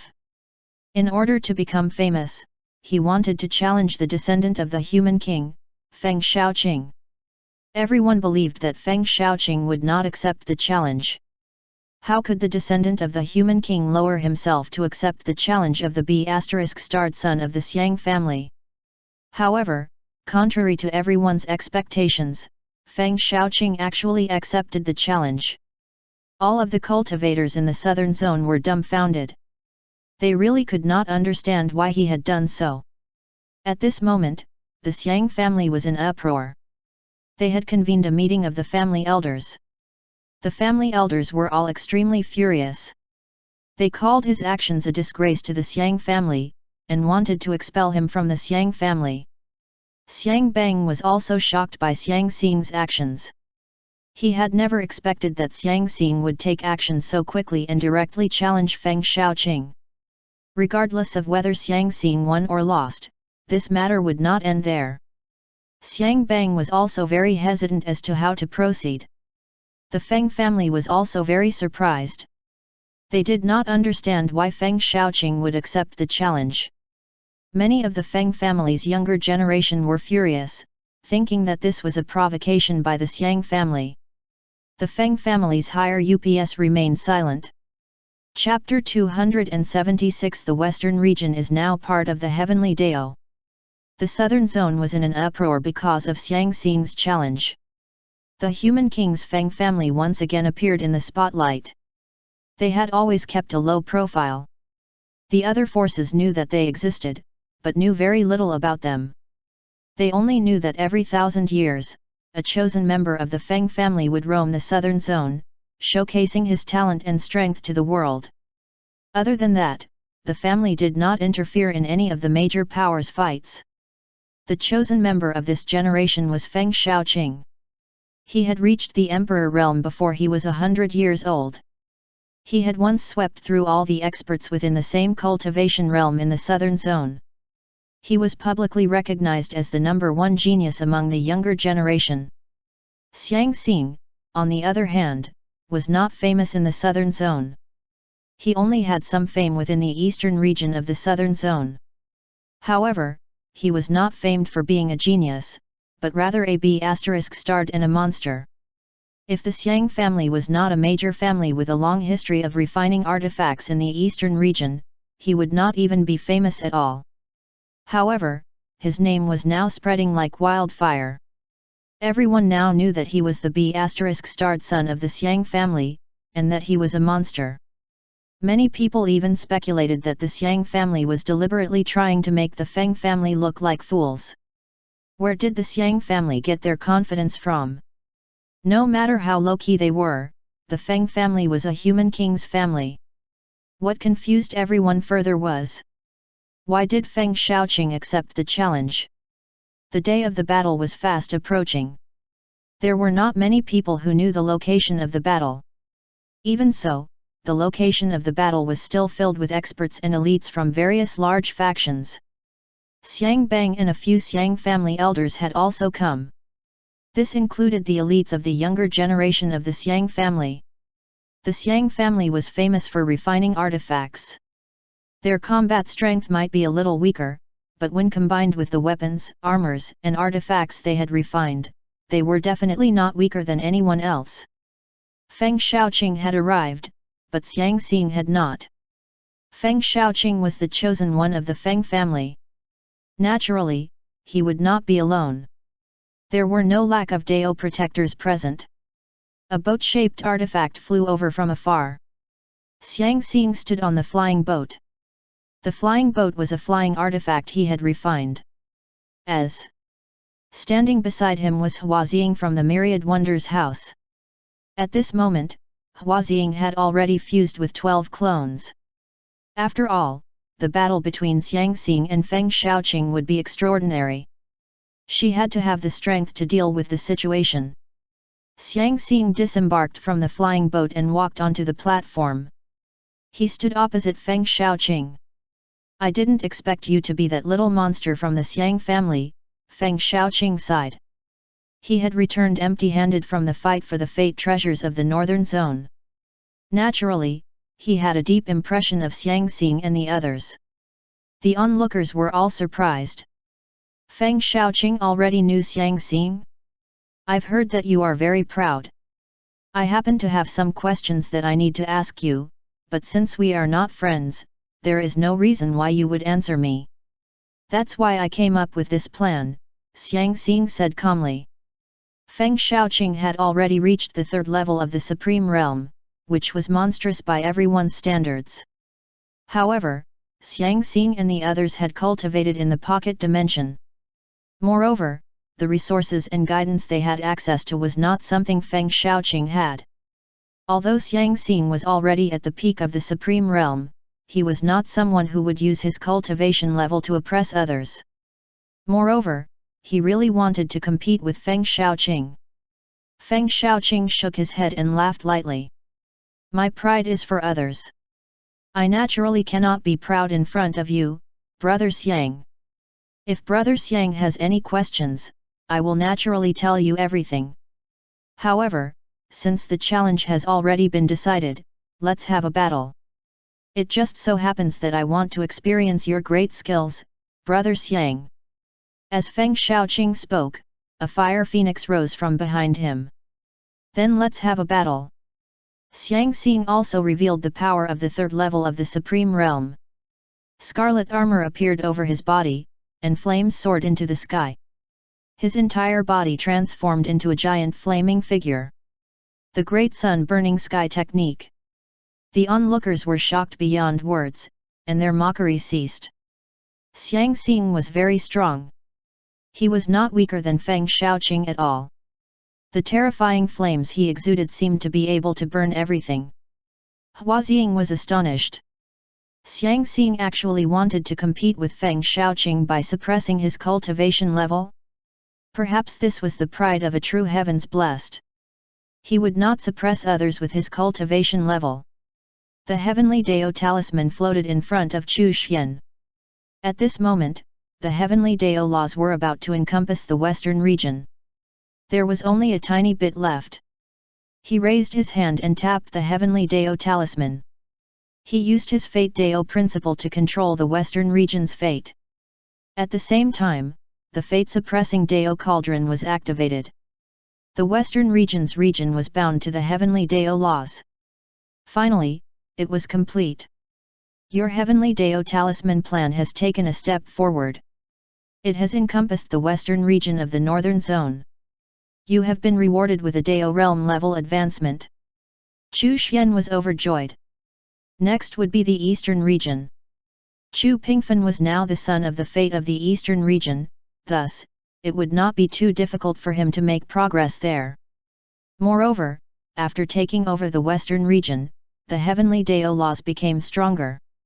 The western region was, after all, stronger than the southern region.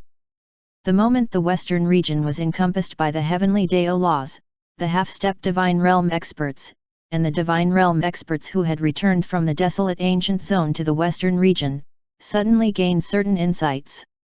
It seemed that the laws of heaven and earth in the western region had changed. At the same time, they felt that it was easier to cultivate now. This was especially true for the divine realm experts. For some reason, the great Dao, which was originally unpredictable and difficult to comprehend, had become clearer now. Was the great Dayuan calamity coming? Their first thought was to suspect that the great Dayuan calamity was coming. They communicated with each other to discuss things, and soon realized that only the western region had changed. This change was very similar to the south region. Thus, some heaven realm experts bought the Master of the Heavenly Dao, close contact with the Heavenly Dao and other secret manuals from the Black Moon Tower. After reading them, their comprehension ability increased, and their bottlenecks were actually loosened. There was an old heaven realm expert who had exhausted his lifespan and was waiting to die. However, when he read the secret manuals, he actually experienced an epiphany and suddenly touched the threshold of the divine realm. He was glowing with new vitality, and his lifespan had been increased to a certain extent. After this news spread, the old heaven realm experts of the northern zone all rushed to the western region and bought the entire set of secret manuals from the Black Moon Tower. These old experts were mostly on their last legs, and had only stuck around to see the conclusion of the battle at the Azura ancient land. They wanted to join hands to oppose Cao Tianyi at the critical moment. In the end, they did not need to. Originally, they only had one wish, which was to pass on their legacy. However, now that they saw the hope of breaking through, how could they not be excited? They were so excited that tears were streaming down their faces. The heavenly Dao was awesome and merciful. Chu Xian was comprehending the changes to the heavenly Dao laws, when your disciple, Xiang Xing, defeated the descendant of the human king and became famous throughout the southern zone. His fate has transformed. You have been rewarded with a lump of chaotic energy and an upgrade to your fate Dao principle. Chapter 277 Bing Loxing. The surprise came too suddenly. Chu Xian was overjoyed. This disciple of his was really capable. Xiang Xing had just returned to the southern zone not too long ago, yet he had already given Chu Xian such a big surprise. Teaching and nurturing him had not been in vain. Chu Xian received the reward. The chaotic energy grew stronger, and its ability to temper his Dao principles strengthened as well. His Fate Dao principle rose by 1 level. Following that, he received the Cultivation Boost reward. The cultivation increased by 1 level, and Chu Xian once again entered a mysterious state. The 4th level of the Dao realm. He comprehended a new Dao principle. He had finally caught up with the weakest cultivator in the Great Dao Communication Group, Ying Kong. Chu Xian was confident that, given his strength, it would be no problem for him to crush Ying Kong. The feeling of increasing one's cultivation level was great.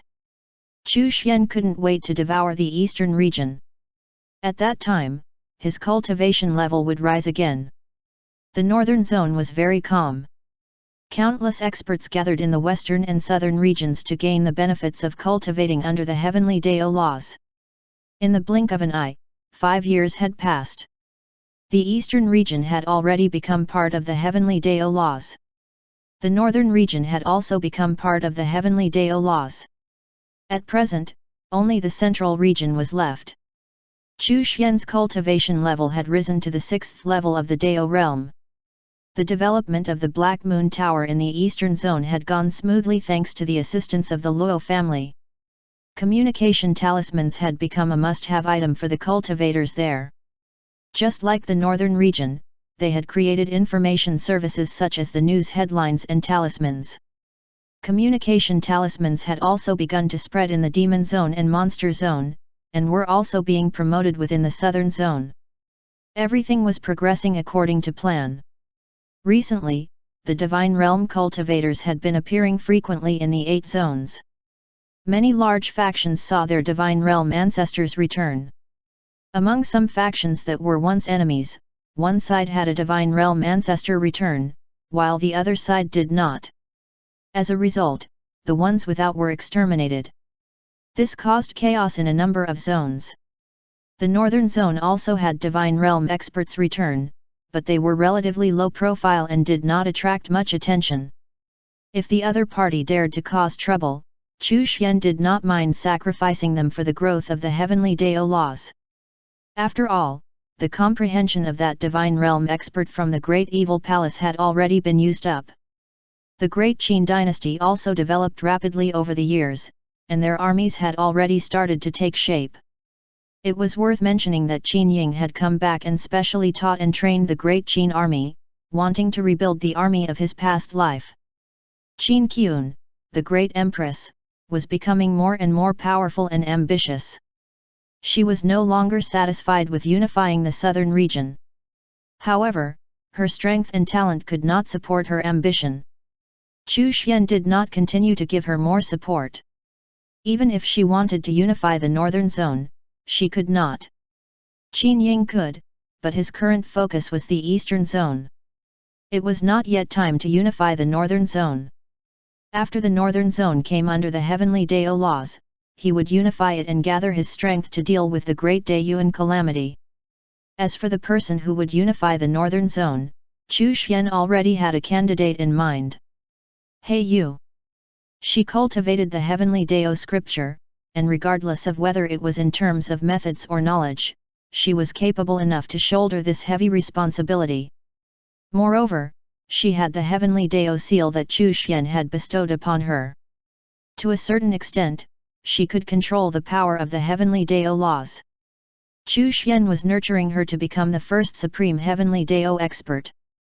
The central region was the core of the northern zone, and thus the expansion of the heavenly Dao laws here was the slowest. It would take a few years before the heavenly Dao laws would completely encompass the central region. Still, once they were done with the central region, their work in the northern zone should be pretty much done.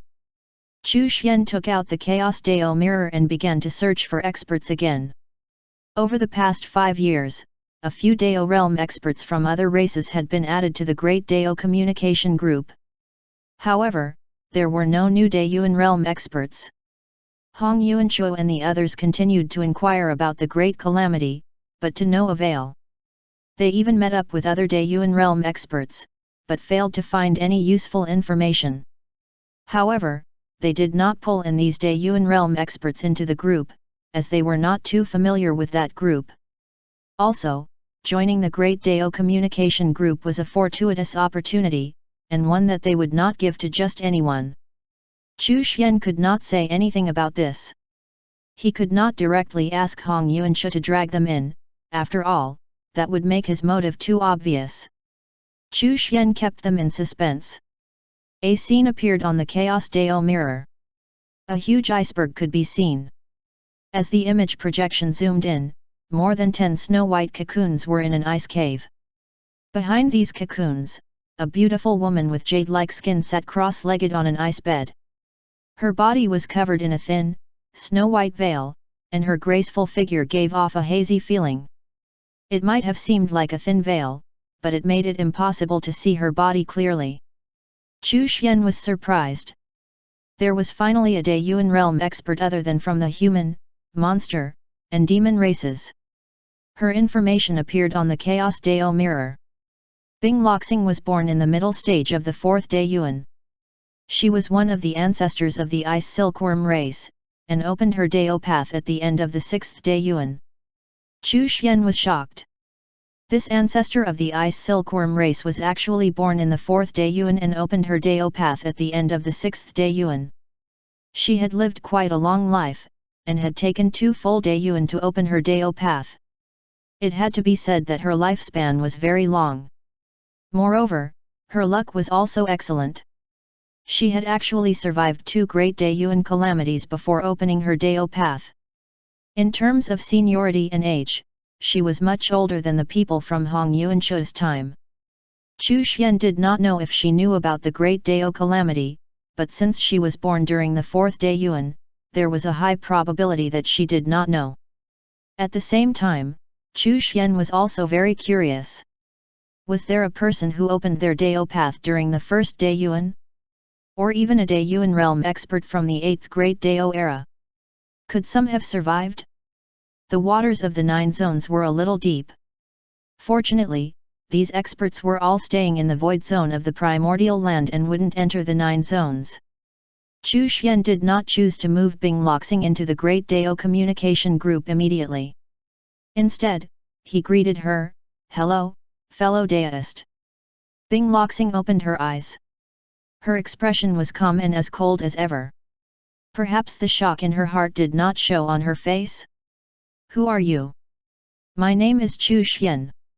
I have established a Great Dao communication group. Those who are fated may enter, and it so happens that I stumbled upon fellow Daoist." Bing Loxing was silent for a moment before she said, "I don't want to be disturbed." Chapter 278 Opportunities within the Calamity. Fellow Daoist, if you don't want to be disturbed, you can ignore the messages in the group. Besides, a great calamity is coming. Fellow Daoist, you should make some preparations and communicate with the other fellow Daoists, Chu Xian said with a smile. Great calamity? The Great Daiyuan? What does it have to do with us? Bing Loxing asked with a frown. The Great Daiyuan calamity is a minor calamity.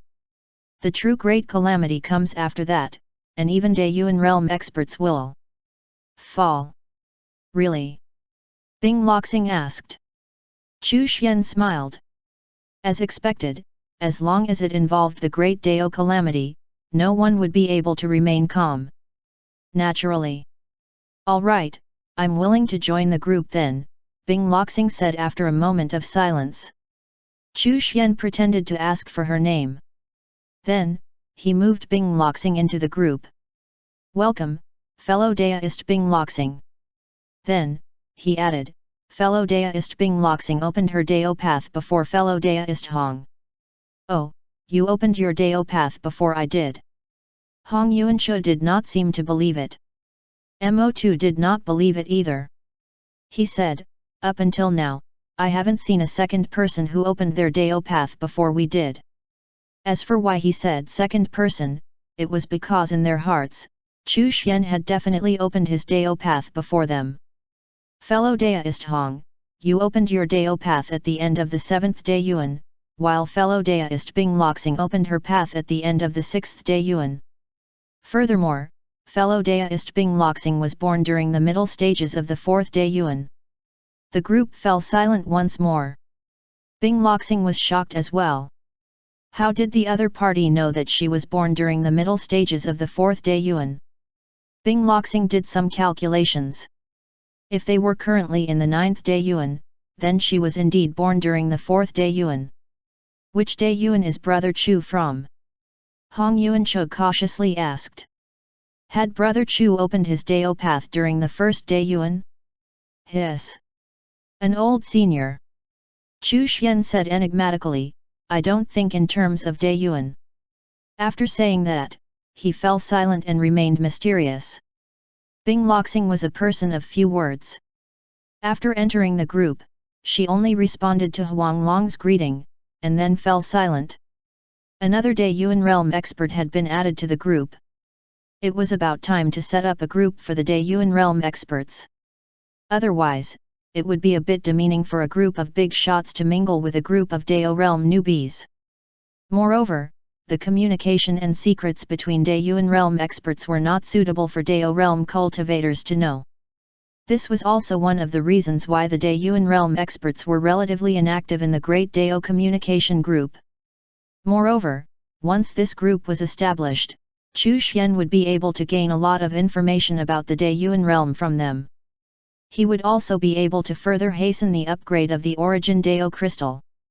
Dong! Suddenly, a muffled sound rang out. Su Xian ran over and asked in surprise, Sir, what happened? Chu Xian's expression was slightly solemn as he said, The Great Day Yuan calamity is about to arrive. The muffled sound spread throughout the 9 zones. Chu Xian could sense that the laws of heaven and earth outside the northern zone were rippling. The northern zone had almost been fully encompassed by the heavenly Dao laws, which was why there were no fluctuations. When Su Xian heard this, her expression changed slightly as she asked, Sir, what should we do? Chu Xian smiled and replied, There's no need to worry. It's just a minor calamity. However, there is also fate and opportunities within the calamity. If you want to, you can enter the calamity and fight for them. Su Xian blinked her beautiful eyes and smiled sweetly, I'm not going to enter the calamity. I want to accompany Sir. I'm Sir's maidservant, so how can I leave?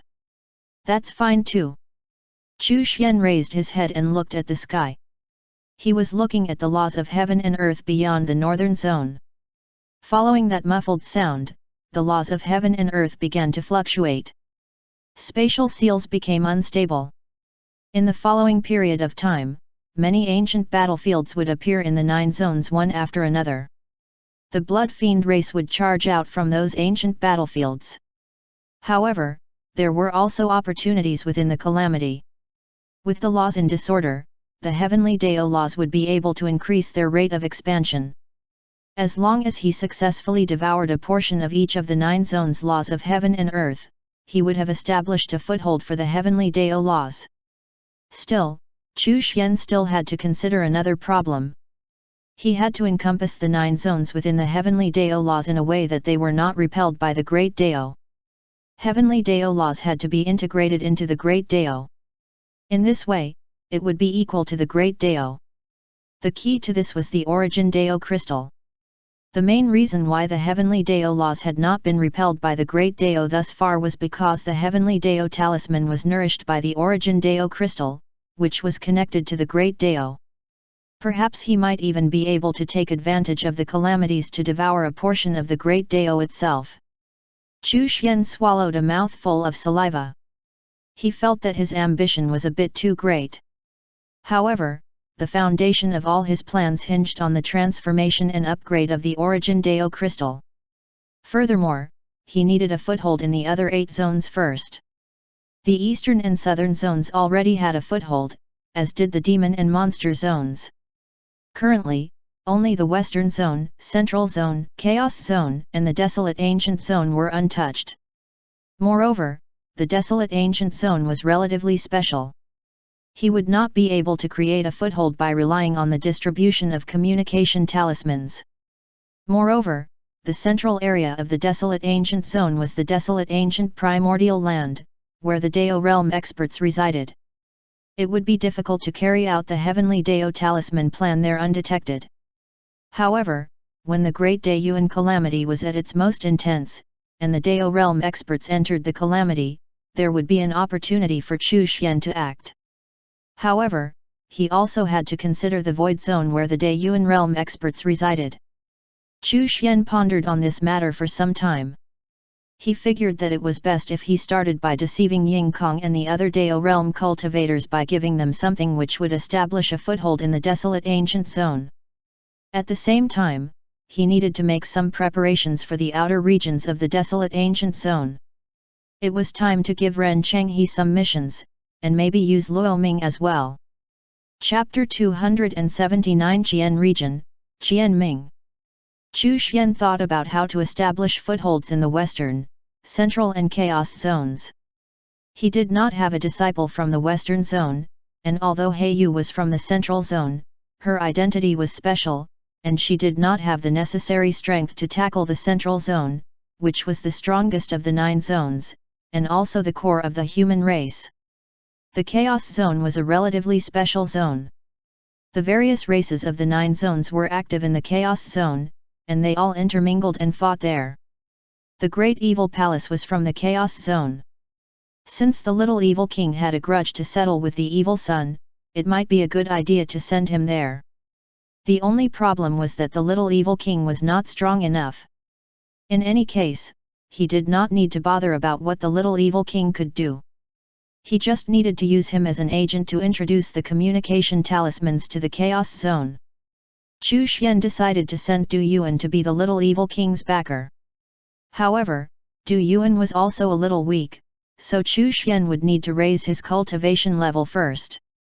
Chu Xian had enough treasures to do this anyway. After making the decision, Chu Xian called Du Yuan over. He gave Du Yuan 2 Dao fruits and asked him to cultivate in the pocket dimension and break through to the divine realm quickly, as he had a mission for him. Du Yuan was very excited.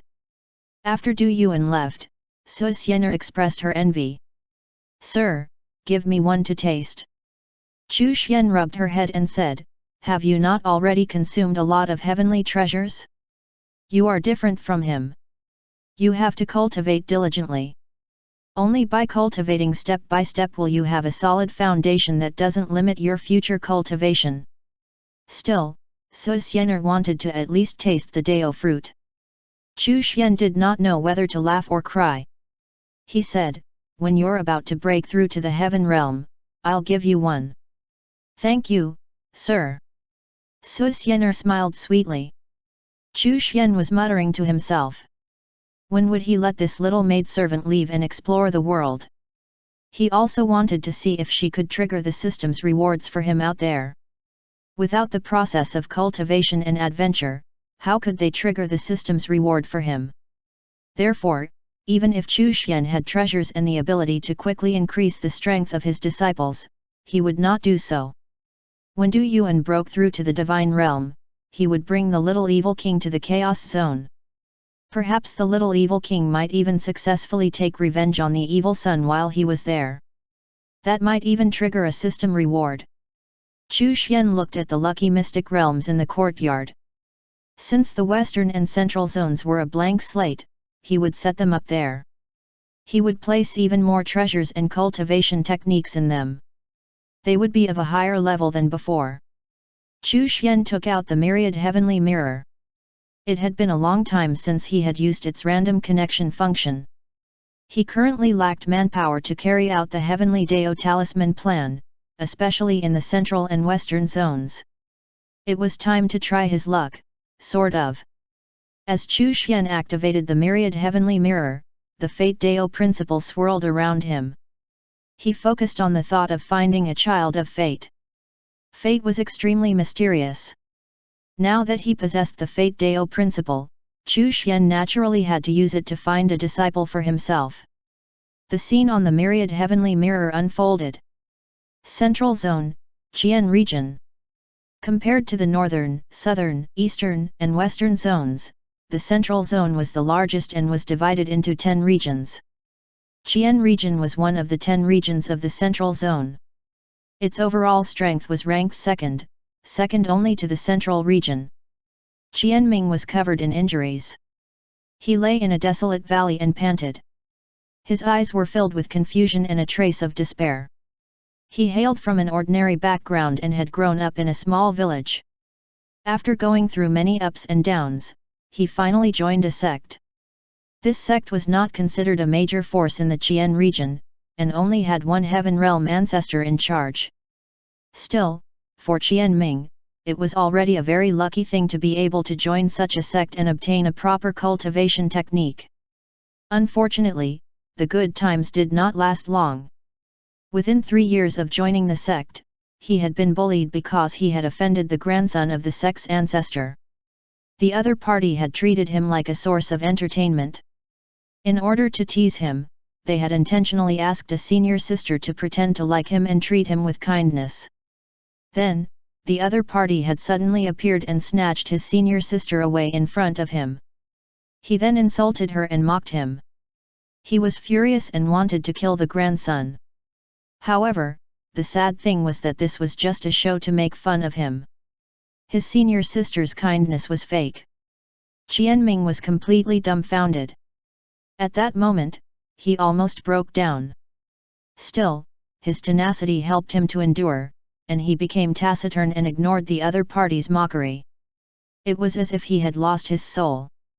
Then, when the ancestor's grandson felt that it was no longer interesting and tried to kill him, Qianming found the right opportunity to attack. He killed the ancestor's grandson swiftly and decisively. However, he naturally was pursued and hunted down after that. During this process, Qianming experienced many twists and turns before finally breaking through to the first level of the Emperor realm. However, he lacked a cultivation technique. No matter how talented he was and how determined he was, the lack of a proper cultivation technique was an obstacle that he could not overcome. Then, the ancestor of the sect personally made a move to pursue and kill him. Facing a heaven realm expert, Qianming felt despair. He was only an emperor realm cultivator. After escaping to this valley, Qianming was at the end of his rope. He had consumed too much spiritual power, and his entire body was exhausted. He was lost and in despair. Qianming did not understand. Why was his life like that? He clearly had talent, so why did he always encounter setbacks again and again? After leaving the small village, he had been ranked at the top of the Empire's Academy assessment. However, because a certain unruly young lady from a large family was dissatisfied with him and loathed him, she had disqualified him from the assessment. After going through many twists and turns and narrowly escaping death several times, he finally left that empire and entered the sect with great difficulty. However, in the end, he ended up like this. Qianming even suspected that he was cursed with bad luck. It seemed that this was the end for him. Chapter 280 Taking Qianming as a disciple. Qianming could already sense the powerful aura of the Heaven Realm sect ancestor approaching. It was hopeless. A mere Emperor Realm cultivator had no way to resist a Heaven Realm expert, much less escape. Qianming trembled as he prepared himself for death. Suddenly, there seemed to be some slight fluctuations in the valley. A halo appeared in the sky. Then, an unknown spatial passage suddenly materialized not far above him, and a small courtyard appeared at the end of that passage. The seven-colored divine light was bewitching, and a figure exuding heaven-shaking power was shrouded amidst the radiance of that light, making it impossible to see his face clearly. Qianming was shocked. What kind of terrifying expert was this? Divine realm? Chu Xian was a little stunned when he discovered Qianming lying in the valley. This young man's talent was indeed quite good. Could it be that the geniuses of the Central Zone were all like this?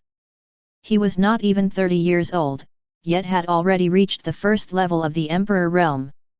He must have obtained an extraordinary fortuitous encounter. He was also a son of fate. It was obvious that he was being chased. Chu Xian had already noticed the Heaven Realm expert charging over. An ordinary Emperor Realm cultivator would definitely die after encountering a Heaven Realm expert. However, this man in front of him would not die. This valley was somewhat unusual. If nothing unexpected happened, before the Heaven Realm expert arrived, the valley would swallow him into the ground. Heaven Secret's Origin Probing Technique.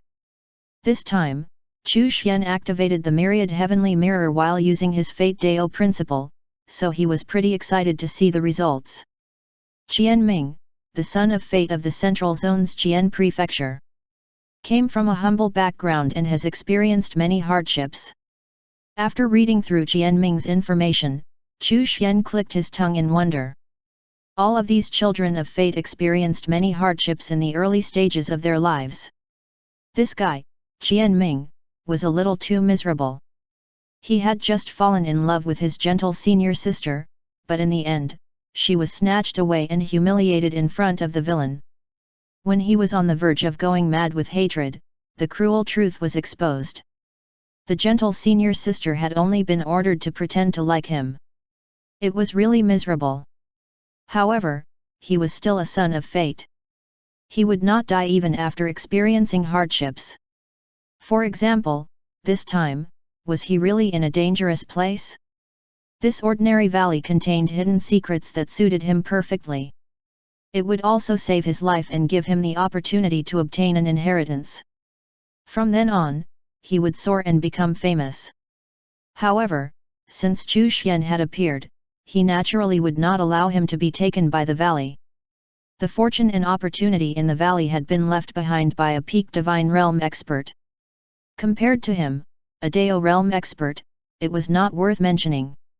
This peak divine realm expert should just wait for another successor. This fated son would be Chu Xian's. Qianming pays respect to senior. Qianming struggled to get up and knelt on the ground with his head on the ground. Chu Xian was very satisfied with his reaction and attitude. He was smart enough to grasp the opportunity when it presented itself.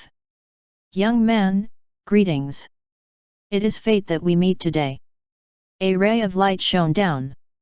Qianming immediately realized that his injuries were completely healed and that his strength had recovered to its peak. At the same time, a figure charged over from outside the valley. Kid, I'm going to tear you into pieces to avenge my grandson. Qianming raised his head and looked at the other party, not panicking in the slightest. Noisy. A soft shout came from within the mysterious halo of light. The sect ancestor, a dignified heaven realm expert, noiselessly turned into a bloody mist and dispersed. Too powerful. Qianming swallowed a mouthful of saliva. Just how powerful was this mysterious senior? With a single word, he killed a heaven realm expert. Even a divine realm expert could not do that, right? Thank you for saving my life, senior. Qianming respectfully kowtowed. There's no need to be so polite. I happen to be strolling through the 9 zones. It's also an opportunity for you to have met me. Looking at your level of talent, are you willing to take me as your master? Chu Xian asked with a smile. I'm willing. Qianming was overjoyed. His opportunity had finally come. He kowtowed respectfully once again and said, Disciple Qianming greets master. Good, good. Chu Xian was very satisfied. He could finally prepare to create a foothold in the central zone. Since you've acknowledged me as your master, I'll teach you a cultivation technique. Chu Xian had too many cultivation techniques. Now that this son of fate had acknowledged him as his master, he needed to give him a boost so that his new disciple would be able to start triggering system rewards for him. After examining Qianming's talent and aptitude, Chu Xian found a technique that suited him the most. Heaven and Earth Myriad Transformation Technique. Qianming was so excited that he cried. He finally had a proper cultivation technique. For a single technique, he had put in a lot of effort, but in the end, he had suffered many setbacks. Moreover, the techniques he had found were all too ordinary. Chu Xian began to teach Qianming the technique. Naturally, he also taught his new disciple the standard set of secret techniques that his other disciples had. Concealing one's aura, changing one's appearance, and so on. As well as the Aurora technique, which was famous for its speed. In the future, when these disciples met each other in the 9 zones, they would be able to recognize that they were from the same sect after seeing their unique cultivation techniques and auras. Other than cultivation techniques, he naturally also had to provide his new disciple with cultivation resources. After all, Jianming was a bit too miserable. Moreover, his new disciple would be in charge of creating the foothold in the central region for the implementation of the Heavenly Dao Talisman plan. As such, he had to get stronger quickly. He also passed the communication talismans and their refining method to Jianming. He wanted him to find an opportunity to make use of it. Whether it was to sell it to a large faction in the central zone or to cooperate with a large faction, it was up to him. Of course, given Jianming's current strength, there was a high chance that he would be devoured by a large faction. As long as the communication talismans spread throughout the central zone, it would be fine. Chu Xian did not care whether the profits from selling the communication talismans went to Jianming or not. After imparting the cultivation and secret techniques, and giving him sufficient cultivation resources, he also gave him emperor-level, heavenly and divine artifacts. At the same time, he covered the valley and set up a large formation. This would allow Jianming to cultivate in peace so that his strength could rise to a higher level. Jianming cherished this opportunity very much. He worked hard in the valley to cultivate. When he became powerful, he would destroy that sect. He wanted to make those who had mocked him in the past pay for their sins. He had wandered from place to place and experienced many hardships throughout his life. It was impossible for him to not have any resentment in his heart. He wanted to become stronger and return to the dynasty to tell those people that they were not worthy of being treated with respect by him. He wanted to destroy that sect too. Furthermore, he wanted to spread the communication talisman. He also wanted to establish a faction or join a super faction to become an elder. He had a master now, so it was impossible for him to become a disciple of another faction. However, he could become a guest elder. Jianming hailed from a humble background. He knew very well that without great strength, it would be difficult for him to achieve much in life. Strength was the foundation of everything. After ending the connection with Jianming, Chu Xian looked forward to the communication talismans spreading in the central zone. Chapter 281 The Deranged Cao Tianyi. Jianming was cultivating bitterly in the valley, and Chu Xian would occasionally pay attention to him. In order to raise Jianming's strength as soon as possible, he had given him a lot of treasures. 1 month later, Jianming's cultivation reached the 3rd level of the emperor level. His strength had increased 100-fold. His natural talent had been stimulating, and he was cultivating very diligently. He set a goal for himself. After reaching the 9th level of the emperor realm, he would come out of secluded cultivation to temper himself. Then, he would find a large organization and spread the communication talismans. Du Yuan had broken through to the divine realm. Moreover, he had advanced to the 3rd level of the divine realm. However, this was his current limit. If he continued his rapid advance, it would affect his cultivation foundation and make it unstable. Still, this was sufficient for now. The cultivation techniques and secret techniques he cultivated were all powerful techniques given to him by Chu Xian. Moreover, he also had the trump card that Chu Xian had given him. It would not be a problem for him to deal with someone at the 5th or 6th level of the divine realm. The evil son from the great evil palace had split a wisp of his soul to reincarnate. Thus, his strength would not exceed the 5th level of the divine realm, and might in fact be weaker. After Du Yuan left, he went to look for the little evil king and then brought him to the chaos zone. A new creature of the Great Dao had suddenly appeared in the Great Dao communication group. Huang Long had dragged it in and, in terms of age, it was slightly older than Huang Long. Chu Xian checked the other party's information. Yiyue Jun, a Great Dao creature. The 10-winged hell-devouring rock. It can control darkness and devour all things. As long as darkness doesn't disappear, and the hell-devouring rock won't die. Chu Xian sighed.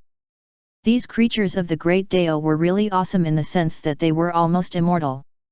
They were almost immortal. Their only weakness was that they could not leave the Great Dao and were lonely.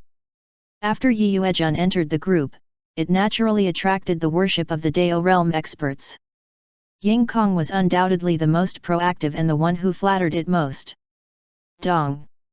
Half a year later, another muffled sound rang out throughout the world. All of the 9 zones cultivators knew that the world was about to change. 3 days after this muffled sound, a strange beam of light shot into the sky from the desolate ancient zone. The Divine Realm experts within the 8 zones all rushed to the desolate ancient zone at this moment. There was a supreme treasure there. Ren Changhe asked Chu Xian if he should participate. Chu Xian asked him to take some things to the desolate ancient zone and bury them in some random places. Besides the Divine Realm experts, some famous Peak Heaven Realm experts also rushed to the desolate ancient zone. Du Yuan did not go. He stayed with the little evil king in the Chaos Zone. With Du Yuan backing him up, the little evil king developed quickly in the Chaos Zone, while also distributing the communication talismans. He established a faction called the Evil Warding Palace that did not restrict membership based on race. The Evil Warding Palace's communication talismans became popular in the Chaos Zone. More and more cultivators joined their ranks, forcing the little evil king to set benchmark requirements for joining. Although he was only at the first level of the Supreme Realm, with Du Yuan's support, the experts who came to join them did not dare to act recklessly. They thought that the little evil king was the descendant of some mighty expert who was building a force, a Divine Realm expert. Since most of the Divine Realm experts had gone to the desolate ancient zone, Du Yuan was basically the strongest existence in the Chaos Zone. Although he kept a low profile and did not attack those below the Divine Realm, no one dared to make the little evil king unhappy. The Evil Warding Palace grew rapidly, and the little evil king began to ask people to pay attention to and search for treasures that could restore the limbs and organs. In an underground cave in the desolate ancient zone, a strange light flashed and treasures filled the cave. A pool of water was surrounded by mist, and wisps of colorful light could be seen flashing within. 2 figures sat cross-legged in the pool. Cao Tianyi. A person was lying on the side of the pool. Blood flowed out of his body and into the pool. Mo Hongliu. The 2 figures in the pool started to merge. They were Cao Tianyi and his Divine Realm body. Mo Hongliu glared at Cao Tianyi in the pond with resentment. He gritted his teeth and said, "Scoundrel Cao, you're ruthless." He had been tricked. He had never expected that Cao Tianyi would hide such a trick. The moment he merged with his own Divine Realm body, Cao Tianyi suddenly suppressed him. Cao Tianyi devoured his cultivation and merged with his Divine Realm body. He wanted to use this opportunity to break through. Even so, Mo Hongliu did not know if Cao Tianyi could break through the shackles of the Divine Realm. Still, without a doubt, Cao Tianyi's strength would increase dramatically. At their peak, both Cao Tianyi and Mo Hongliu were considered peak Divine Realm experts. Cao Tianyi did not say anything. He completely ignored Mo Hongliu's resentment. Cao Tianyi, karma will strike you. Mo Hongliu's heart was filled with hatred. Brother Mo, don't be like that. We're not actual friends, you know. Why can't you accept this result? Cao Tianyi calmly said, I believe that if Brother Mo had the same chance, and the same secret technique, you would have also chosen to do the same. I was just one step ahead of you. Mo Hongliu remained silent. After a long while, he coldly said, Brother Cao is right. I am just unwilling. Then, he coldly smiled and said, Brother Cao, don't think that you will really get what you want. Although I have lost, it is not to the extent that I only have this little bit of ability. Although my death is a foregone conclusion, I still have some tricks to play. Cao Tian opened his eyes. At this moment, he had almost completely fused with his divine body. He was just a tiny bit away. Wang! Cao Tian raised his hand and a golden light bloomed. As he had yet to completely fuse with his divine body, his movements were somewhat delayed. He would never underestimate Mo Hongliu. Hence, in order to ensure that he was safe, he decisively attacked, wanting to kill the latter. However, Mo Hongliu's divine soul floated out of his body. A gloomy voice spoke up, "Brother Cao devoured my cultivation very quickly, right? My blood tastes good, right? I'll give you my divine soul as well." Demonic chaos. Mo Hongliu shouted, and his divine soul emitted a black light that seemed to pollute it. With a boom, it exploded. The fragments of the divine soul poured into the pond and rushed into Cao Tianyi's body. Mo Hongliu's voice echoed in the cave, "Brother Cao, I'll help you merge, haha. Damn it." Cao Tian roared. He was about to merge with his divine realm body, but now, thanks to Mo Hongliu's interference, it separated from him. Not only was his physical body separated, even his divine soul was separated. Moreover, it was being split into many divine souls. Shrouded by the black light, the separated physical body and the divine souls once again merged together. Cao Tianyi's face was distorted. He held his head with both hands and roared, enduring great pain. Mo Hongliu. Golden light blossomed and Cao Tianyi lay down in the pool. After an unknown amount of time, a head popped out from the pool. His eyes were slightly dazed, but at times, they were filled with madness and killing intent. "What's my name? What should I do? Who is Mo Hongliu? I'm going to kill him. Why am I going to kill him? Whatever. I'm going to kill him." Cao Tianyi muttered to himself. He lay back in the pond. A few days later, he appeared again and continued to mutter to himself. The aura around Cao Tianyi's body also became stronger and stronger.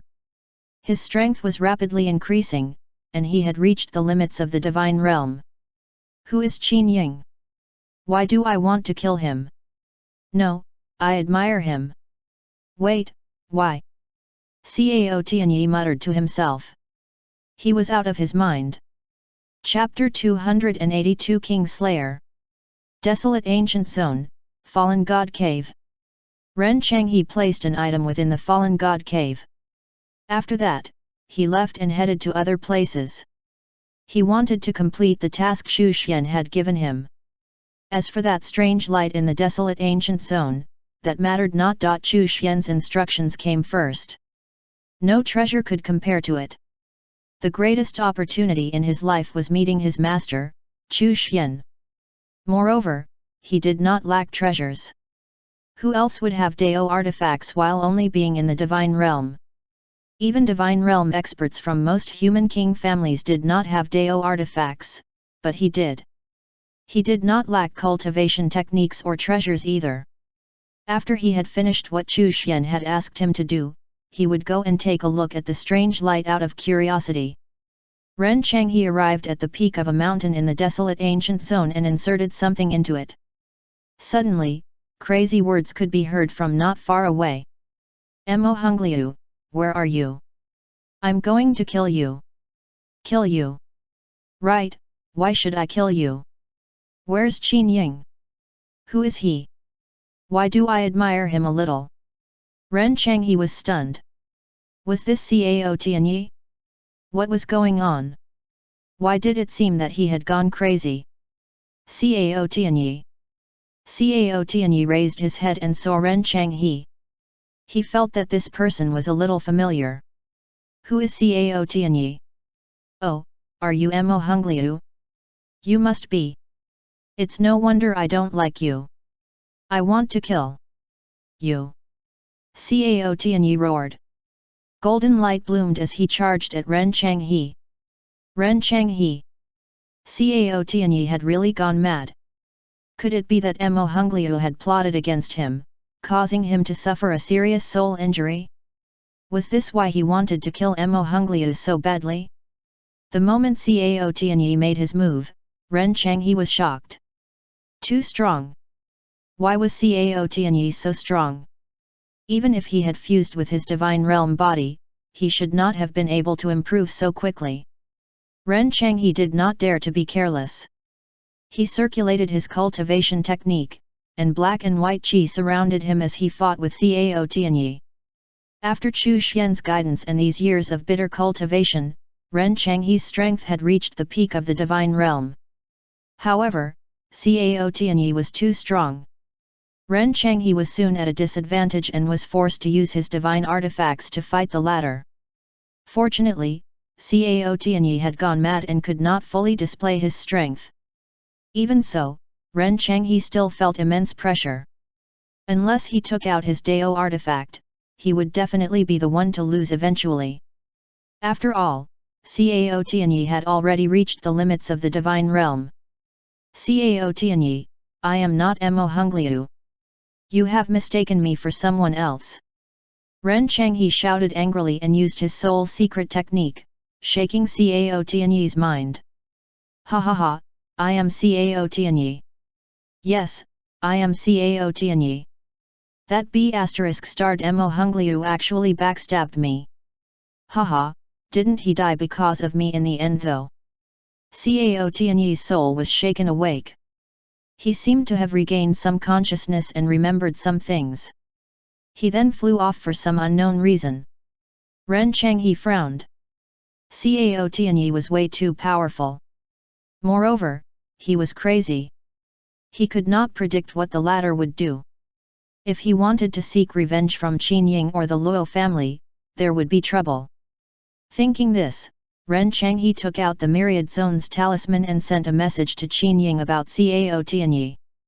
In the desolate ancient zone, the news of an extremely powerful divine realm lunatic started spreading among the divine realm cultivators.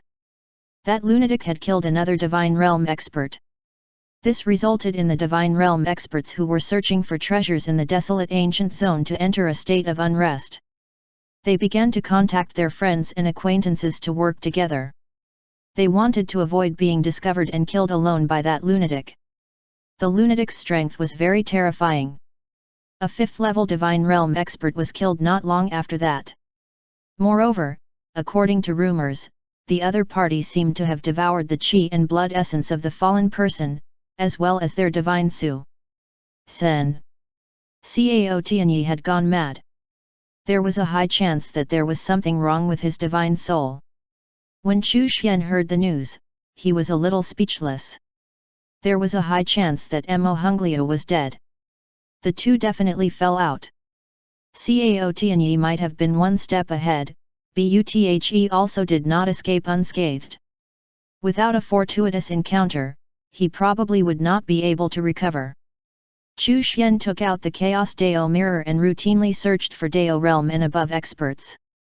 The image projection appeared, displaying an underground cave that was filled with corpses.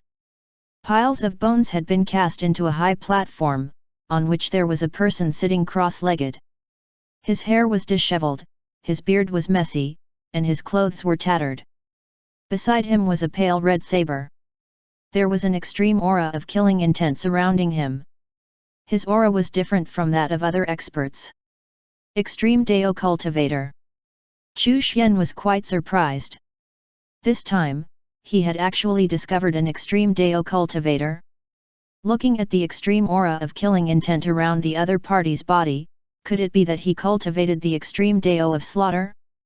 Slaughtering his way into the Dao? Although the killing intent around his body was extreme, it also had a slightly crazed tint to it. His comprehension of the extreme Dao seemed to have deviated. Looking at the high platform made of bones, one could see that countless experts had died at his hands. Among them, there were many Dao realm warriors. The information of the other party appeared on the Chaos Dao mirror. King Slayer, an extreme Dao cultivator who has reached the 12th level of the Dao realm. He killed 3 kings, causing the extreme Dao to become forbidden in the 9 zones. Chu Xian was stunned. He killed 3 kings? He tapped on the Chaos Dao mirror realm to obtain more information about the other party. He killed the 3 kings of the human, demon and monster races, causing the 9 zones to longer have overlords. As a result of his actions, cultivation of the extreme Dao was forbidden, and any extreme Dao cultivator will be hunted down by the various factions. Ruthless. Chu Xian read through the information on the King Slayer. This was a truly ruthless person. As expected of the extreme Dao of slaughter. However, he had gone astray and killed for the sake of killing. It was unknown when the three overlords of the 9 zones had vanished. There was no king of men, no king of demons, and no king of monsters. So the culprit was this fellow. His cultivation had reached the 12th level of the Dao realm, which was indicative of his talent. However, he should have reached a bottleneck by now as his cultivation of the extreme Dao of slaughter had gone astray. Killing for the sake of killing. The extreme Dao was extreme, but not in that sense. Was the extreme Dao forbidden in the 9 zones? Chu Pingfen cultivated the extreme Dao. Although it was not the extreme Dao of slaughter, it was still an extreme Dao. Would he be hunted down by the various major powers? The northern zone was a bit more remote. Also, a lot of time had passed since then, which was probably why Chu Pingfen was not hunted down. Chu Xian smiled. Chu Pingfen's extreme Dao cultivation was passed down to him by Chu Xian. Who would dare to not tolerate it? If anyone targeted Chu Pingfen because he cultivated the extreme Dao, he would not mind showing off a little bit to warn people. King Slayer was interesting. However, Chu Xian did not know which human king he had killed. Chu Xian directly moved him into the Great Dao Communication Group. King Layer, who was sitting upright on the high platform, suddenly opened his eyes. His killing intent soared into the sky. He held the pale red saber in his hand. Chapter 283 Extreme Dao of Slaughter. Who is it? King Slayer shouted in a low voice. Chu Xian could not be bothered to reply. He was not a Dayuan realm expert anyway. In the Great Dao Communication Group, he said, "Let's welcome our new young friend, King Slayer, who has reached the 12th level of the Dao realm." King Slayer. Ying Kong was the first to speak up. His Dao aura condensed into a series of terrified expressions. King Slayer was silent. After checking out the Great Dao Communication Group, he realized that he had ended up in a terrifying place. There were many Dao realm experts here. Moreover, there were even some legendary Dayuan realm experts. When he looked at those Dao realm experts, his first thought was, if I kill all of them, will I be able to break through? To what extent will my strength increase? In the Great Dao Communication Group, there were also a few people who cried out in surprise. It seemed that King Slayer was very famous. The others in the group who did not know of King Slayer began to ask curious questions about him. He is a bloodthirsty maniac. The moment he entered the primordial land, he killed a Dao realm cultivator without any regard for his life. Over the past million years, who knows how many people have died at his hands, Ying Kong said while trembling. His level of talent was not as high as the King Slayer, and he was slightly younger as well. However, he had heard of the King Slayer's deeds in the 9 zones and the primordial land. He once killed the human king Feng Kong, Ying Kong said. Oh, he killed a human king? Luo Zhenbei asked coldly. He was once a human king, so he naturally understood what the human king represented.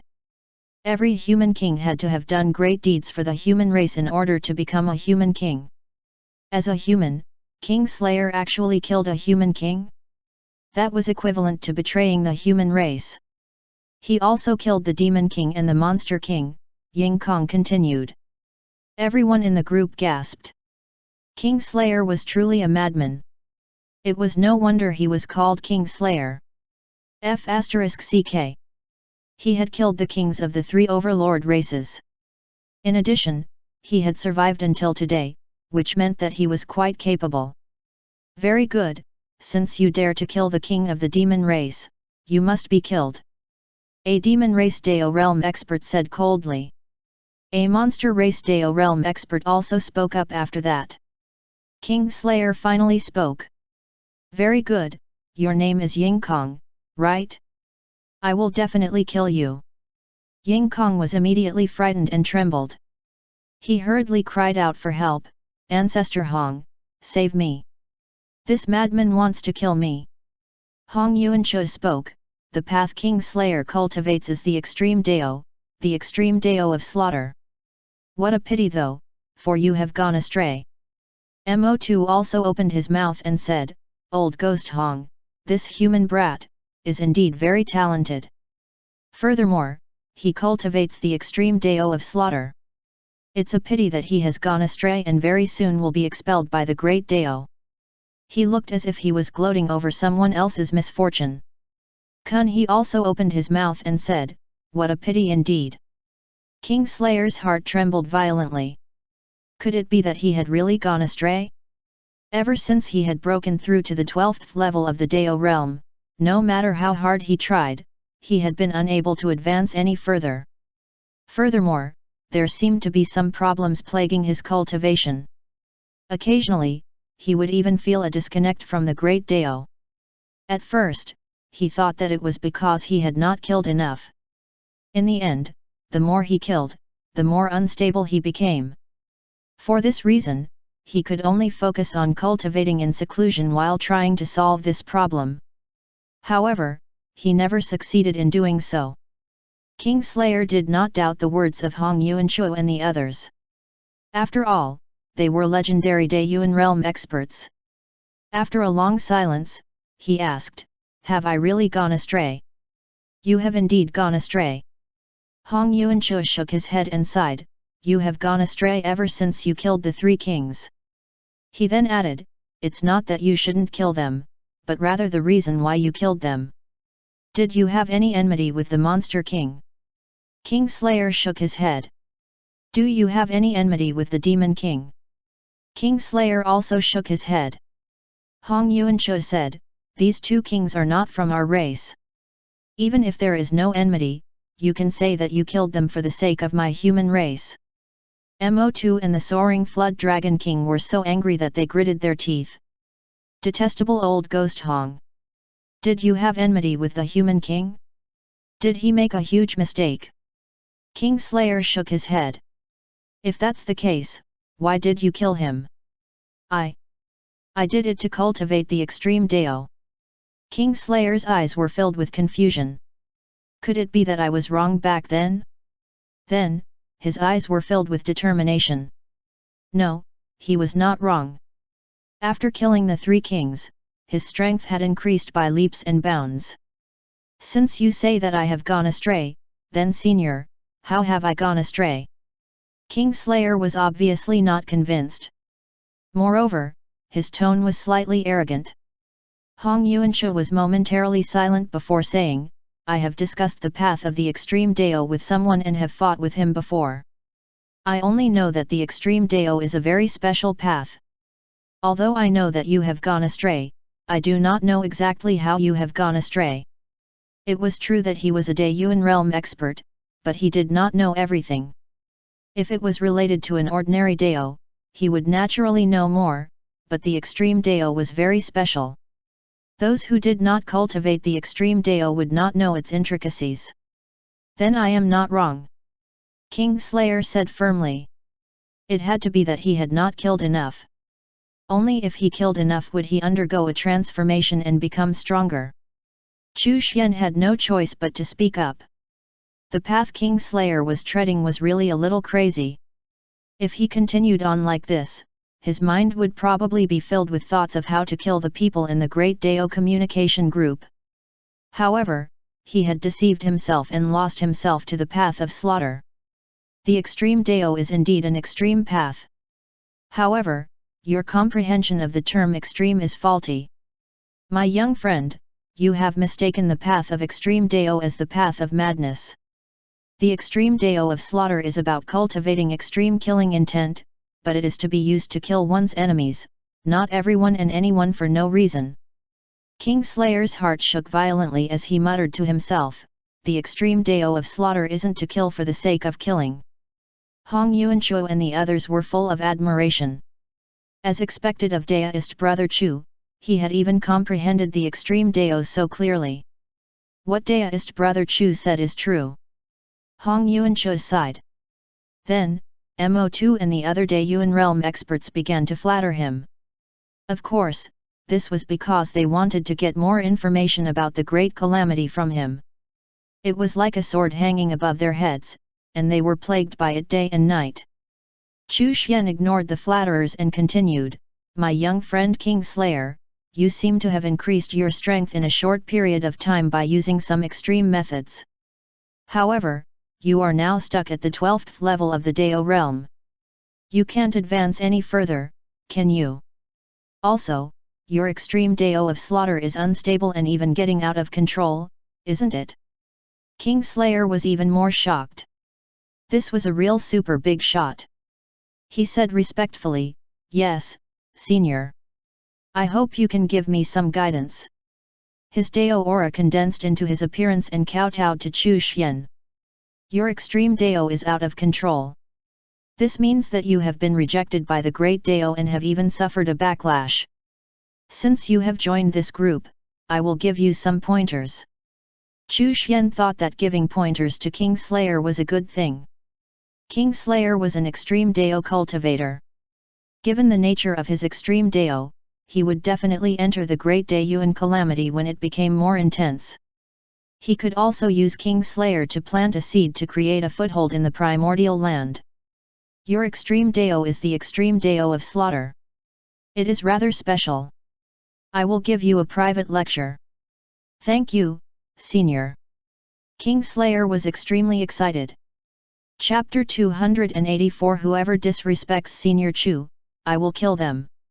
Although Chu Xian did not cultivate the extreme Dao of slaughter, he had been instilled with knowledge of the extreme Dao, which he had passed down to Chu Pingfen.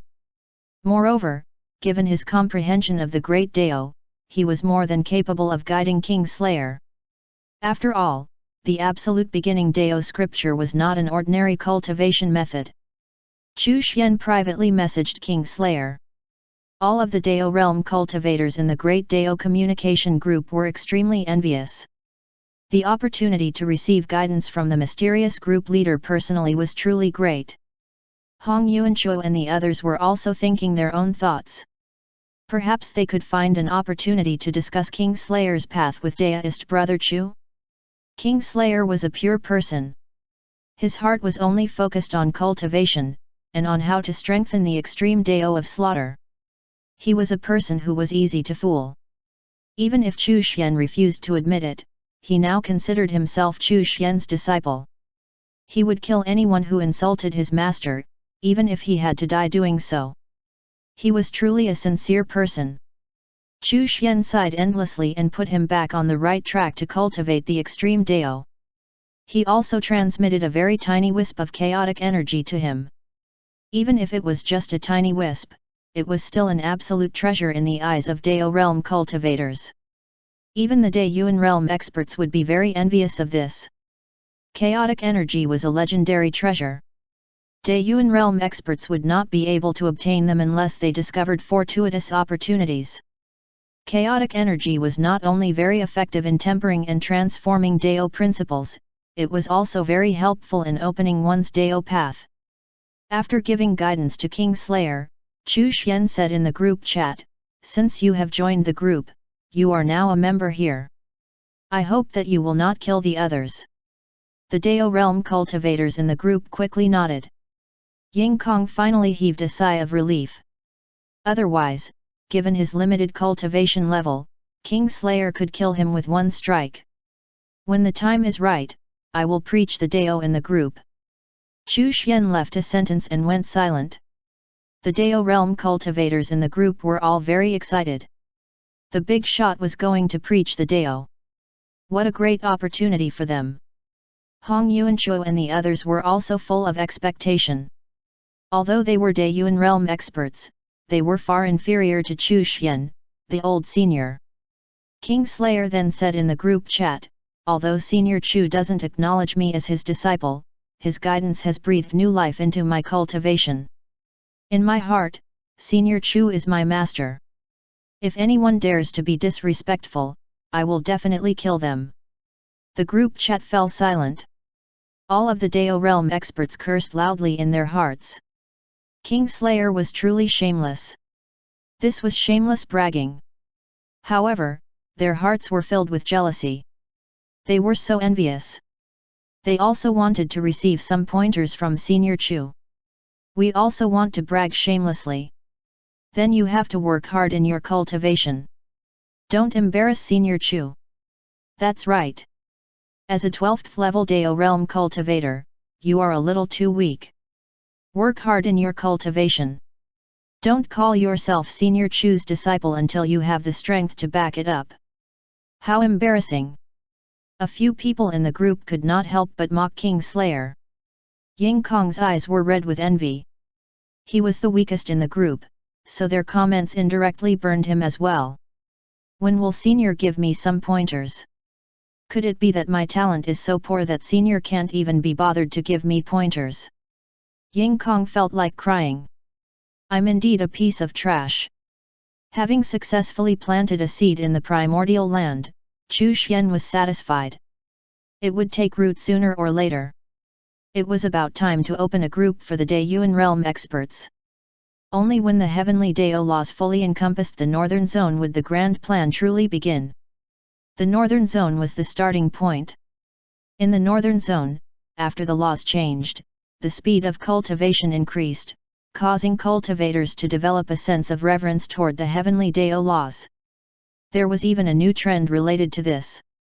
Before cultivators broke through bottlenecks, they would take a bath and burn incense, praying for the heavenly Dao laws to take care of them and allow them to break through smoothly. As the overall strength of cultivators increased, the heavenly Dao laws were strengthened as well. Chu Xian also benefited from this, gaining more insights into the great Dao while also obtaining new Dao principles. Although Chu Xian had not reached the Daiyuan realm, he had sufficient understanding of how to open up a Dao path. Moreover, what he wanted to open up was not an ordinary Dao path, but a miniature version of the great Dao, which he hoped would become as powerful as the great Dao of today. The northern zone was very calm. There were very few battles as the cultivators were all preparing for the great Daiyuan calamity, seeking to strengthen themselves before its advent. The great Qin dynasty was also developing, and its strength as a nation was continuously increasing. The development of the Black Moon Tower in the eastern zone was also going well. Communication talismans sold well within the eastern zone, and sales had started to expand to the other regions in the eastern zone. Most Divine Realm experts now had one or more myriad zones talisman, which made it convenient for them to communicate with each other. Through these talismans, Chu Xian knew the movements of these Divine Realm experts like the back of his hand. For example, a few Divine Realm experts had besieged and attacked Cao Tianyi recently. However, they failed to achieve their objective. Cao Tianyi had reached the limits of the Divine Realm, and was too strong. The Divine Realm experts were wounded and forced to retreat. That strange light from the desolate ancient zone came from a strange mountain. At present, the Divine Realm experts were gathering and preparing to explore that mountain. The mountain peak was covered by a layer of mysterious energy, preventing them from entering. This was evidence that there was definitely something inside this mountain. It might even be the way to surpass the Divine Realm. The thought of this made their hearts burn with passion. Southern Zone. Xiang Xing had defeated Feng Shaoqing in a battle. His name shook the Southern Zone, and he became the newly acclaimed #1 genius of the Southern Zone. He had also successfully learned the whereabouts of his mother from Feng Shaoqing. Feng Ruping was the younger sister of the previous patriarch of the Feng family. Now, she was being suppressed in the Feng family's forbidden land. The reason was very simple. Feng Ruping had once obtained a great opportunity in the desolate ancient zone and had obtained a legendary Dao fruit from it. However, she did not use it to save a certain patriarch of the Feng family. This caused the Feng family's elders to be dissatisfied. They felt that she had cut off the Feng family's path of ascension, and chose to suppress her in the Forbidden Land. Xiang Xing was the son of Feng Ruping, so they had wanted to hold him hostage to force Feng Ruping to hand over the Dao fruit. Xiang Xing knew that the Dao fruit had already been swallowed by his mother. The enmity between him and the Feng family had been sowed. A battle was inevitable. Even when faced with the pursuit of the Feng family's Heaven Realm elders, Xiang Xing still managed to escape with ease. He was waiting. He was waiting for the right moment to save his mother. The great day Yuan calamity was coming. As a member of the Human King's family, the Feng family had to take action. Whether it was fighting for the human race, or for the Feng family itself, it was impossible for them to remain in seclusion forever. Xiang Xing was also waiting for a breakthrough. He was able to deal with the Feng family thanks to the help of Huaxing. Otherwise, Xiang Xing would have been captured several times. The Feng family also began to put pressure on the Xiang family.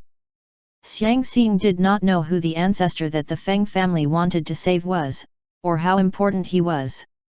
However, since the Dao fruit was obtained by his mother, she naturally had the right to do with it as she felt fit. The Feng family had gone too far. Chapter 285 Huaxing. Pressured by the Feng family, many forces began to put pressure on the Xiang family. The influence of a human king's family was revealed at this moment. Even if the Feng family was in a state of seclusion, it was still a human king's family after all. Many of the Xiang family's elders had not expected Xiang Xing to be Feng Rupiang's son. They all put pressure on Xiang Bang, the patriarch. In the end, not long after that, Xiang Bang disappeared. The Xiang family were faced with the might of the Feng family.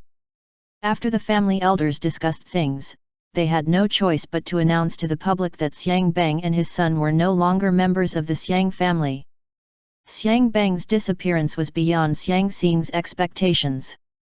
He did not expect his father to suddenly disappear. It somehow seemed that his father was trying to avoid this matter. Or was there some other secret behind this matter? There was something else Xiang Xing could not understand. He had the bloodline of the Feng family, and his talent was so outstanding. Why did the Feng family still not compromise and accept him into their ranks? Why were they so obsessed with saving that Feng family patriarch? The bigger the family, the more they valued talent. All those with monstrous talent had very high statuses in the family. They would be valued and nurtured by the family elders, as they would become the family's future pillars. Inheritance and continuity were some of the most important factors for any force, especially for a family. After dealing with the Feng family for so long, Xiang Xing had never expected that they had a Divine Realm expert who had not gone to the desolate ancient zone. This Divine Realm elder of the Feng family personally captured him. Our Feng family's ancestors have been doing this for generations. Our only mission is to save the patriarch. This matter concerns the Feng family's lifeline. As the daughter of the Feng family, your mother was doted on. However, she was selfish and disregarded the patriarch. I will not kill you. However, you will come back to the Feng family with me and force your mother to hand over the Dao fruit. The Feng family's Divine Realm ancestor said coldly. Xiang Xing was silent. The Dao fruit had been eaten. How could his mother hand it over? Also, what was going on with the Feng family's patriarch? Let my mother go.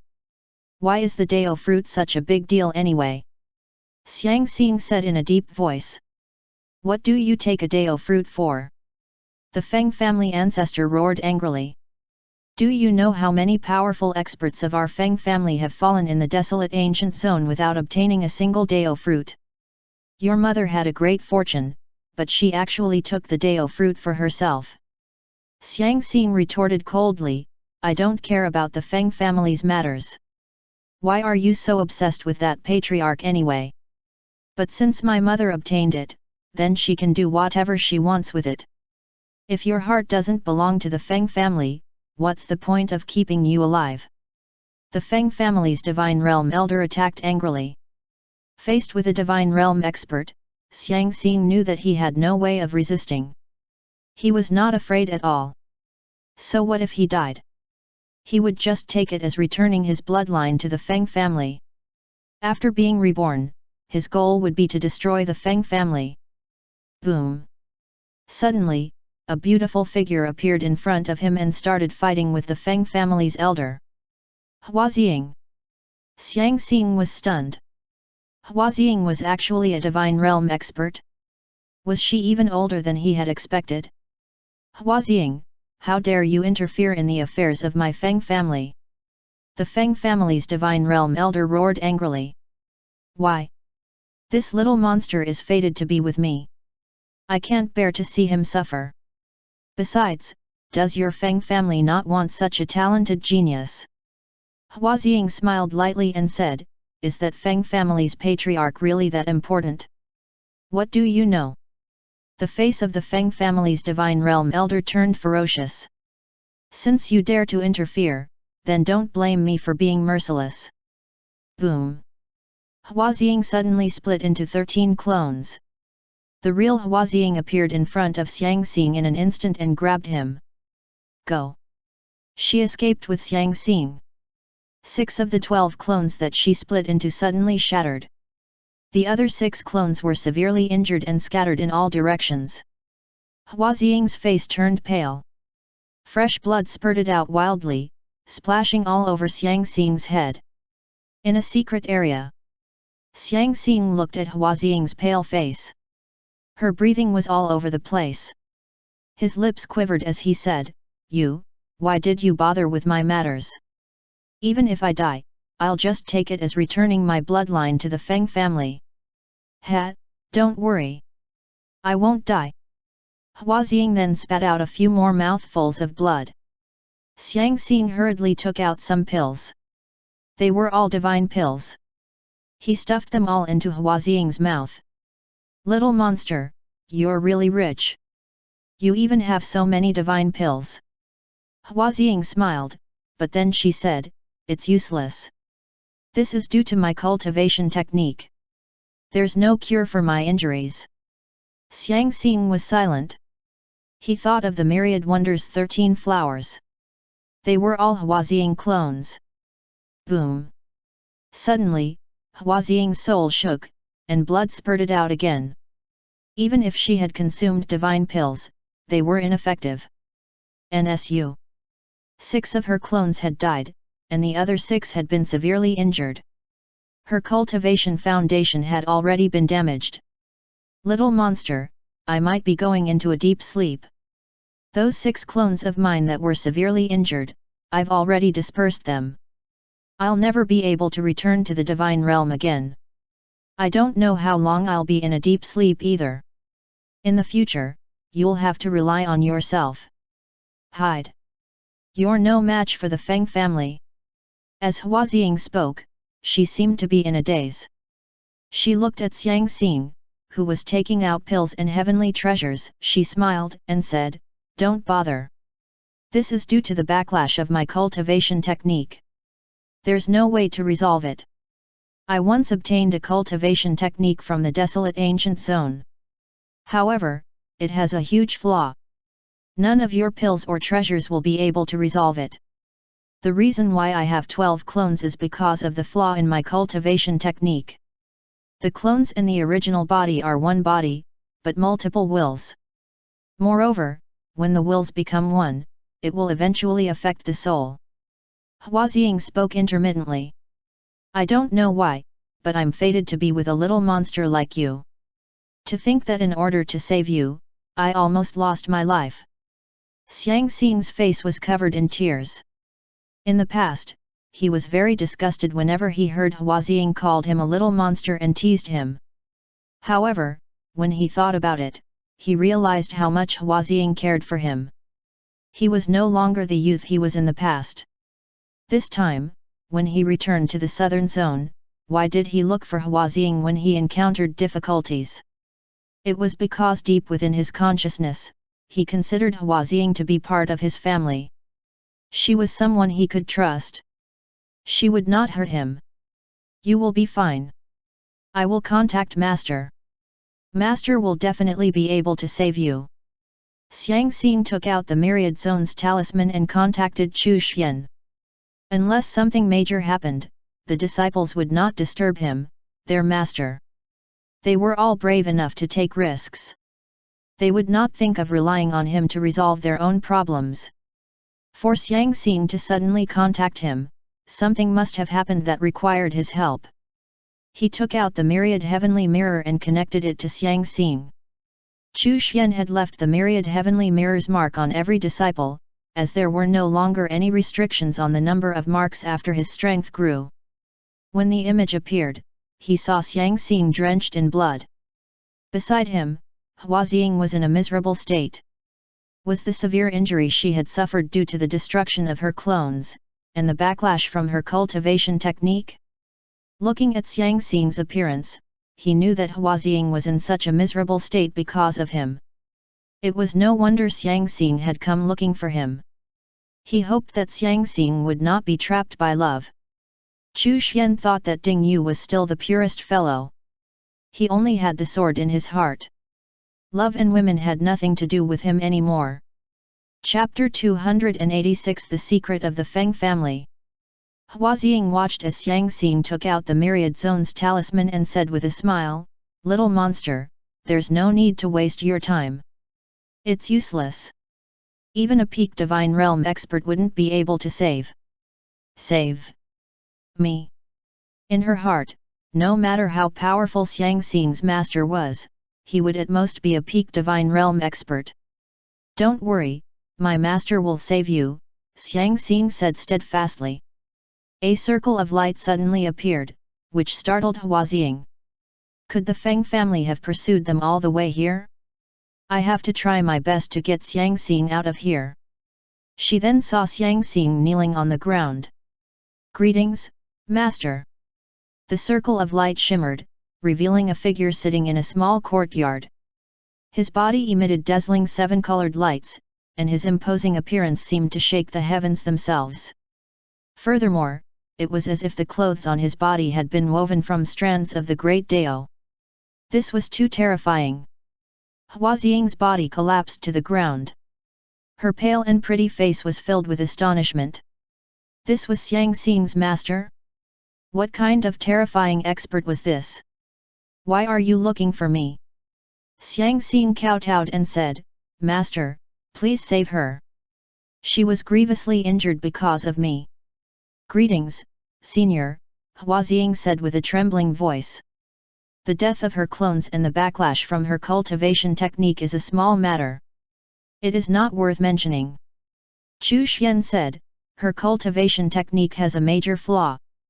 It is not difficult to save her. However, what is your relationship with her?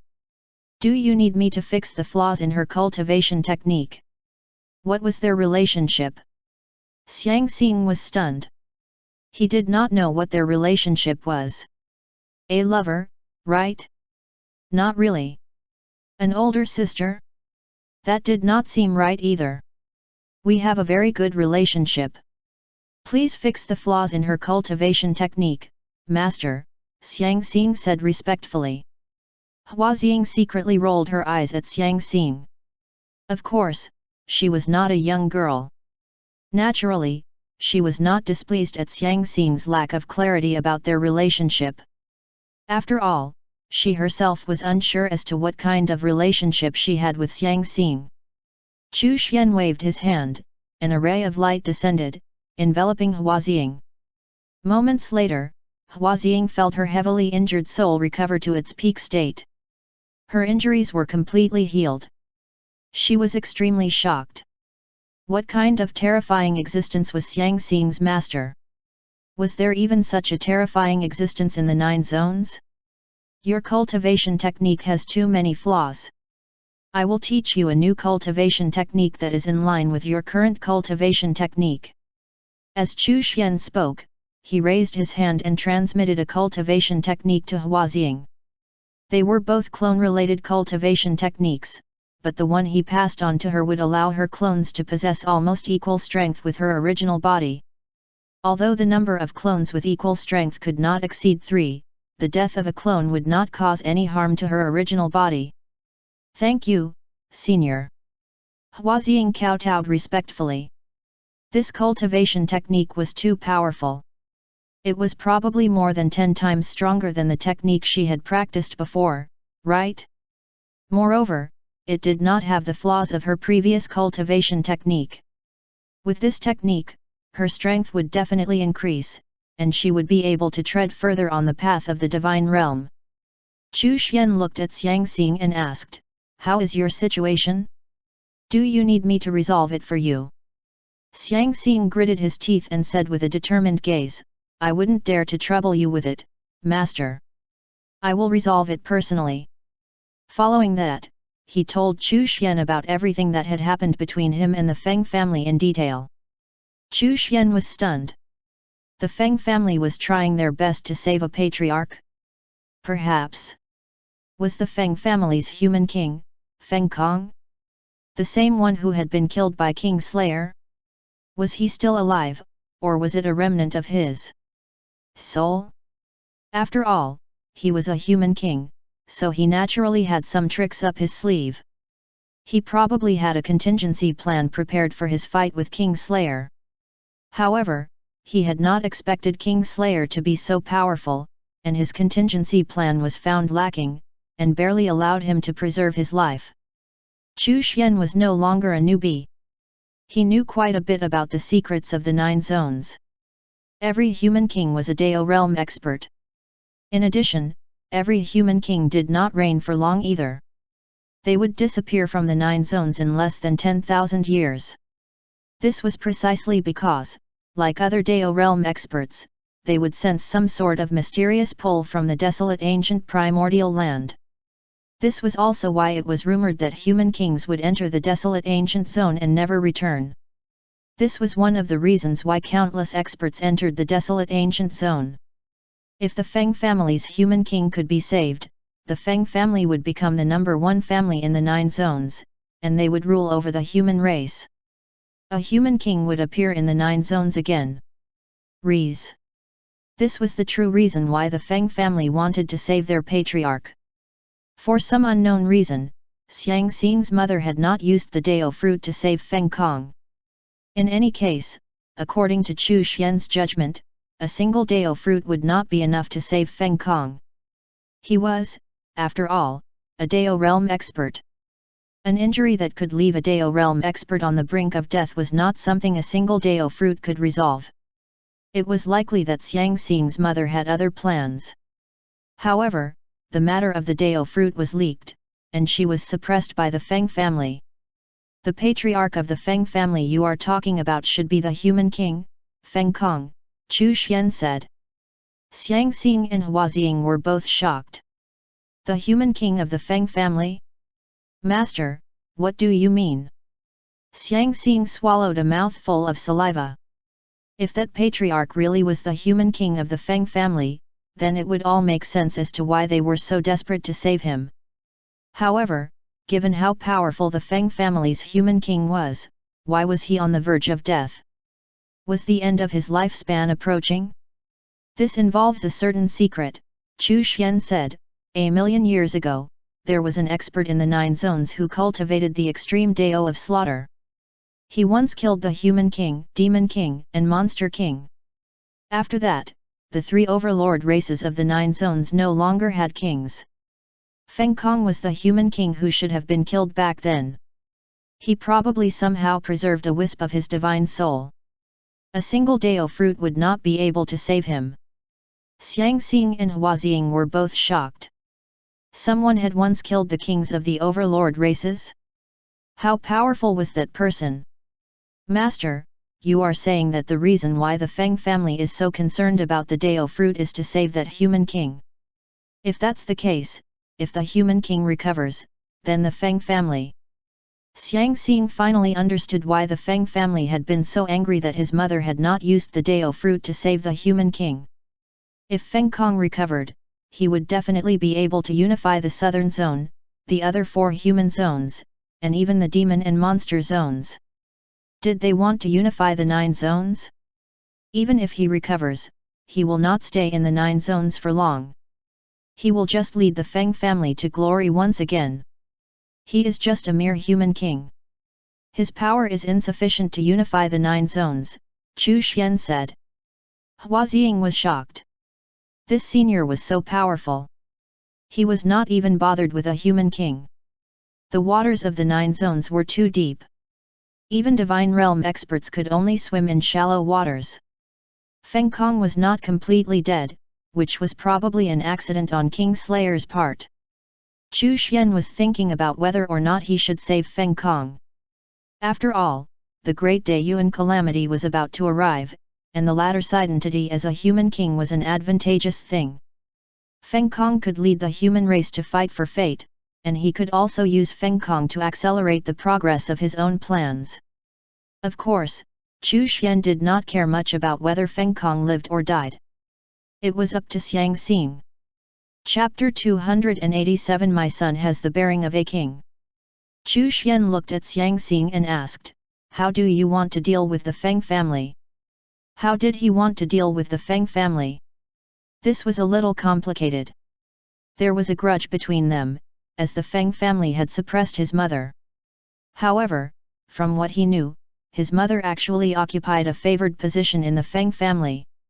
Was it right or wrong to not give them the Dao fruit to save their patriarch? Xiang Xing did not know. He only knew that because his mother had been suppressed, and his father had ignored his existence, he had been ridiculed and humiliated. Looking at the silent Xiang Xing, Chu Xian said, "It's fine as long as you follow your heart. You don't owe them anything. Whether it's right or wrong, what does that matter? You should save your mother first. If you feel that your mother owes the Feng family and you want to make up for it later, you can think about saving Feng Kong then." Xiang Xing's heart skipped a beat, and he said, "Master is right. I will do as my heart tells me." That question would be dealt with later. For now, saving his mother was his priority. The Great Daiyuan calamity is coming. Cultivate diligently. It is both a calamity and an opportunity. All living beings in the 9 zones will not be able to avoid this calamity. If you want to fight for fate, you will naturally enter the calamity. Chu Xian paused for a moment before continuing, "If you don't want to fight for fate, you can return to me. The calamity will not affect me." Xiang Xing's heart trembled. His gaze was firm as he said, "Master, I will definitely fight for fate. I will definitely not let you down. Take good advantage of the opportunity." Before Chu Xian deactivated the myriad heavenly mirror, he said, "If you want to save Feng Kong, you can look for me." Save. Huaziying was still in a state of shock. The Great Daiyuan calamity? What was that? She had actually discovered an incredible secret. "Sister Hua." Xiang Xing waved his hand back and forth in front of her face. Huaziying raised her head and looked at Xiang Xing. She smiled bitterly and said, "Little monster, you really are capable. You have such a powerful master. Although master is powerful, I cannot rely on him to help me. I have to rely on myself." Xiang Xing said with a determined gaze. "I want to become an ultimate expert too. I believe that you will definitely be able to do it." Huaziying felt as if she was looking at the youth from back then. Xiang Xing now had that same stubborn and determined expression he had back then. She, Huaziying, had also risen from humble beginnings. She was also stubborn and unyielding, and had finally reached the divine realm. When she met Xiang Xing back then, she had seen her younger self in him. It was precisely because of this that she had taken extra care of Xiang Xing. She had never thought that this would lead to the greatest opportunity that she had ever experienced. The Feng family of the Southern Zone had always kept a very low profile, and did not meddle in worldly affairs. Before this, only the elders and higher UPS of the Feng family knew why the Feng family kept such a low profile, and why they were so reclusive. However, now 2 more knew. Only a wisp of the patriarch's divine soul remained. It was the most miserable outcome for a human king. The Feng family had 2 human kings. The first human king had emerged far too long ago, to the extent that even the Feng family did not know the name of this ancestor. The second human king revived the declining Feng family, but at his peak, he was killed. Even though he had a contingency plan, only a wisp of his divine soul remained. Ever since then, the Feng family had focused on one thing, which was saving their patriarch. As countless elders of the Feng family had gone to the desolate ancient zone to search for treasures, and many Feng family elders had fallen there while searching for treasures. Then, Feng Rupiang, the daughter of the Feng family, came across a fortuitous opportunity. They thought that this was their chance to save the patriarch. Who would have thought that she actually hid the Dao fruit and refused to hand it over? The Feng family elders were extremely furious. In front of a dark cave in the family's forbidden area. Your son has already grown up and is extremely talented. If you don't hand over the Dao fruit, then don't blame me for being ruthless. Feng Yongxian stood in front of the cave and shouted angrily. After a while, a woman's voice could be heard from inside the cave. Third uncle, why are you so stubborn? The woman's voice was full of anger. For the patriarch, my father died while hunting for treasures. Grandfather also died in the same way. Many elders and ancestors of the Feng family also died like that. Is it worth it? How many more members of the Feng family must die? Feng Yongxian gritted his teeth and said, what do you know? You don't know who the patriarch is. If we revive him, do you know how powerful our Feng family will become? Without him, will our Feng family not be strong? If my father, grandfather, and uncles, which one of them was not a talented person? The woman's voice was abnormally angry as she said, so many talented people, yet none of them can compare to the patriarch. Enough!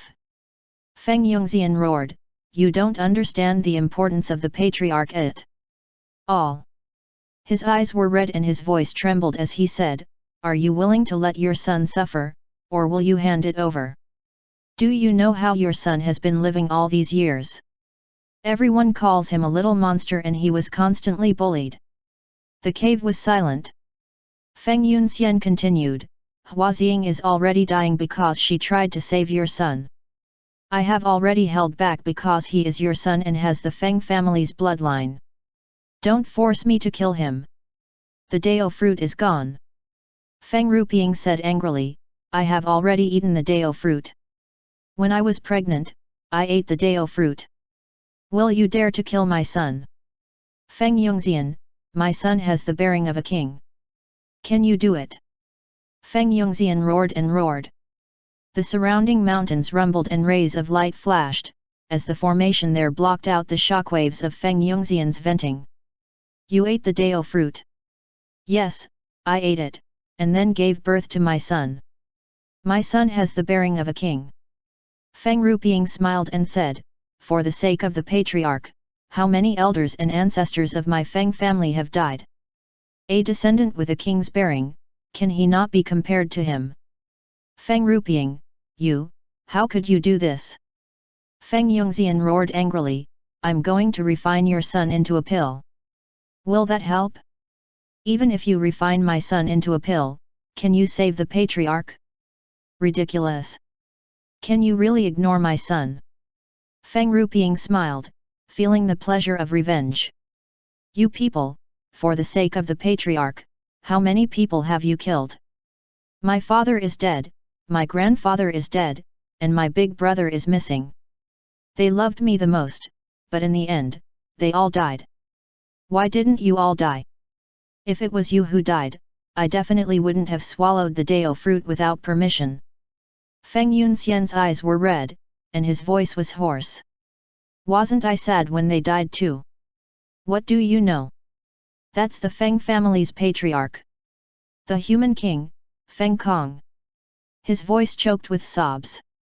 Feng Rupiang was silent. Human king Feng Kong. Yes, my Feng family's human king, Feng Kong, he. Feng Yongxian clutched his head in pain. So what? I don't regret it. My son is stronger than him. My son has the bearing of a king. Feng Rupiang smiled. Did Xiang Bang bewitch you? Feng Yongxian suddenly asked with a ferocious expression. I knew it. That little B********* Xiang Bang is not a good person. He must have bewitched you. I'm going to kill him. Chapter 288. The 30-year milestone is approaching. You can't kill him. Feng Ruping said, I obtained that opportunity with him. After so many years, I'm pretty sure that his plan has succeeded. After a pause, she said, for the Feng family's sake, you'd better not offend him. Xiang Bang might break through the shackles of the divine realm. He is not a simple person. Feng Yongxian's pupils constricted as he said, since Xiang Bang is so extraordinary, why did he sit back and watch his son being bullied? Feng Ruping was silent for a long while before she said, Xiang Bang values character.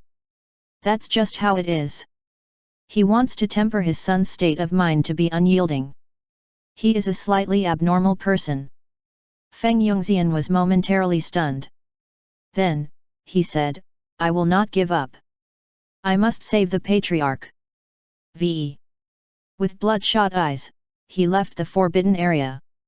Somewhere in the southern zone, in an underground cave. Xiang Bang looked at the person on the jade bed and muttered, it's time. His body was vibrating with spiritual power. Mysterious patterns covered his entire body and locked him up like chains. His body began to dissolve, turning illusory as he walked towards the person on the jade bed. At the same time, the person on the jade bed opened his eyes. His lips quivered, I'm finally going to succeed. When I merge with him, I'll definitely be able to open the path to surpass the divine realm. The two Xiang Bangs began to merge together. Their bodies merged, and their souls became one. The Myriad Wonders house began to become active. Out of the Myriad Wonders 13 flowers, 12 people traveled frequently around the southern zone. Communication talismans and Myriad Zone talismans were selling like hotcakes. Moreover, they contacted the various major powers of the southern zone and sold them the methods to refine communication talismans. Xiang Xing was in secluded cultivation, alongside Hua Xing's main body. Xiang Xing was waiting for the arrival of the Great Dayuan calamity. He needed help. Dong! Another muffled sound rang out throughout the 9 zones. Chu Xian raised his head and looked into the distance. This was already the 8th time. The northern zone was about to be fully encompassed by the heavenly Dao laws, and the Great Dayuan calamity was about to descend. The spiritual energy in the 9 zones became chaotic. Even divine realm experts could sense a trace of an oppressive aura flooding the world. All the living beings in the 9 zones felt as if there was a huge rock weighing their hearts down. Some of the declining forces could not wait for the Great Dayuan calamity to descend. They wanted to fight for fate and rise up once again. This was especially true for forces in the Chaos Zone.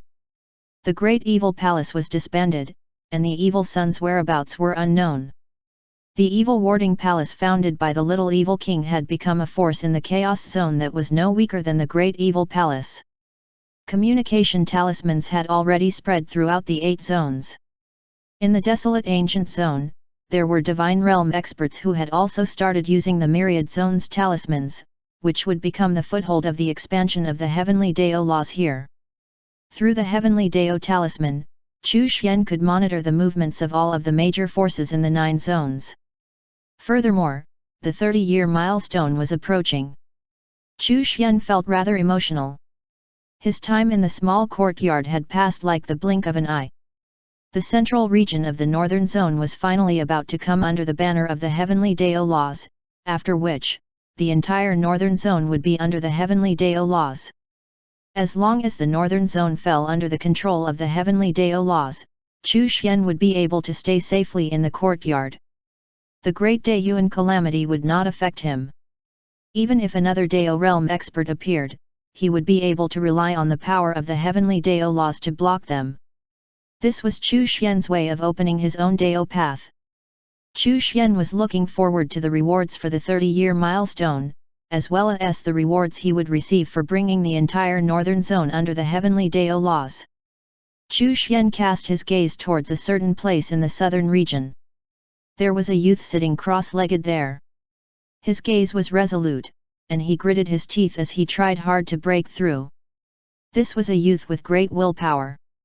Although his level of talent was ordinary, his tenacity and willpower far surpassed what an ordinary person possessed. Chu Xian paid attention to him because this youth had actually experienced a momentary epiphany during one of his cultivation sessions. One had to know that this youth was only in the mortal realm. He was the first person in the northern zone to experience an epiphany at the mortal realm. The youth's name was Hai.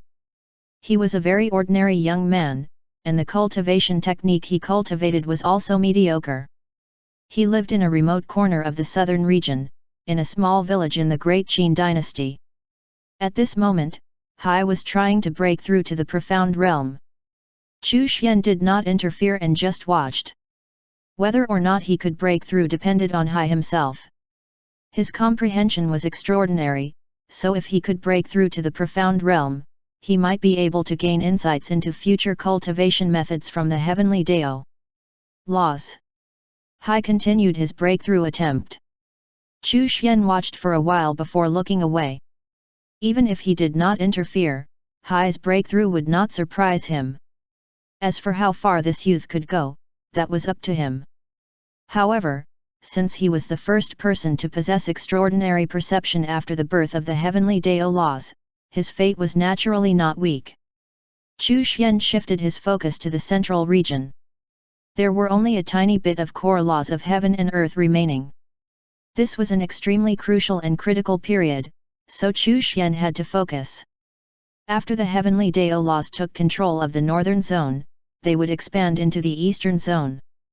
Chu Xian lacked a foothold in the western zone, so although the communication talismans were widespread there, the foundation for the expansion of the heavenly Dao talisman plan was lacking in comparison to the eastern zone. He needed the heavenly Dao laws to take control of at least one zone in the eastern zone before trying to expand into the western zone. Chu Xian tapped the heavenly Dao talisman, and the power of fate of the central region, as well as the other four regions, began to condense as the heavenly Dao laws devoured the final bit of core laws of heaven and earth in the central region. This process would take a few days. Qin Ying once again returned to the northern zone and led Xin Yuanfeng and the others as they trained the Great Qin dynasty's armies in preparation for the Great Day Yuan calamity. The Black Moon Tower of the eastern zone had spread its wings far and wide. Like in the northern zone, it had become a powerful faction that everyone respected and trusted in terms of intelligence gathering. He Yu also returned this time. She wanted to rearrange her plans, preparing to expand the Black Moon Tower's influence into the southern zone. Currently, she was in the process of contacting Xiang Xing to get the Myriad Wonders House to cooperate and merge with the Black Moon Tower. Chapter 289 The Arrival of the Blood Fiends. Chu Xian did not pay too much attention to the actions of his disciples, but focused more on the progress of the Heavenly Dao Talisman plan. As long as the core plan was not messed up, Chu Xian did not have to pay attention to the other minor details. Moreover, he believed in He Yu's ability. He Yu had been able to develop the Black Moon Tower into a major force in the northern zone.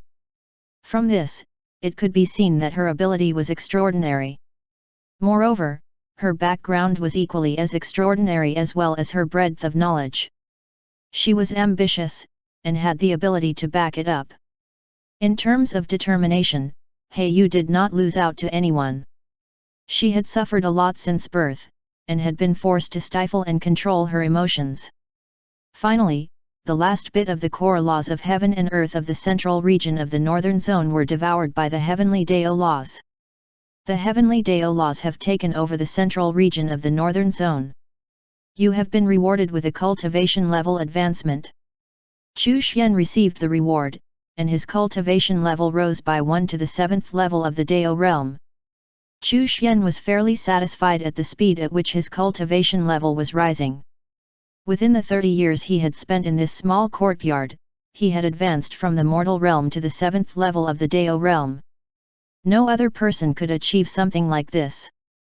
Of course, this was due to the system.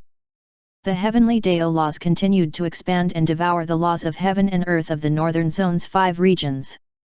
The heavenly Dao laws now occupied the core of the northern zone's laws of heaven and earth.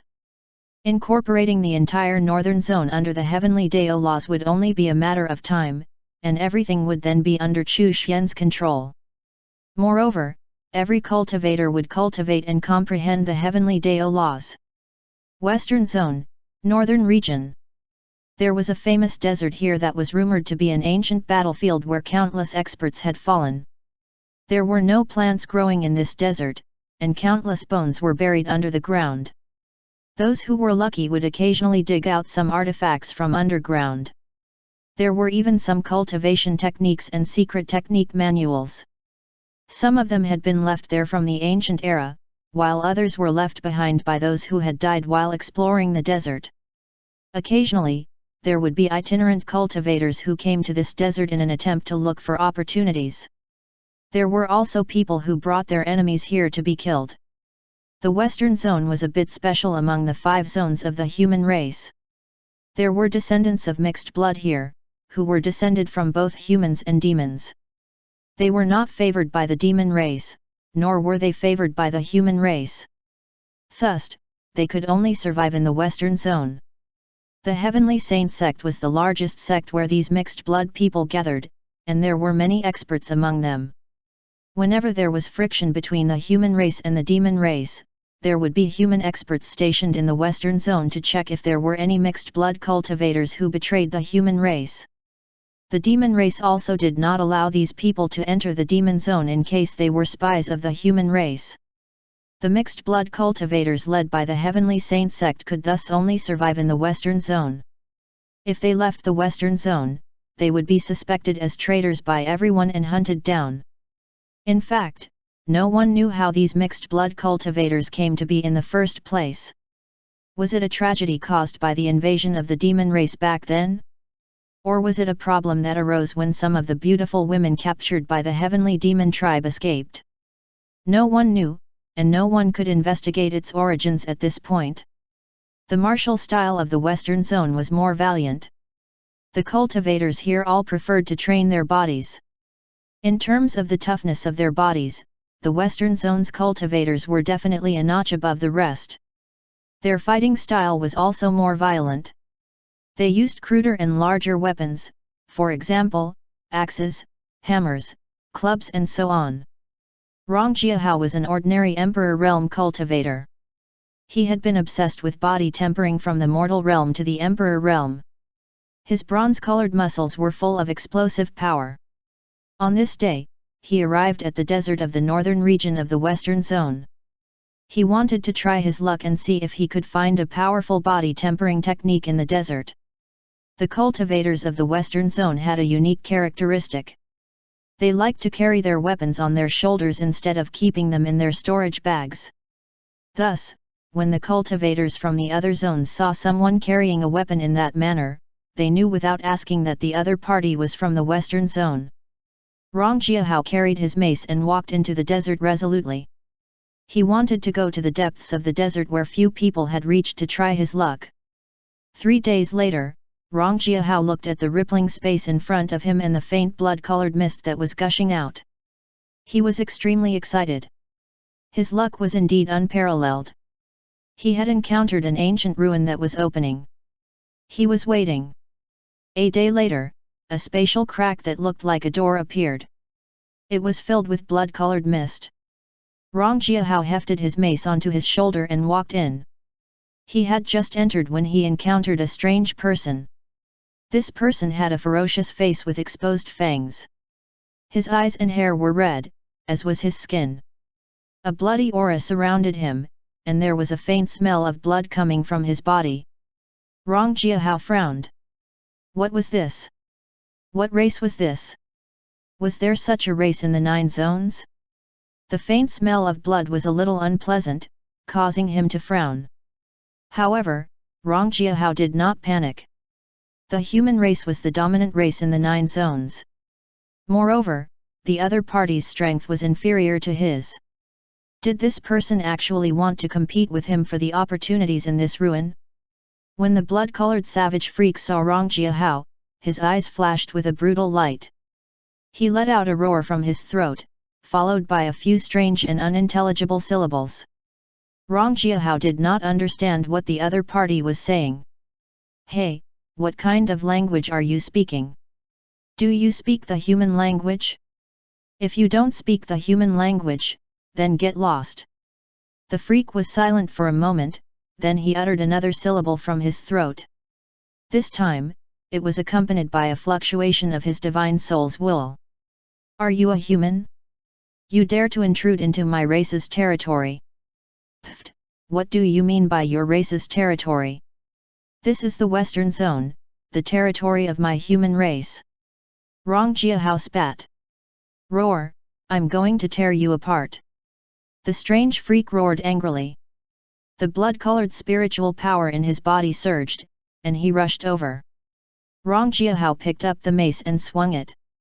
A battle instantly broke out. As the battle continued, Rong Jiahao was secretly shocked. This guy was actually very powerful. That blood-colored spiritual power actually had a strong corrosive power too. Die! Not long after the battle commenced, Rong Jiahao smashed the head of the other party with his mace. After smashing the strange person to death, Rong Jiahao did not stop and continued to move forward. Not long after, Rong Jiahao became depressed. He did not find any treasures, but instead kept running into these strange people. They were all killed by him. There's something wrong with this place. This place was filled with blood-colored spiritual energy. It was like a place where countless people died. Don't run. I'm going to tear you apart. A furious roar came from behind.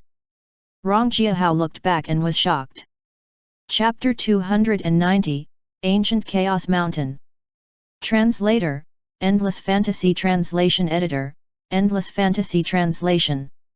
The freak that was running madly behind him was actually the first freak that he had killed earlier. The other party's crimson eyes were burning with raging flames of fury. His mouth was open, revealing his fangs. Rong Jiahao was shocked beyond belief. How could this be? The other party had clearly been smashed to death by him. How could he be still alive? Gritting his teeth, he charged forward. Another battle ensued. Finally, he crushed the other party to death again. In order to ensure that there was no chance of revival, Rong Jiahao destroyed the other party's body. When he destroyed the body, Rong Jiahao was shocked to discover that the strange person's soul did not seem to exist. To be more accurate, it was not that it did not exist, but rather that it had fused with the body. Their souls could not leave their bodies. This meant that soul-type secret techniques were useless against these freaks. They had to destroy their bodies. Furthermore, their bodies were actually very powerful. Is he dead? If he isn't dead, then I'll escape immediately. Rong Jiahao spat at the broken corpse. Along the way, there were constant roars. The freaks he had killed had all been resurrected. Rong Jiahao's entire body turned cold, and a sense of horror welled up in his heart. He realized that things were not looking good. If there were experts among this bizarre race, it would be a disaster if they appeared. After yet another great battle, Rong Jiahao had finally killed all of the freaks. He was also exhausted from the exertion of his physical body. However, when he turned his head around, the first freaks that he had killed and destroyed were currently starting to reform. Their flesh and blood was condensing into a new body. However, the time required was even longer than the first time. Rong Jiahao rushed forward and destroyed the other party before they could fully resurrect. This time, he even burned his physical body. The other monsters were also treated in the same manner. They shouldn't be able to resurrect this time, right? Rong Jiahao muttered to himself. If they could resurrect even after this, it would be terrifying. 1 day, 2 days, 3 days. Half a month later, the strange freak had not resurrected. Rong Jiahao heaved a sigh of relief, but he did not dare to continue exploring. He was afraid that he would encounter this race's experts. He turned around and returned the way he came. He wanted to spread the news. Behind him, the blood-red spiritual energy was condensing into a human figure. The blood fiend race had appeared. Chu Xian received the news from the communication talisman in the Western Zone. This also meant that the Great Dayuan calamity was about to arrive. The news about the Blood Fiend race was currently only spread among a small group of people within a small area in the Western Zone. Someone had organized an expedition to the desert in order to investigate. Chu Xian used the heavenly Dao laws to spy on the entire 9 zones. He discovered that the spiritual energy in the 9 zones had become chaotic, and the laws of heaven and earth had already changed slightly. The Dao of fate was hidden within the chaotic spiritual energy. Those who fought for fate could take advantage of this situation. Chu Xian possessed the fate Dao principle, so he was more sensitive to fate than anyone else, and could pry into its workings. The fate of the 9 zones had already quietly changed. The signs of a great calamity had already appeared. The first place to face the calamity would be the Western Zone. Chu Xian thought for a moment and informed Heyu of the news that the Blood Fiend race had appeared in the Western Zone. As for how she would handle this news, Chu Xian did not care. He was not going to face the calamity. His disciples would enter the calamity and fight for fate to bring him rewards. How to face the calamity was a matter for his disciples to consider. Chu Xian, their master, would not pave the way for them. The heavenly Dao laws were still expanding rapidly, covering the entire northern zone, though it would still take time for the entire northern zone to be encompassed. However, the core of the northern zone, the 5 regions, had already fallen under the control of the heavenly Dao laws, so there would be no other major obstacles. Chu Xian just had to wait. The 30-year milestone was also about to arrive, which excited Chu Xian. He was already at the 7th level of the Dao realm, but at the same time still very far away from the Daiyuan realm. However, as long as he continued to stay in the courtyard, Chu Xian believed that he would be able to reach that objective within his desired time frame. In order for him to do so, he had to avoid the Great Daiyuan calamity. In that sense, he was glad that he had come up with the Heavenly Dao Talisman plan back then. Otherwise, he would be affected by the Great Daiyuan calamity. Thanks to the system's rewards for each expansion of the Heavenly Dao laws, he could raise his cultivation level quickly. As such, the transformation and upgrade of the Origin Dao crystal was no longer as urgent. Moreover, his cultivation speed while journeying through the Great Dao might not be as fast as the speed at which he advanced through the system's rewards for the expansion of the Heavenly Dao laws. In the Great Dao, one also needed to gain enlightenment. Moreover, although the Great Dao was omnipresent, Chu Xian did not dare to rashly move. He did not want to accidentally leave the small courtyard, which would result in the cumulative record being erased. Finally, the 30-year milestone period arrived. You've been in secluded cultivation for 30 years. Please keep up the good work and set a new record. You have been rewarded with the ancient Chaos Mountain. That was it. Chu Xian was stunned. A mountain? What was so special about this mountain? He checked the system's reward. Ancient Chaos Mountain. A mountain in the midst of chaos. It has experienced the vicissitudes of time and the calamities of the primal chaos. It has always stood tall, and it contains the dense aura of chaos. It has the ability to stabilize one's Dao path, stabilize the laws of heaven and earth, and nourish the items from the primal chaos. It can emit chaotic energy. After reading the introduction, Chu Xian was pleasantly surprised. It was a supreme treasure. As expected of the reward for the 30-year milestone. The ancient Chaos Mountain was a black, mottled, and aged mountain that had experienced the erosion of time. If it was placed in the 9 zones, it would be considered a small mountain. However, such a mountain was an incredible existence in the primal chaos. The mountain was not big, but it was extremely heavy. Chu Xian was certain that, even if he used all of his strength, he would not be able to lift this mountain. This spoke volumes. He was a 7th level Dao realm cultivator, yet he was unable to move a 300-meter tall mountain. However, since it was a reward from the system, Chu Xian naturally could move it thanks to the system. Chu Xian could feel the chaotic energy emitted by the ancient Chaos Mountain. It was wisps and wisps of it.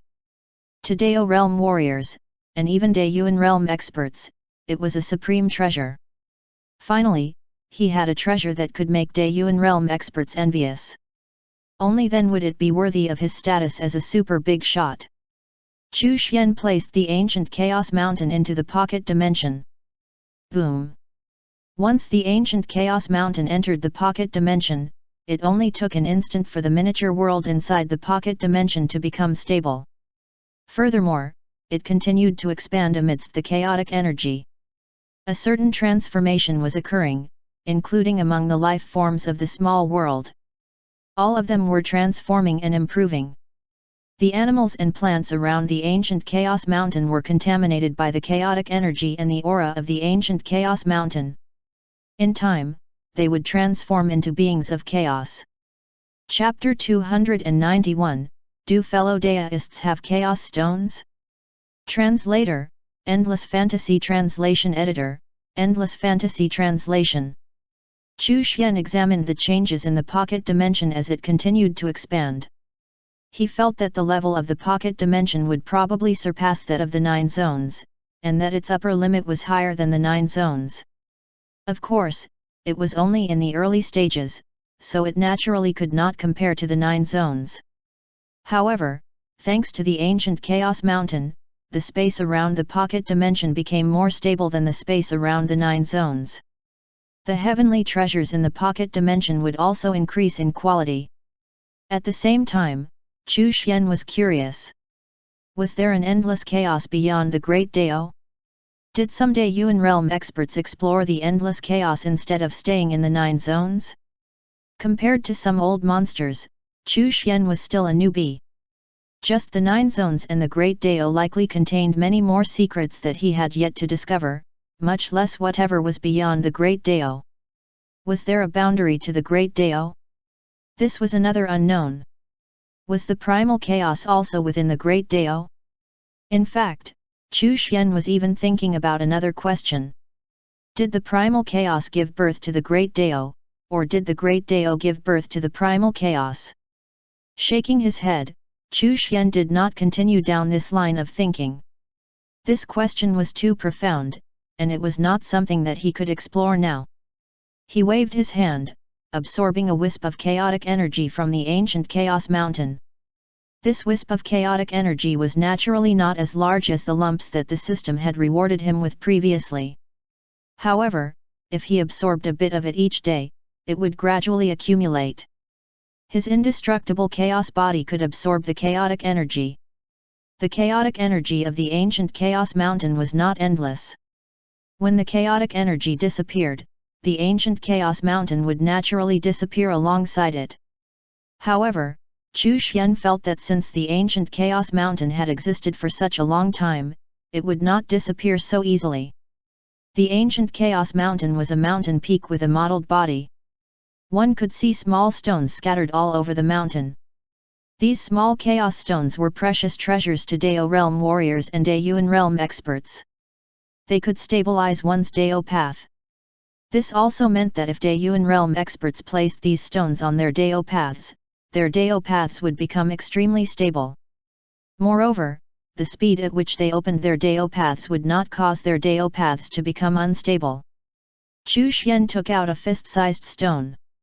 The small black stone exuded a special chaotic aura, which did not dissipate. Boom! Chu Xian used the destruction Dao principle to strike the stone in his hand. However, this small stone was not damaged at all. Boom! All of his Dao principles fused together to form a miniature Great Dao that struck the stone again. In the end, there was still no mark left behind. The strength of the Chaos Stones was beyond imagination. He was a 7th level Dao realm expert, and his Dao principles had fused to the point where they could condense into a miniature version of the Great Dao. His power far surpassed an ordinary 7th level Dao realm cultivator. Even so, he had been unable to leave a mark on the Chaos Stone. It was no wonder that it could stabilize Dao paths and stabilize the laws of heaven and earth. Chu Xian took out the Earth Creation Scripture and used one of its pages to cut the Chaos Stone. The Earth Creation Scripture could open up a territory within the Great Dao, so its power naturally could not be underestimated. A crack appeared on the Chaos Stone, but it was not a deep one. Chu Xian continued to use the Earth Creation scripture to cut it a few times, before finally managing to cut open the small stone. Using the Earth Creation scripture consumed a lot of Chu Xian's spiritual power. Putting away the Earth Creation scripture, Chu Xian took out the heaven-splitting brush this time. The heaven-splitting brush was also a supreme treasure. It could split open the heavens in the primal chaos. From this, one could see just how powerful it was. Cutting open the Chaos Stone should not be a problem. Using the heaven-splitting brush continuously consumed a lot of Chu Xian's spiritual power. Still, finally, he cut this small stone into more than 10 pieces. He placed the small pieces of the Chaos Stone on the table and absorbed Dao Aura to recover his spiritual power. A small piece of Chaos Stone was also a supreme treasure. Chu Xian glanced at the Daoyuan realm experts in the Great Dao Communication Group and asked, "Fellow Daoists, who has Chaos Stones?" Chaos Stones? Hong Yuanchu shook his head and said, "I have never obtained one before. Rumor has it that Chaos Stones are supreme treasures."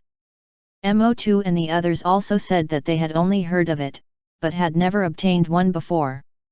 Huang Long said, "Is it a black rock? It's very special and can stabilize one's Dao path." Chu Xian was stunned. Huang Long had seen it before? Or, did he have a Chaos Stone? That was impossible. He could not leave the Great Dao, so how could he obtain a Chaos Stone? Could it be that there were Chaos Stones in the Great Dao? "Have you seen one before, fellow Daoist Huang Long?" "Yes, I don't remember when though. I once saw a person on the Great Dao. He was holding a small stone in his hand, which allowed him to walk on the Great Dao stably." Huang Long then continued, "After hearing your description, that was probably a Chaos Stone." "Chaos Stones, are they really that rare?" Chu Xian asked with a puzzled expression. Hong Yuanchu and the others were all dumbfounded. Judging from his tone, could this big shot easily obtain Chaos Stones? "Daoist brother Chu has a Chaos Stone?" Huang Long asked curiously. Chu Xian shook his head and said, "I don't have a single Chaos Stone. Instead, I have one ancient Chaos Mountain." The group was silent. What did he mean by only one ancient Chaos Mountain? A mountain? Could a mountain be compared to a stone? There was no doubt that Daoist brother Chu was a super big shot. What does the ancient Chaos Mountain look like? Huang Long continued to ask curiously. "It's just a slightly bigger Chaos Stone. There's nothing strange about it," Chu Xian said very casually. Then, he changed the topic and stopped discussing the Chaos Stone. Instead, he asked, "Fellow Daoists, does the Great Dao have an end? Does it have a boundary? Does the Great Dao have an end?" Hong Yuanchu pondered. "The Great Dao is shapeless and omnipresent. It naturally has no end," Mo2 chimed in. This was already considered a Dao discussion. The Dao realm cultivators in the group all held their breaths as they watched the big shots discuss the Dao. Hong Yuanchu and the others were all very curious as to why Chu Xian would ask this. "We Daoyuan realm cultivators should have another group to discuss the Great Dao. We shouldn't allow our discussion to affect the other little friends' Dao hearts." Chu Xian saw that the time was ripe, so he announced his intentions. What Daoist brother Chu said is extremely true. Hong Yuanchu and the others all agreed one after another. The other Dao realm cultivators were all speechless. This topic had piqued their interest, but in the end, they ran away to form another group. Mo2 did not forget to mock Xu Yang. Trashy Xu Yang, continue to hang out with the younger generation. "I'm going to the other group." Xu Yang was furious, but at the same time, he was extremely sullen. Before Mo2 joined the group, he could still maintain the demeanor of a senior with the younger generation. However, after Mo2 joined, he would mock him from time to time. It made him feel ashamed to face the younger generation. This really hurt his self-esteem. Chu Xian was also speechless. Did Mo2 have a grudge against Xu Yang? Why did he choose this moment to troll him? Ignoring their argument, Chu Xian created the group for Daiyuan Realm cultivators and summoned THM there. Of course, the Daiyuan Realm experts were still members of the original Great Dao Communication Group. Chapter 292, Dumbfounded Daiyuan Realm Experts. Translator, Endless Fantasy Translation Editor, Endless Fantasy Translation. After entering the Daiyuan Realm Experts group, they continued with the previous topic. The Daiyuan Realm Experts, such as Hong Yuanchu, Mo2, and the Soaring Flood Dragon King, all believed that the Great Dao was endless. I like to sleep, and I don't play around much on the Great Dao, so I don't know whether or not it has an end, Gui Ran said foolishly. He was a turtle, so it was normal for him to like to sleep. Huang Long said, I play around a lot, but I have never seen the end of the Great Dao. Even the creatures of the Great Dao did not know whether the Great Dao had an end or not.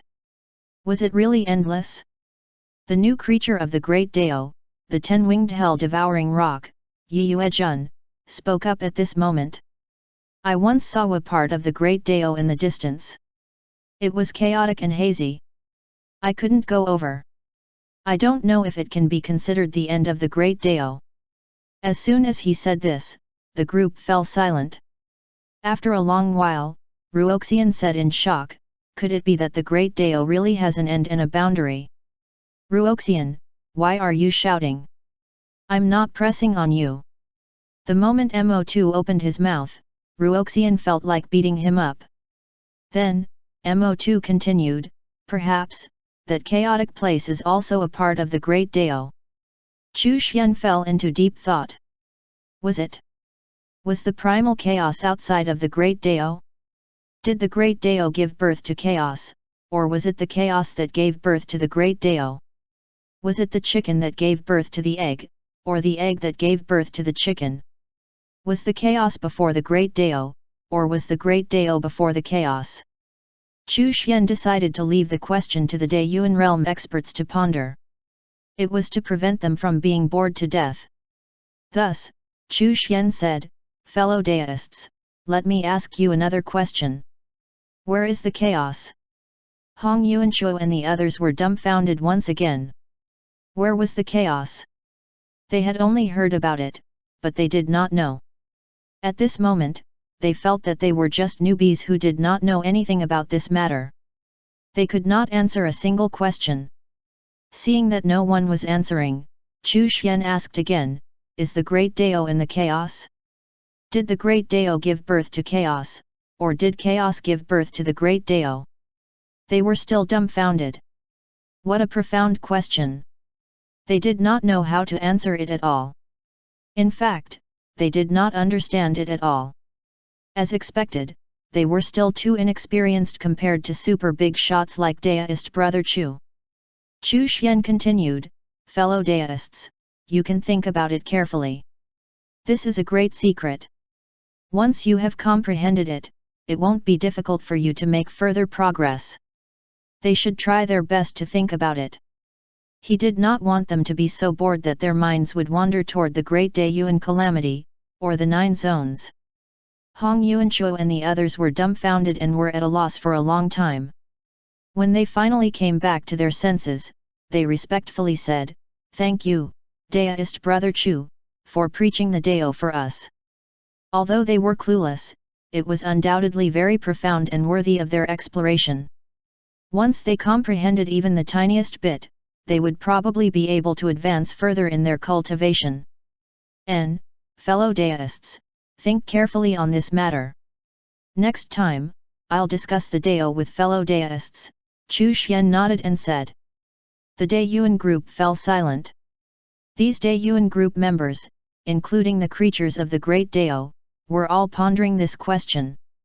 Apart from the doubts about the Great Calamity, Chu Xian had now thrown another difficult problem at these Daiyuan group members to prevent them from paying attention to the 9 zones. After all, they might take advantage of the Great Daiyuan Calamity to extend their tentacles into the 9 zones. This was especially so for the Daiyuan realm experts of the demon race, such as Mo2. If they discovered that something was wrong with the demon zone, they would definitely interfere. Although they would not personally enter the 9 zones, they would definitely have their own means of intervening in the matters of the 9 zones. Hong Yuanchuo and the others had been successfully sidetracked by Chu Xian. They were all thinking about the question of the Great Dao and chaos. They felt that Chu Xian would not have raised such a question for no reason. It might even have something to do with that mysterious great calamity. Perhaps the secret to transcending the great calamity was hidden within that question? After a few days of silence, the Daiyuan group became active. Hong Yuanchuo and the others were communicating in the group, sharing their own experiences and corroborating with each other, wanting to gain some insights. This was also in case Chu Xian would come out and correct them if there was a mistake in their comprehension. Then, they could naturally ask for advice. They were all old foxes. Chu Xian ignored them and waited for the northern zone to be fully devoured by the heavenly Dao laws. He wondered what rewards he would gain when this happened. Once this was complete, it would be time for it to expand into the eastern zone. Chu Xian believed that the moment the Great Daiyuan calamity truly began, the laws of heaven and earth would definitely be in chaos, alongside the spiritual energy of the 9 zones. This would be the best opportunity for the heavenly Dao laws to expand. He took out the myriad heavenly mirror and connected it to Qianming first. The central zone was very crucial. Qianming's strength had increased rapidly. Apart from his talent, this was also related to the imminent Great Daiyuan calamity. The restrictions on cultivation were removed to a certain extent, making it easier for him to cultivate. Qianming, who was already at the first level of the Supreme Realm, was now an elder of a large sect in the Qian region thanks to the help of the communication talisman refining method. With a sect to rely on, he was living in seclusion and quickly increasing his cultivation to prepare for the Great Daiyuan calamity. Qianming was very low-key. Communication talismans were already spread all over the Qian region, and was even starting to spread to other regions. Sales were booming, and the communication talismans were often out of stock. There were even many large factions that purchased the method to refine the communication talismans. This sect had earned a lot of money because of Qianming. After Qianming, Chu Xian turned his attention to Hu Tianya. This tiger's transformation was getting faster and faster. He was once again hailed as the young master of the heavenly tiger tribe. Because his transformation was awakening the divine beast bloodline, he naturally had the power to suppress the other monsters. After fighting for the fate of the monster zone, Hu Tianya's cultivation soared. He was also preparing for the Great Daiyuan calamity. Xiao Yang and Ding Yu were still challenging mystic realms or entering other hidden small clans' places. They had a lot of opportunities and were not far from breaking through to the heaven realm. Wang Luo was teaching people how to refine pills. He had also taught some people how to refine formation pills. He continued to target the Wang family and cause trouble for them. Because of formation pills and restriction pills, he created a new school of alchemy. Some people called Wang Luo a pill ancestor. Once the name of pill ancestor Wang Luo received widespread recognition, then Wang Luo would undoubtedly receive great fortune. It was very likely that in the future, he would become one of the legends of the path of alchemy. Chu Pingfen developed in the eastern region, and Yuer's ghost army also developed well. The Ji family admitted defeat. Xiang Xing was in seclusion, refining artifacts and researching new methods of refining secret treasures. The disciples were all methodically preparing for the Great Daiyuan calamity. Each of them had their own ways to deal with the calamity and rise up. Chu Xian, their master, did not have to worry about them. He was very pleased by this. Chapter 293 Confidence of the Heavenly Demon Tribe. Chu Xian looked forward to his disciples' performance during the Great Daiyuan calamity. They were all children of fate and were born to face the calamity. They would definitely perform well. Of course, it did not mean that those who were not children of fate could not rise up. After all, there were always some variables and accidents that occurred that allowed others to replace the children of fate. Demon Zone. The Buddhist clan had already been established. After occupying a region, Demon Buddha did not expand further. Instead, he consolidated his territory. Moreover, he had to accumulate his strength and build up the clan's foundation. The demon race was one of the three overlord races after all. Even if some middle and low-level demons converted to Buddhism, it would still not shake the foundation of the demon race. The foundation of the demons was actually controlled by the heavenly demon tribe. If the heavenly demon tribe was not defeated, the demon race would not be defeated. Moreover, the heavenly demon tribe's strength was not just for show. It was undoubtedly wishful thinking to defeat the heavenly demon tribe by relying on Buddha Nanwu alone. The heavenly demon tribe had their own reasons for not taking any further action, so they held back for the time being. If the Buddha race advanced further, they would definitely provoke the heavenly demon tribe into action. Even with the help of Buddha Nanwu, and a supreme treasure like the world-cleansing glazed pagoda, the Buddhist clan might not be able to put up a resistance. Therefore, he had to take things slowly. As a former member of the heavenly demon tribe, Demon Buddha naturally understood them very well. He also knew that the heavenly demon tribe was not united. He would fool the elites of the heavenly demon tribe into cultivating and converting to Buddhism. The appearance of the communication talisman allowed him to spread Buddhist Dharma without having to meet them in person. Buddhism was very attractive to demons. Some unambitious geniuses, or those who had been bullied by stronger geniuses, would definitely be swayed by Demon Buddha. Since cultivating demonic techniques was insufficient to surpass their opponents, then why not switch to Buddhism? The only thing that made them hesitate was that after cultivating Buddhist Dharma, they would become Buddhists and not demons. This made it unacceptable to some people who had a strong sense of belonging to the demon race. Other than these heavens blessed, Demon Buddha had also bewitched some of the heavenly demon tribe's powerhouses. For example, those who had been unable to break through their bottlenecks for a long time. Or those who had suffered injustice or had experienced grievances. As well as some experts who were nearing the end of their lifespans and could not break through. Converting to Buddhism was their only way out. Demon Buddha even specially taught them how to restrain themselves so that they would not be exposed when they cultivated Buddhism. That way, the elites who had secretly converted to Buddhism could continue to hide. Chu Xian sighed. Demon Buddha looked kind and gentle. He was dressed in a white monk robe and was untainted by dust. He looked like a bodhisattva. However, in reality, he was quite sinister and scheming. Chu Xian decided to find some time for his disciples to meet and get to know each other. Especially Hu Tianya, Demon Buddha, and Qian Ming, who had never met their fellow disciples before. It was rumored that a mysterious ancient ruin had appeared in the desert of the Western Zone's northern region. Moreover, there was a strange race inside. The number of people who came to the desert to explore the ancient ruin increased after news of that strange race being killed and revived. However, the rumored ancient ruin seemed to have disappeared. There was no trace of the strange blood-colored freaks. Many people thought that this was a rumor. In the desert, the figures of cultivators could occasionally be seen, and there were constant battles. Many experts from the major forces, or which had a long history, knew that the 9 zones were undergoing some kind of great change. The sound that echoed between heaven and earth was a warning sign. On the other hand, even if the itinerant cultivators knew about it, they would not pay too much attention to it. They were still worried about cultivation techniques, cultivation resources, and even frustrated about their conflicts with the disciples of the major factions.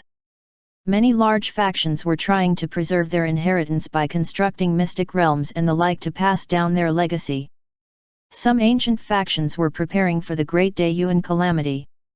As time passed, a special atmosphere pervaded the entire 9 zones. The originally active forces began to restrain themselves. The itinerant cultivators realized that something big was about to happen. Originally, itinerant cultivators who had offended some large factions would be hunted down by their experts, but now, everything seemed eerily calm. Everyone now knew that something big was about to happen.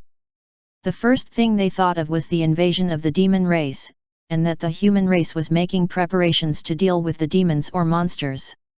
Countless cultivators began to prepare themselves to invade the demon zone. Demon zone. The elders of the heavenly demon tribe all wore grave expressions. Many elders felt uneasy and that something big was going to happen to the demon race. On race. There was the internal threat from the Buddhists, as well as the calamity that was about to befall the 9 zones. Under such circumstances, ignoring whether they could take advantage of the situation, it would already be considered a victory if they managed to protect the demon zone. It's not time yet. Let's put the matter of the Buddhist clan aside for now, the heavenly demon tribe Grand Elder said. The great calamity is about to arrive. The opportunity of the demons has arrived. Whether or not we can return to the peak of our demon race depends on this calamity. The Grand Elder said in a low voice, the Buddhist clan is not a threat at the moment. What we have to do first is to fight for fate in the great calamity. But the Buddhist clan is still a hidden danger, an elder said worriedly. Buddhist clan? They were once from the demon race. Did they think that they could escape the demon race just because they switched to cultivating some Buddhist techniques? The Grand Elder sneered and said, do you think the foundation of our demon race is so weak? Grand Elder is right. The other elders agreed. Ever since the demon race lost their king, the Grand Elder had become the highest authority in the demon race. He had grasped many secrets of the demon race. It was even rumored that the Grand Elder could use a secret technique to contact the missing demon king and receive guidance from them. As Ruma. For example, this calamity was rumored to be a warning from the demon king. As for the Buddhist clan, so what if they were strong? When the Great Daeyuan calamity began, the Daeo realm experts of the demon race would return and destroy the Buddhist clan with a wave of their hands. As for whether or not the Buddhist clan's strength would soar during this period of time, to the point where even Daeo realm experts of the demon race would not be able to phase them, this thought never crossed the Grand Elder's mind. How could the Daeo realm be so easy to achieve? The powerful demon race only had a few Daeo realm cultivators. This was the accumulation of the demon race's long heritage and foundation. How long had it even been since the Buddhist clan appeared? No matter how powerful and unfathomable Buddhist Dharma was, it was impossible to break through the shackles of the divine realm and reach the Daeo realm within a short period of time. Moreover, there were strong and weak Daeo realm experts. The heavenly demon tribe's elder meeting ended. When Demon Buddha caught wind of the meeting, he already knew what the heavenly demon tribe was waiting for. He was also waiting. He was not far from the heaven realm. Furthermore, he knew that this great Daeyuan calamity was very terrifying. It was not impossible for him to reach the Daeo realm during this period of time. Moreover, he had the support of his master. Chapter 294 The Extraordinary G. Dexon. Central Zone, Central Region. The desolate ancient zone was extremely special among the 9 zones. Other than the desolate ancient zone, the central zone was the most prosperous zone. It was also the center of the 8 zones, and the core of the human race. There were countless experts here. The central region was the most powerful region in the central zone. It had a long history and many human kings had originated here. There were many ancient factions in the central region. There were also ancient factions that had secluded themselves. There was more than one human king family. Here. They possessed their own territory and mystic realm in the central region. This was the special treatment that human kings received for making great contributions to the human race. The G family was an ancient family with a long history, and also an ancient human king's family. It was rumored that the reason the human race was able to occupy the central region was due to the ancient human king of the G family. The G family did not interfere with the situation in the central region or the power struggles between the forces in the central region. However, no one could ignore the existence of the G family, and no one dared to underestimate the G family's influence. When the G family made their move, the entire central region would tremble. There were very few ancient factions that could compare to the G family in the entire central region, or even in the entire human race, and even the entire 9 zones. As an ancient human king's family with a long history, they naturally were aware of many of the secrets of the 9 zones. When the first sound rang out, all of the core members of the Ji family knew that the Great Daeyuan calamity was coming. From the records and inheritances of the Ji family, they knew what the Great Daeyuan calamity represented. It was both a great calamity and an opportunity. Humans fought for fate in the Great Daeyuan calamity and became the overlords of the 9 zones. The current patriarch of the Ji family, Ji Tianbei, was rumored to be the most talented junior of the Ji family in the last million years. He was also the most powerful patriarch. Many clan elders supported him. His own strength was also very powerful. Ji Tianbei was sitting in front of his desk, looking at a myriad zones talisman. There was also a booklet. Black Moon Tower. Ji Tianbei mumbled as if he thought of something. Then, he shook his head and smiled. It did not matter if it was or not. There was a knock on the door. "Come in." A handsome young man walked in. "Father," the young man said respectfully. Ji Tianbei looked at his son and felt joy from the bottom of his heart. Among the many children, he valued this eldest son the most. Many elders in the family also valued him very much. He was now the young master of the Ji family, and the undisputed next leader of the Ji family. He was known as the most monstrous descendant of the Ji family after the 3 talented ancestors. Ji Dexin. He had a handsome appearance and a divine aura about him. He was heroic and extraordinary. He broke through to the Emperor realm at the age of 25. His strength had far surpassed his peers. He had once defeated a 5th-level Supreme Realm genius of an ancient faction when he was a 9th-level Emperor Realm cultivator. Now, Ji Dexin had already broken through to Heaven Realm. And he was not even 150 years old. He defied the standards of cultivation. He had not entered a time mystic realm, nor had he obtained any special opportunities. It was precisely because of this that Ji Dexin appeared to be an outlier. With the arrival of the Great Daeyuan calamity, the Ji family elders all believed that Ji Dexin was born to face this calamity and obtain great fate from it. He would definitely lead the Ji family back to the glory days of their ancestors. The Great Daeyuan calamity is coming. What are your thoughts? Ji Tianbei asked. Ji Shengzhen said in a low voice, "Father, don't worry. I will definitely fight for the Ji family and the human race's fate. I will let the world know that my human king's Ji family is the cornerstone of the human race." Good. Ji Tianbei was gratified. "I believe that you will definitely be able to obtain great fate." Ji Dexin hesitated for a moment and said, "Father, the Tianyu Tower is looking for her." Ji Tianbei was silent for a moment. After a long while, he said, "What are your thoughts on this matter?" Ji Dexin responded seriously, "Father, regardless of whether it was right or wrong in the past, how can we allow others to interfere in our Ji family's matters? Since she's part of our Ji family's bloodline, the Tianyu Tower has overstepped their boundaries." Ji Tianbei looked up at Ji Dexin. At this moment, Ji Dexin was exuding a domineering aura. "Father, it doesn't matter if you like her or hate her. The rules of the Tianyu Tower shouldn't concern the members of the Ji family. Since you are a member of the Ji family, you are not bound by the rules of the Tianyu Tower." Ji Dexin's expression was unquestionable. Ji Tianbei asked in a deep voice, "What do you intend to do? Cut off the Tianyu Tower's hand? It's time to tell some people that our Ji family is still the overlord of the central region." Ji Dexin said firmly. "Since the Great Daeyuan calamity has arrived, it's time for our Ji family to take action. We should also establish the rules. The human race should not fight among themselves." "Haha!"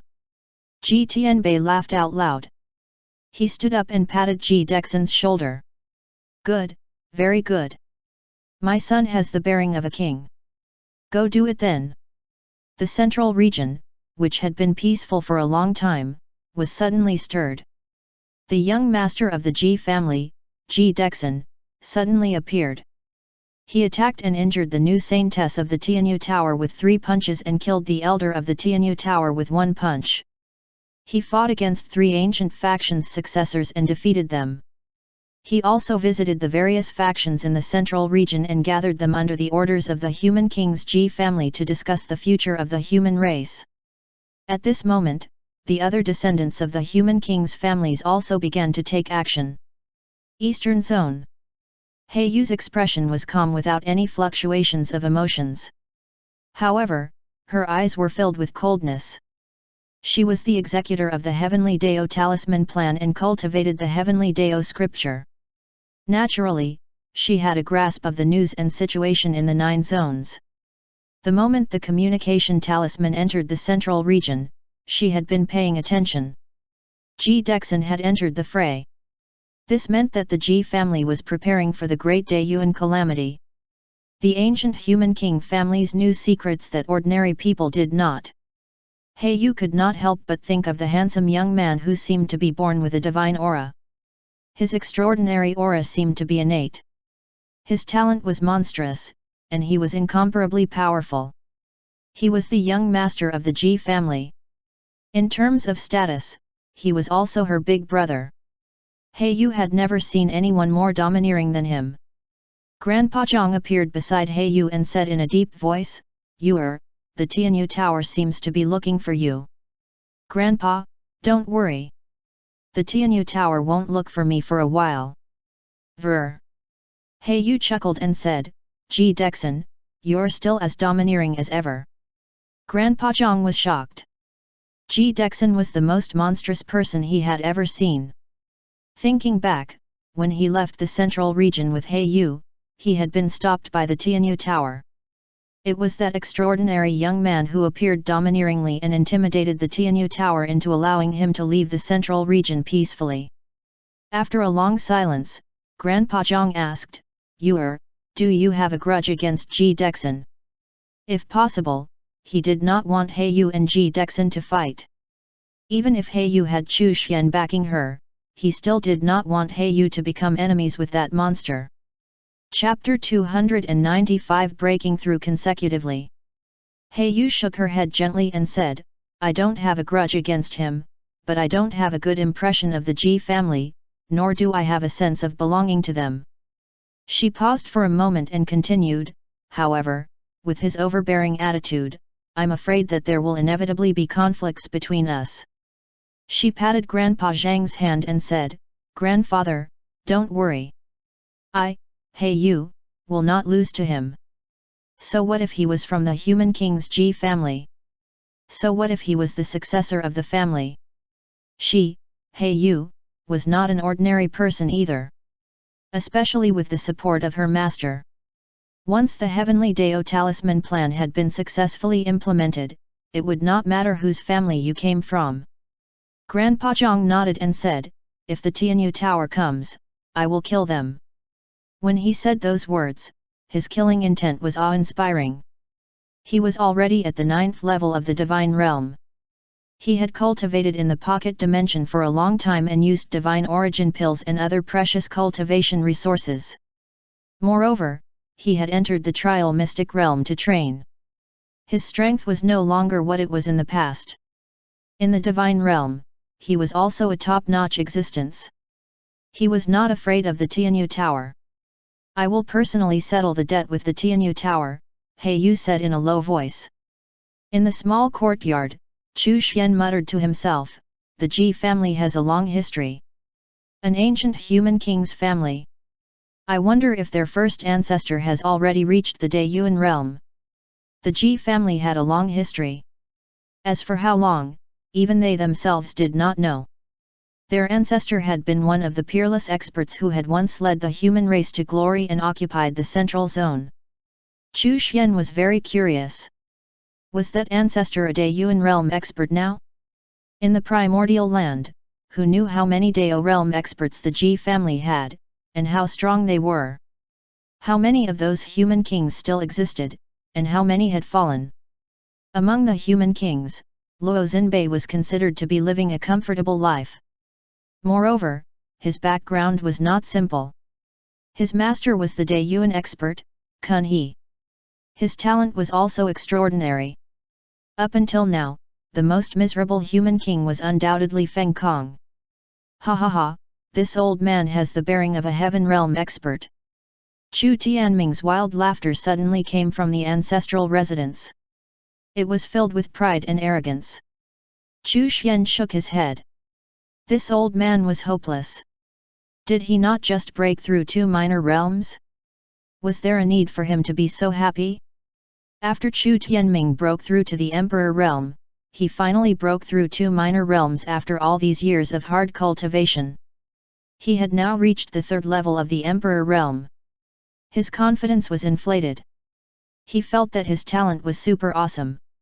Chu Tianming then left the Chu family, and he wanted to go out and show off his talents. A few days later, Chu Tianming returned. He was throwing a tantrum in the ancestral residence. B****. When I break through to the heaven realm, I will definitely kill that B****. I'm so angry. The roar spread throughout the Chu family's territory. The Chu family members were speechless. What was going on with their patriarch? Why was he so addicted to roaring? Chu Xian shook his head. This old man had gone out to show off his might, but in the end, he could not defeat the other party, so he came back dejectedly to vent his anger. He was also a weirdo. Forget it. I won't help him raise his strength much in the future. Chu Xian could not be bothered with him.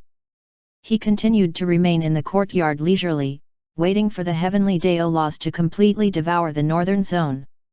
Finally, the heavenly Daolas encompassed the entire northern zone. The entire northern zone underwent some changes, as did the heavenly Daolas. Some cultivators who were struggling at a bottleneck suddenly felt as if their souls had been blessed. The bottleneck actually loosened, and they began to break through. You didn't leave the courtyard, but managed to carry out the heavenly Dao talisman plan. With a flip of your hand, the northern zone has been incorporated by the heavenly Dao laws. You have been rewarded with 36 Dao principles. Chu Xian was examining the changes to the heavenly Dao laws and the situation around the entire northern zone. At this moment, he seemed to have transformed into the heavenly Dao laws themselves. He could sense every blade of grass and tree in the northern zone. It felt that, as long as he was willing, he would be able to read every single thought of the living beings of the northern zone. He could sense all of the ancient battlefields and mystic realms in the northern zone, as well as all of the concealed races. Within the ancient battlefield, the evil blood essence and qi began to spread, and the blood fiend race was born within the blood lakes. Somewhere in the northern zone, a huge ancient battlefield was trapped in a spatial seal. The blood-red spiritual power was everywhere, like an endless fog. Many blood fiends had been born, and the strongest one had already reached the heaven realm. Chu Xian also saw the earth spirit race, as well as some other small races that had once been active in the 9 zones. These races were rumored to have died out long ago. At this moment, they were struggling to survive in the mystic realms.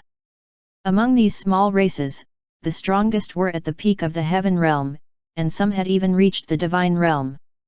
Their strength was naturally far inferior to that of the human race, and their numbers were too. Some of these races were on the verge of extinction. The heavenly Dao laws continued to improve as the living beings of the northern zone continued to comprehend and cultivate the heavenly Dao laws. It also continued to perfect itself, giving birth to new laws. Chu Xian seemed to have transformed into the heavenly Dao laws themselves. He looked down at the northern zone, immersed in the benefits brought about by the expansion of the heavenly Dao laws over the entire northern zone. One Dao principle after another was born. Within a short period of time, Chu Xian had comprehended as many as 9 Dao principles. His strength was also rapidly rising. The chaotic energy was refining the Dao principles, and fusing them. At a certain moment, he broke through the 8th level of the Dao realm. After an unknown amount of time, Chu Xian regained his senses. When he noticed that his strength had increased, he chuckled. This method of increasing strength was too easy. He was once again thankful for his Heavenly Dao Talisman plan. The Heavenly Dao laws had encompassed the northern zone, and the system rewarded him with 36 Dao principles. Chu Xian was very happy. The more Dao principles he had, the stronger the Dao path he would open up in the future, and the closer it would be to mimicking the actual Great Dao. Many Dao realm cultivators focused on cultivating one Dao principle. At most, after each of the 36 levels of the Dao realm, they would comprehend a new one. This meant that the Daoyuan realm experts would at most have fused 36 Dao principles into one. At present, Chu Xian had already far surpassed this number. The new 36 Dao principles surrounded him and enveloped him. The chaotic energy was quickly being consumed. Row. Chu Xian did not panic. He waved his hand, pulling in a ball of chaotic energy from the ancient Chaos Mountain. The 36 Dao principles began to fuse with the previous Dao principles, transforming into a miniature Great Dao. Furthermore, it was undergoing a transformation. Chu Xian, who had just broken through, was once again blessed with the opportunity to break through. To be able to break through 2 levels of the Dao realm in a row was almost unprecedented. It was not that there were no precedents. After all, there were always some great opportunities that would lead to breaking through 1 or 2 levels quickly in a short period of time. 9th level of the Dao realm. Chu Xian felt extremely comfortable. Breaking through and increasing one's strength always felt great. Chapter 296 The Changes in the Northern Zone. After breaking through, Chu Xian's next step was to fully utilize the Heavenly Dao laws in the Northern Zone to increase the overall strength of the Northern Zone. When he looked down at the Northern Zone, Chu Xian saw many secrets hidden there. Whether it was ancient battlefields or mystic realms, none could escape his gaze. The Blood Fiend race in the ancient battlefield was what Chu Xian valued the most. The Blood Fiend race was very special. They could be revived with the help of the blood-colored spiritual energy. Even if they were completely incinerated, as long as the blood-colored spiritual energy existed, new blood fiends would be born. They were practically immortal. Moreover, the Blood Fiend race was brutal, bloodthirsty, and violent. They were truly a race born from the calamity. The 9th Great Daoyuan calamity was indeed very terrifying. With the characteristics of the Blood Fiend race, the living beings of the 9 zones would find it exceedingly difficult to exterminate them. Instead, they would be massacred by the Blood Fiend race. The living beings of the 9 zones would be wiped out. Would the Great Dao calamity descend after that? As long as there was a great battle, as long as someone died, as long as they bled, there would be no shortage of blood-colored spiritual energy. Even secret techniques and secret treasures would not be able to completely purify them. This also meant that the Blood Fiend race would never be exterminated. Moreover, there were countless ancient battlefields sealed away. How terrifying was the condensation of blood-colored spiritual energy inside. Chu Xian's expression was solemn. Although the Heavenly Dao laws controlled the Northern Zone, he was still unable to purify the Blood Fiend race inside the Northern Zone's ancient battlefields. It would take time. If even the power of the Heavenly Dao laws could not do it, how could the cultivators of the 9 zones defeat the Blood Fiend race? The birth of the Blood Fiend race was related to the Great Dao and the Great Dao calamity in the future. Still, the Heavenly Dao laws were not weak. At the very least, the Blood Fiend race would be unable to cause too much trouble in the Northern Zone. What Chu Xian needed to consider was whether purifying the Blood Fiend race would cause the Great Dao to interfere with the Heavenly Dao laws. Therefore, he turned his gaze to the Origin Dao crystal. Before the Heavenly Dao laws purified the Blood Fiend race, he needed to make some preparations. The Heavenly Dao talisman appeared in his hand. Chu Xian pondered for a moment before sending a few wisps of chaotic energy into the Heavenly Dao talisman. He refined a few small chaos stones and integrated them with the Heavenly Dao talisman. It looked as if the Heavenly Dao talisman had been inlaid with a few black gems. Then, he put the Heavenly Dao talisman into the Origin Dao crystal. With the chaotic energy and the chaos stones, he could ensure that the Heavenly Dao talisman would remain stable even if the Great Dao interfered with the Heavenly Dao laws. After making the necessary preparations, Chu Xian poured the blood-colored spiritual energy from one of the ancient battlefields into the Heavenly Dao talisman to be purified. Then, he took the purified spiritual energy and poured it into the northern zone. At this moment, cultivators who had reached the limits of the heaven realm and could not break through suddenly found that their bottleneck was loosened. These old heaven realm experts who were about to die sensed the chance to break through. They immediately started meditating as they tried to break through. In Nine Swords Mountain, 2 old heaven realm warriors were cultivating to break through to the divine realm. They had been in hibernation for a long time, but woke up in order to deal with Cao Tianyi's plans.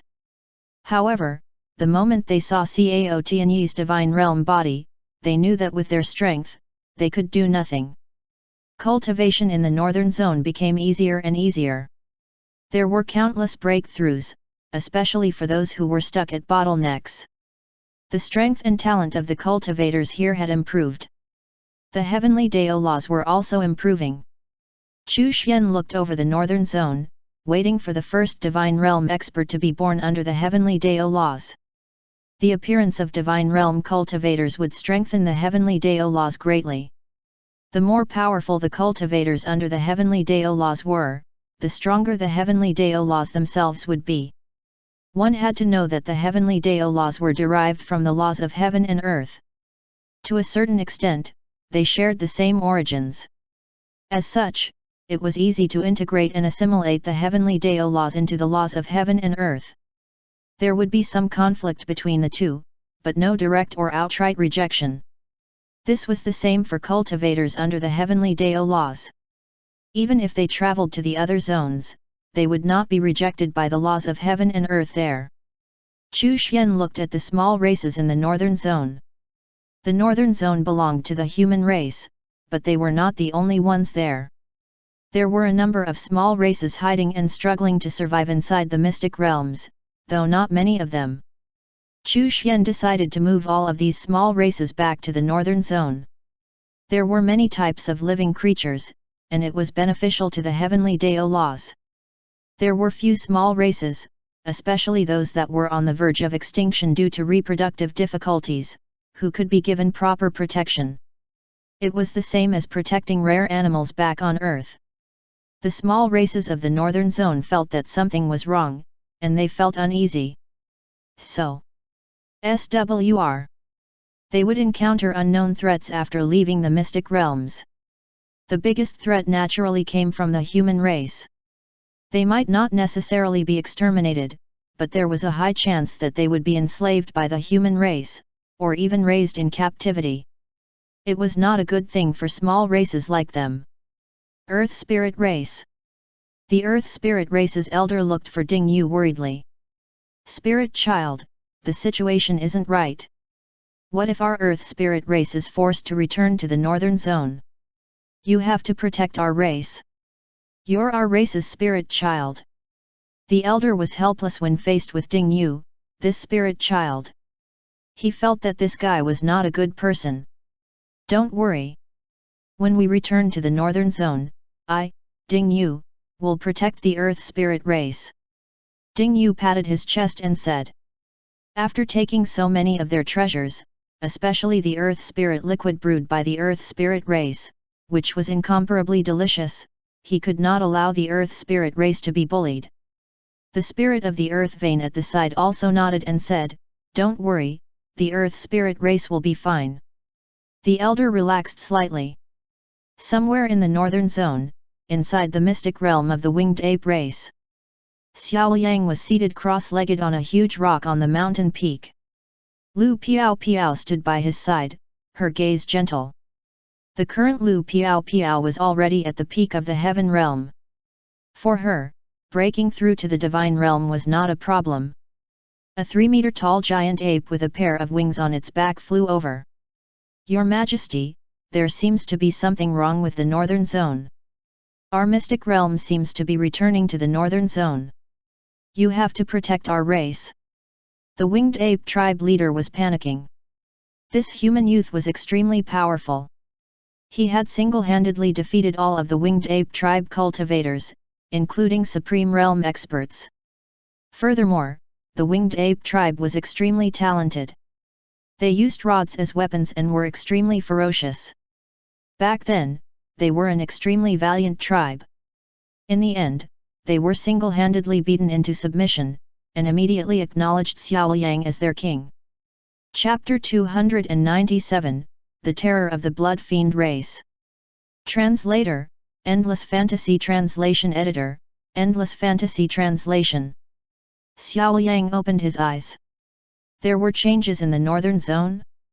Had the Great Day Yuan calamity begun? It should not be time yet. Then, was it related to Master? He said, "Don't worry. As long as the winged ape race does not become enemies with the human race, nothing will happen. I will get them to not disturb you." "Thank you, Your Majesty," the winged ape leader said happily. As for rising up and restoring his former glory, the winged ape leader did not have any extravagant ambitions. He only hoped that he could keep his race alive and continue to reproduce. Back then, the winged ape tribe had been too violent and aggressive, which was why they ended up like this. Now, the winged ape leader had become much gentler and restrained. Chu Xian looked at the mystic realm of the winged ape race. Xiao Yang had defeated their experts and comprehended a new spear technique derived from the staff techniques of the winged ape race. The winged ape's staff techniques were very fierce. They mainly focused on violent attacks, and even sometimes seemed berserk. However, its power could not be underestimated.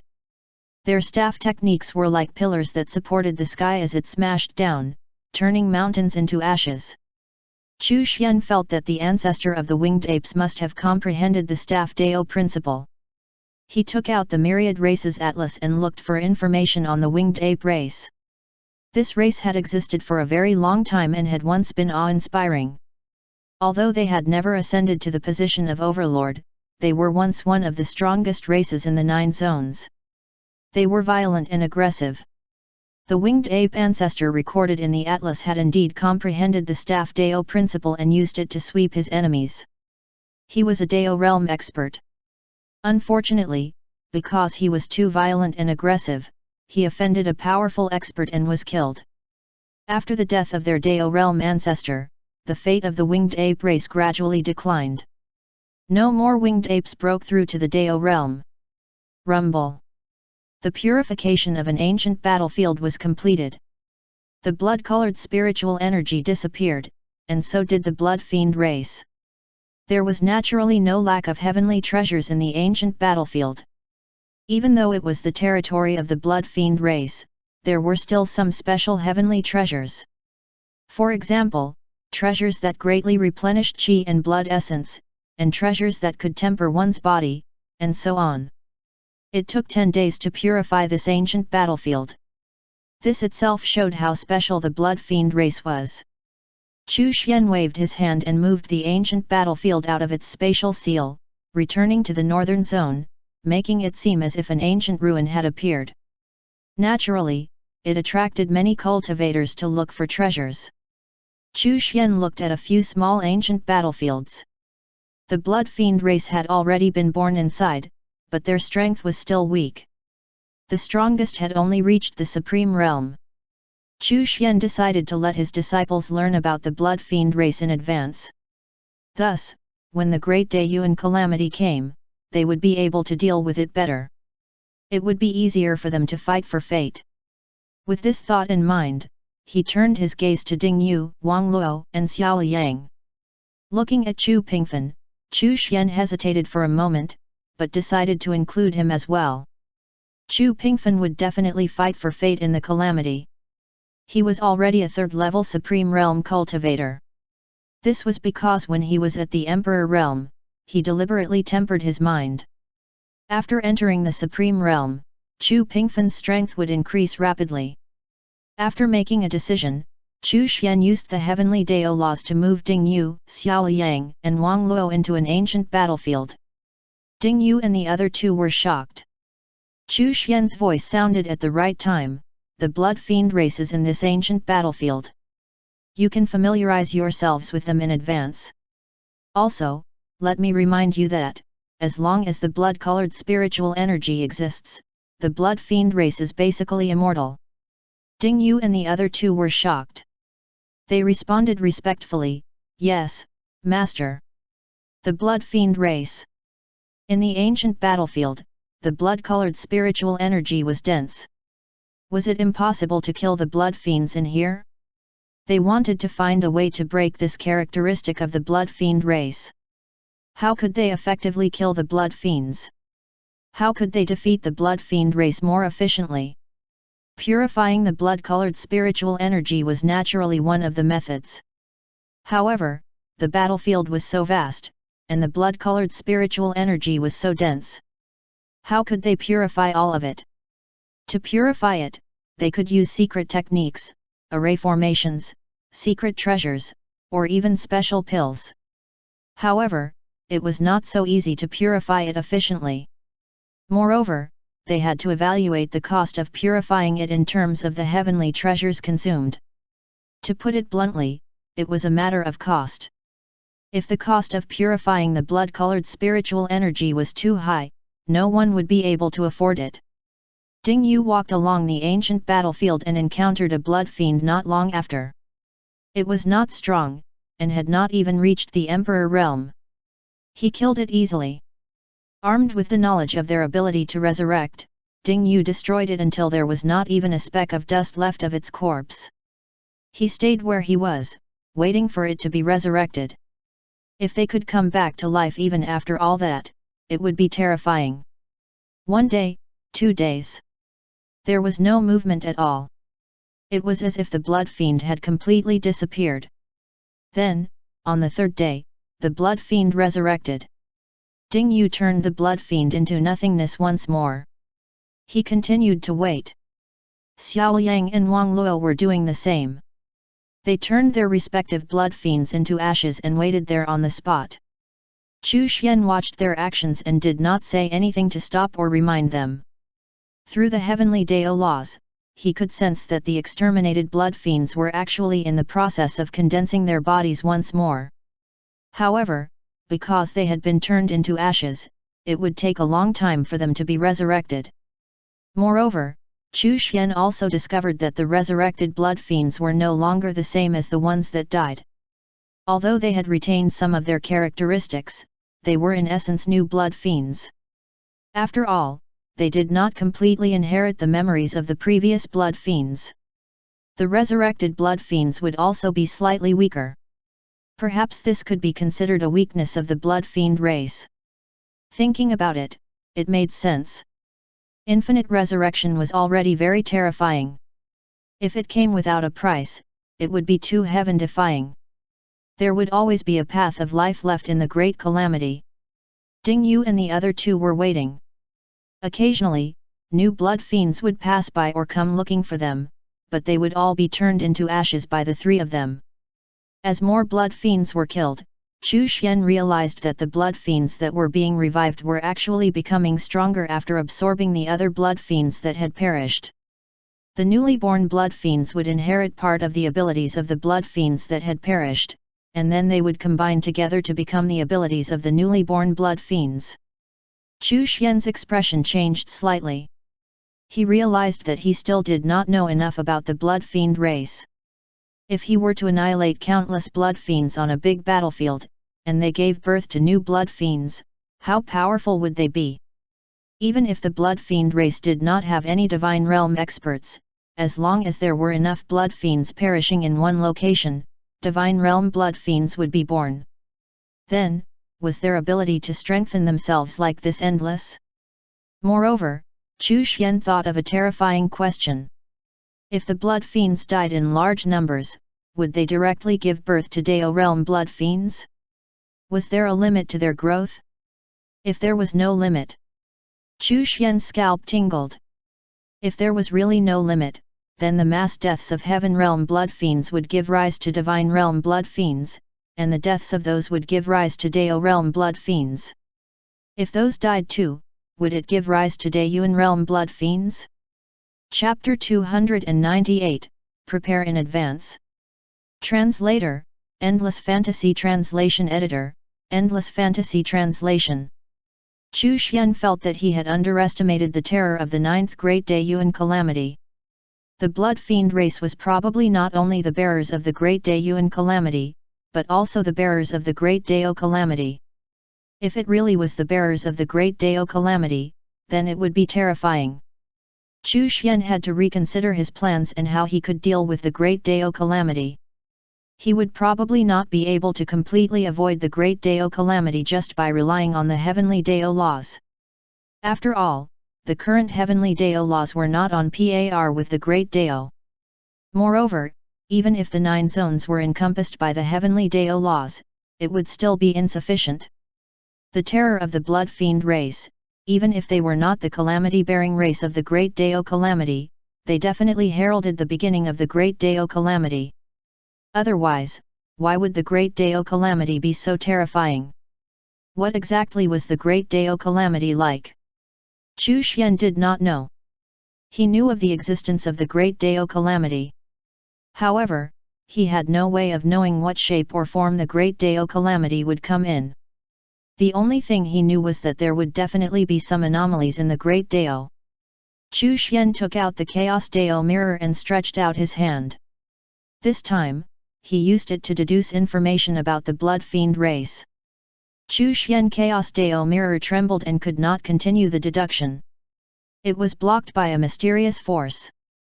He immediately stopped the deduction process. From this, it was certain that the Blood Fiend race would give birth to Dao realm experts. However, it was not certain whether or not they could give birth to Daiyuan realm experts. If they could give birth to Daiyuan realm experts, it meant that the Blood Fiend race was involved in the Great Dao Calamity. It was inevitable for Dao realm warriors to face the calamity. The Blood Fiend race gave birth to Dao realm experts, so if the Dao realm experts of the 9 zones did not enter calamity, the 9 zones would not be able to resist the Blood Fiend race. Moreover, at that time, there would be special circumstances that would lure Dao realm experts into the calamity. Chu Xian tried to deduce the Great Dao Calamity, but the result was naturally blocked as well. His strength was still insufficient.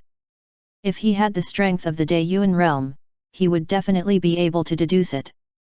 He had to increase his strength as soon as possible. Chu Xian continued to pay attention to Ding Yu and the other 2 disciples. He would not enter calamity personally. Now that the northern zone had fallen under the control of the Heavenly Dao, he would try his best not to be affected. He would stay in his courtyard in peace. Of course, he could not rule out the possibility that something unexpected might happen. Therefore, Chu Xian had to make various preparations to deal with any possible accidents. A great calamity was always full of variables. When the disciples entered the calamity, they would strive for fate, which would benefit him. If the disciples found a way to restrain the Blood Fiend race, then this great calamity would definitely become easier to handle. Daiyuan realm. If he did not reach the Daiyuan realm, he would not have enough confidence. Chu Xian sighed. He hoped that the Heavenly Dao Talisman plan could be implemented as soon as possible and devour the other 7 zones. There was no need to devour the entire 9 zones. If he could devour the 7 or 8 zones, he would be able to reach the Daiyuan realm.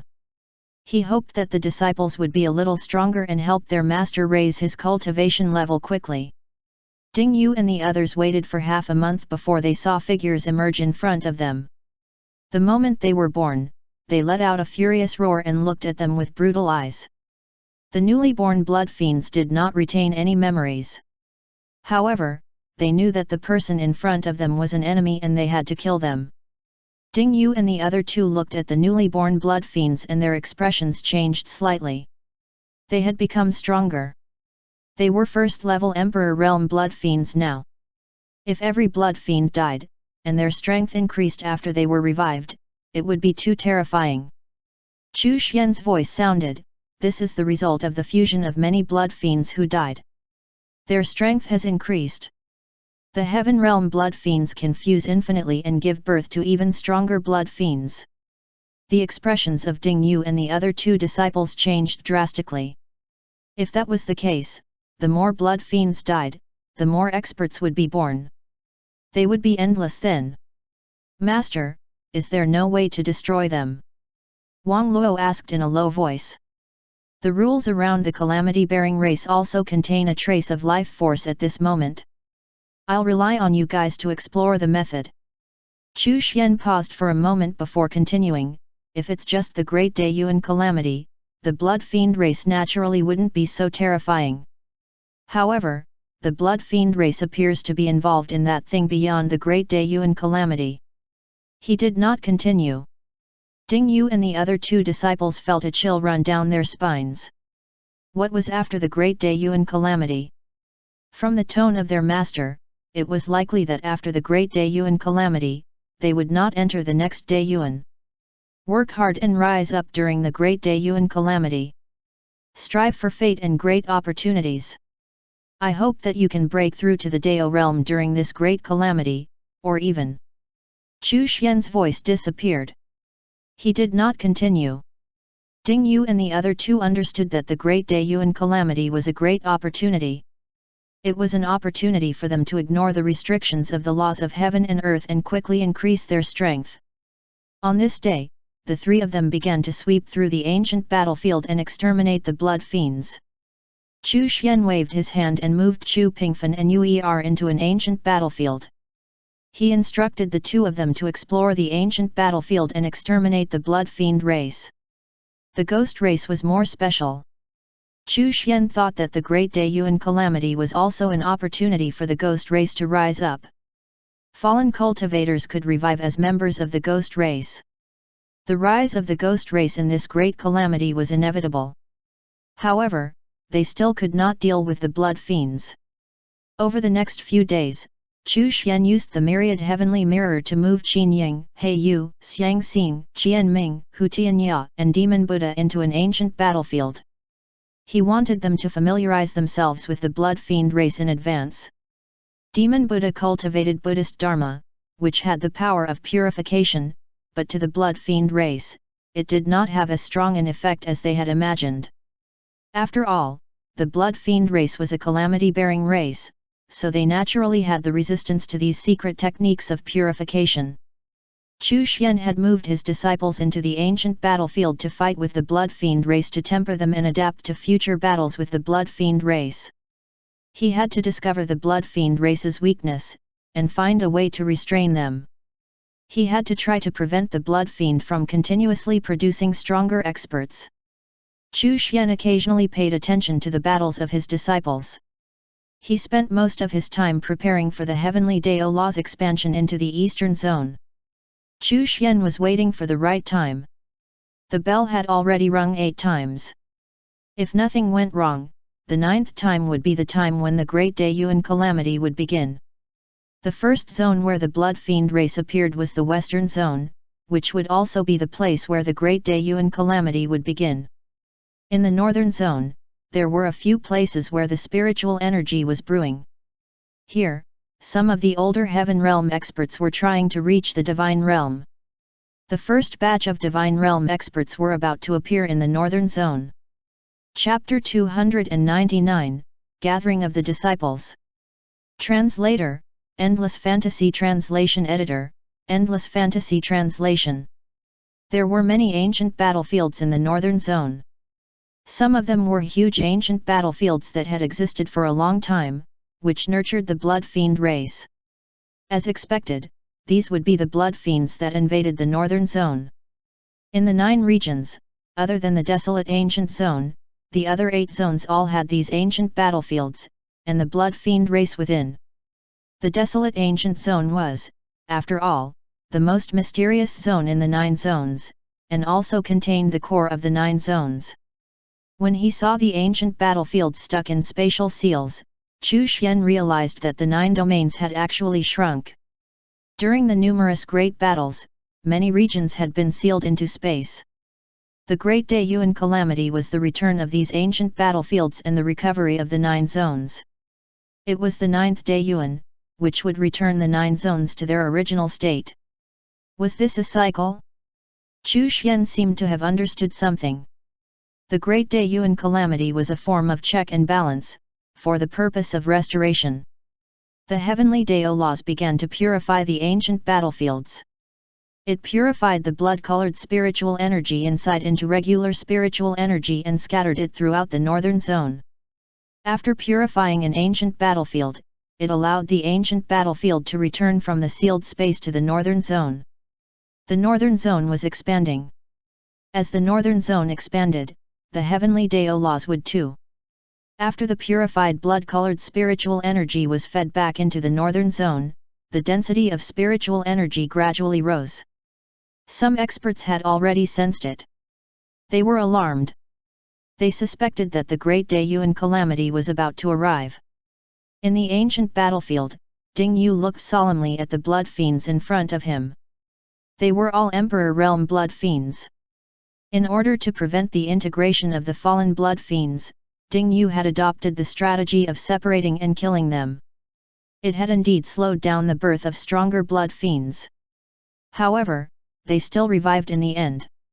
In addition, once a great battle broke out with the blood fiends, how could possibly separate the blood fiends on the battlefield? The blood fiends would end up merging and producing stronger experts one way or another. Ding Yu also discovered something else. If too many times blood fiends died, they would not fuse and give birth to a new blood fiend. Instead, they would be reborn as several new blood fiends. This meant that the blood fiend race seemed to have a rule that forced them to maintain the number of blood fiends.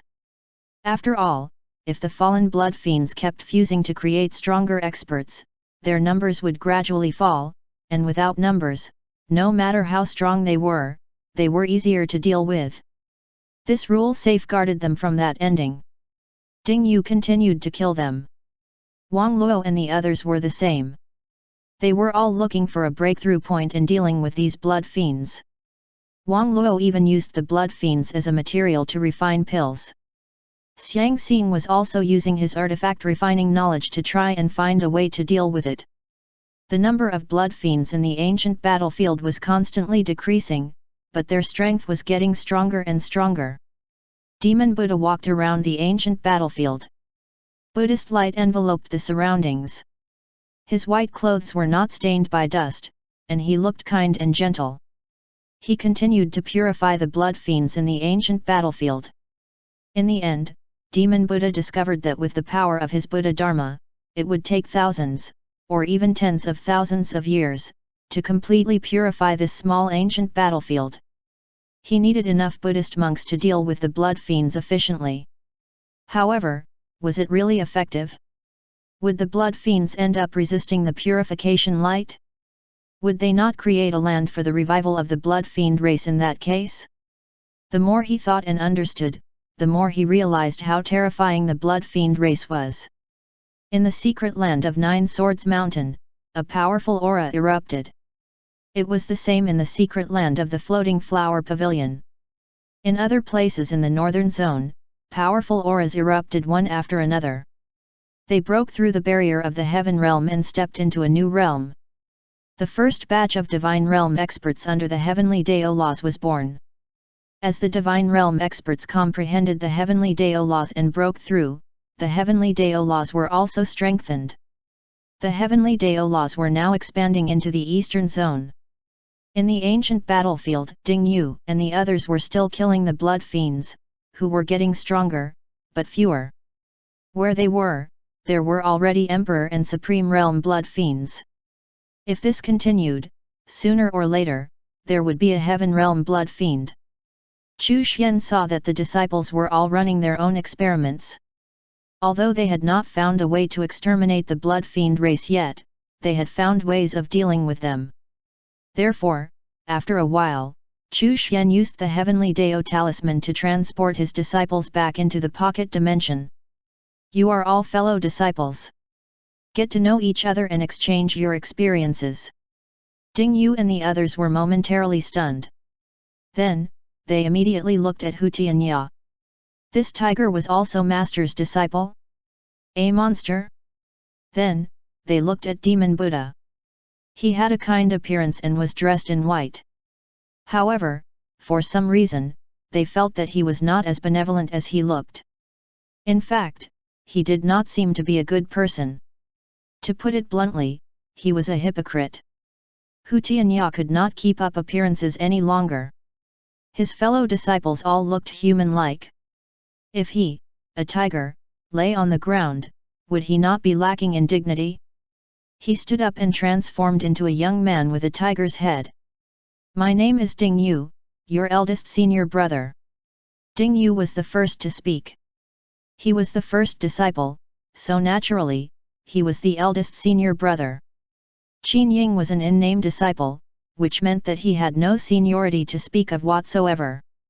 Qianming was the youngest junior brother. After they got to know each other, under Ding Yu's suggestion, they directly entered the trial mystic realm. Everyone fought each other to familiarize themselves with each other. Each of them practiced a different cultivation technique, and it was also a good chance for them to prove themselves. Without a doubt, Qianming was the weakest. After all, he had just joined the sect, and his cultivation level was the lowest. After a battle, other than Qianming, the rest of the disciples all had solemn expressions on their faces. Ding Yu felt great pressure. This eldest senior brother was actually unable to suppress the junior disciples. Wang Luo and Xiang Xing were slightly weaker in terms of combat power, but their unique techniques were pretty good, which allowed them to make up for their weaknesses. Xiao Yang was even more impressive.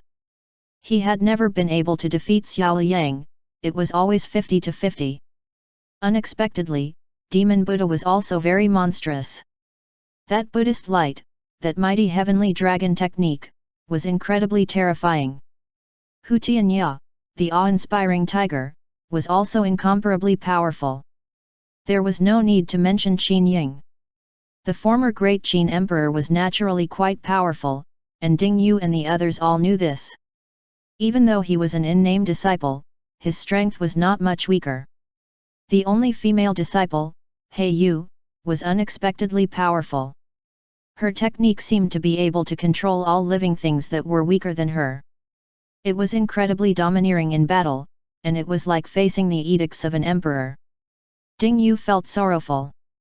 As the eldest senior brother, why was he unable to suppress his junior brothers and sisters? Where was his dignity as the eldest senior brother? It had to be because he had yet to break through the 3 stages of the way of the sword. He had to do it. He had to reclaim his dignity. Chapter 300 The Great Daiyuan Calamity is here. Qianming was completely dumbfounded. Were his senior brothers and sister not too powerful? He did not have any ability to fight them at all. He was instantly killed by them in the trial mystic realm. Amitabha Buddha, good, good, good. It's rare for us to meet. Why don't you listen to this little monk talk about Buddhism? Demon Buddha pressed his palms together. The corners of Ding Yu and the others' mouths twitched. Monk, we are all fellow disciples. Don't do this. It won't work. Ding Yu waved his hand. Demon Buddha felt a little regretful that he did not manage to pull his fellow disciples into Buddhism. Let's talk about how to deal with the blood fiend race, Qin Ying said. My Buddhist light can purify the blood fiends, but my sword intent can also completely destroy the blood fiends, but they discussed and shared their experiences in dealing with the blood fiend race. The blood fiends can be exterminated and revived endlessly, but can we somehow use blood fiends to fight blood fiends? Perhaps by controlling them. Wang Luo pondered for a moment and made a suggestion. How can we use the blood fiends? How can we control the blood fiends? Formations and restrictions. Next, Ding Yu and the others discussed possible methods of controlling the blood fiends. Among the disciples, Wang Luo and Xiang Xing were the best at formations and restrictions. One of them refined formations into pills, while the other refined them into artifacts. Chu Xian spent some time listening to their discussion. Then, he made secret manuals for formations and restrictions and created a scripture pavilion and placed it in the pocket dimension for the disciples to read. Since the blood fiend race will fuse after death and give birth to stronger blood fiends, we should think of a quick and effective method to disperse the blood-colored spiritual energy after a battle to prevent more blood fiends from fusing. At the same time, we should set up a formation where they are fusing and trap them so that we can slowly purify them. I think this is a more effective method. At least at the initial stage of the calamity, it is a good countermeasure. Therefore, it is necessary to set up a purifying formation. Su Xian'er also joined in the discussion. After learning about the characteristics of the blood fiend race, she began to think about how to deal with them. Ding Yu and the others' eyes lit up. Su Xian'er's method was indeed effective and a better method. However, there were a few problems to be solved, such as the formation itself and the materials needed to refine the formation. Also, how much would be consumed to purify the blood fiend race and whether it would be proportional to the cost. After discussing a rough plan, the few of them split up and started to work on it. Ding Yu, Xiao Yang, and the others were thinking of ways to combine the formations and restrictions into their battle and secret techniques. They could quickly and easily set up small formations and restrictions. Wang Luo and Xiang Xing were studying how to set up large-scale formations. Demon Buddha was thinking about what Buddhist formations to use. Hu Tianya was thinking about some of the special tribes among the monster race that possessed the power of purification and other special abilities. Qin Ying requested Chu Xian to move his brothers into the ancient battlefield and to allow him to teach them some secret techniques, including the art of formations. Chu Xian allowed it. Once again, he moved his disciples into the ancient battlefield. There, they continued to study how to deal with the blood fiend race. Wang Luo and Xiang Xing suggested that they move together. The two of them worked together to study how to control the blood fiends. Chu Xian was very pleased that his disciples were working so hard. Qianming was left in the pocket dimension to cultivate. He was the weakest, so he needed to catch up as soon as possible. The rest of the time, Chu Xian paid attention to the changes in the 9 zones, waiting for the right opportunity to extend the heavenly Dao laws into the eastern zone. The spiritual energy within the 9 zones became more and more chaotic. The Divine Realm experts in the desolate ancient zone were all searching for treasures and exploring places that occasionally emitted strange phenomena. Cao Tianyi was still crazy. If an unlucky person met him, that person would be killed. After everyone bought a myriad zones talisman, the Divine Realm experts could communicate with each other to avoid Cao Tianyi. As for trying to surround and kill Cao Tianyi again, they did not attempt it for the time being. After all, killing a lunatic was not as interesting as treasure hunting. Under Chu Xian's guidance, Ren Changhe began to head toward the center of the 9 zones.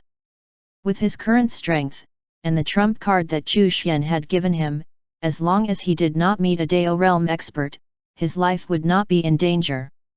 He continued to explore, but had yet to reach the primordial land.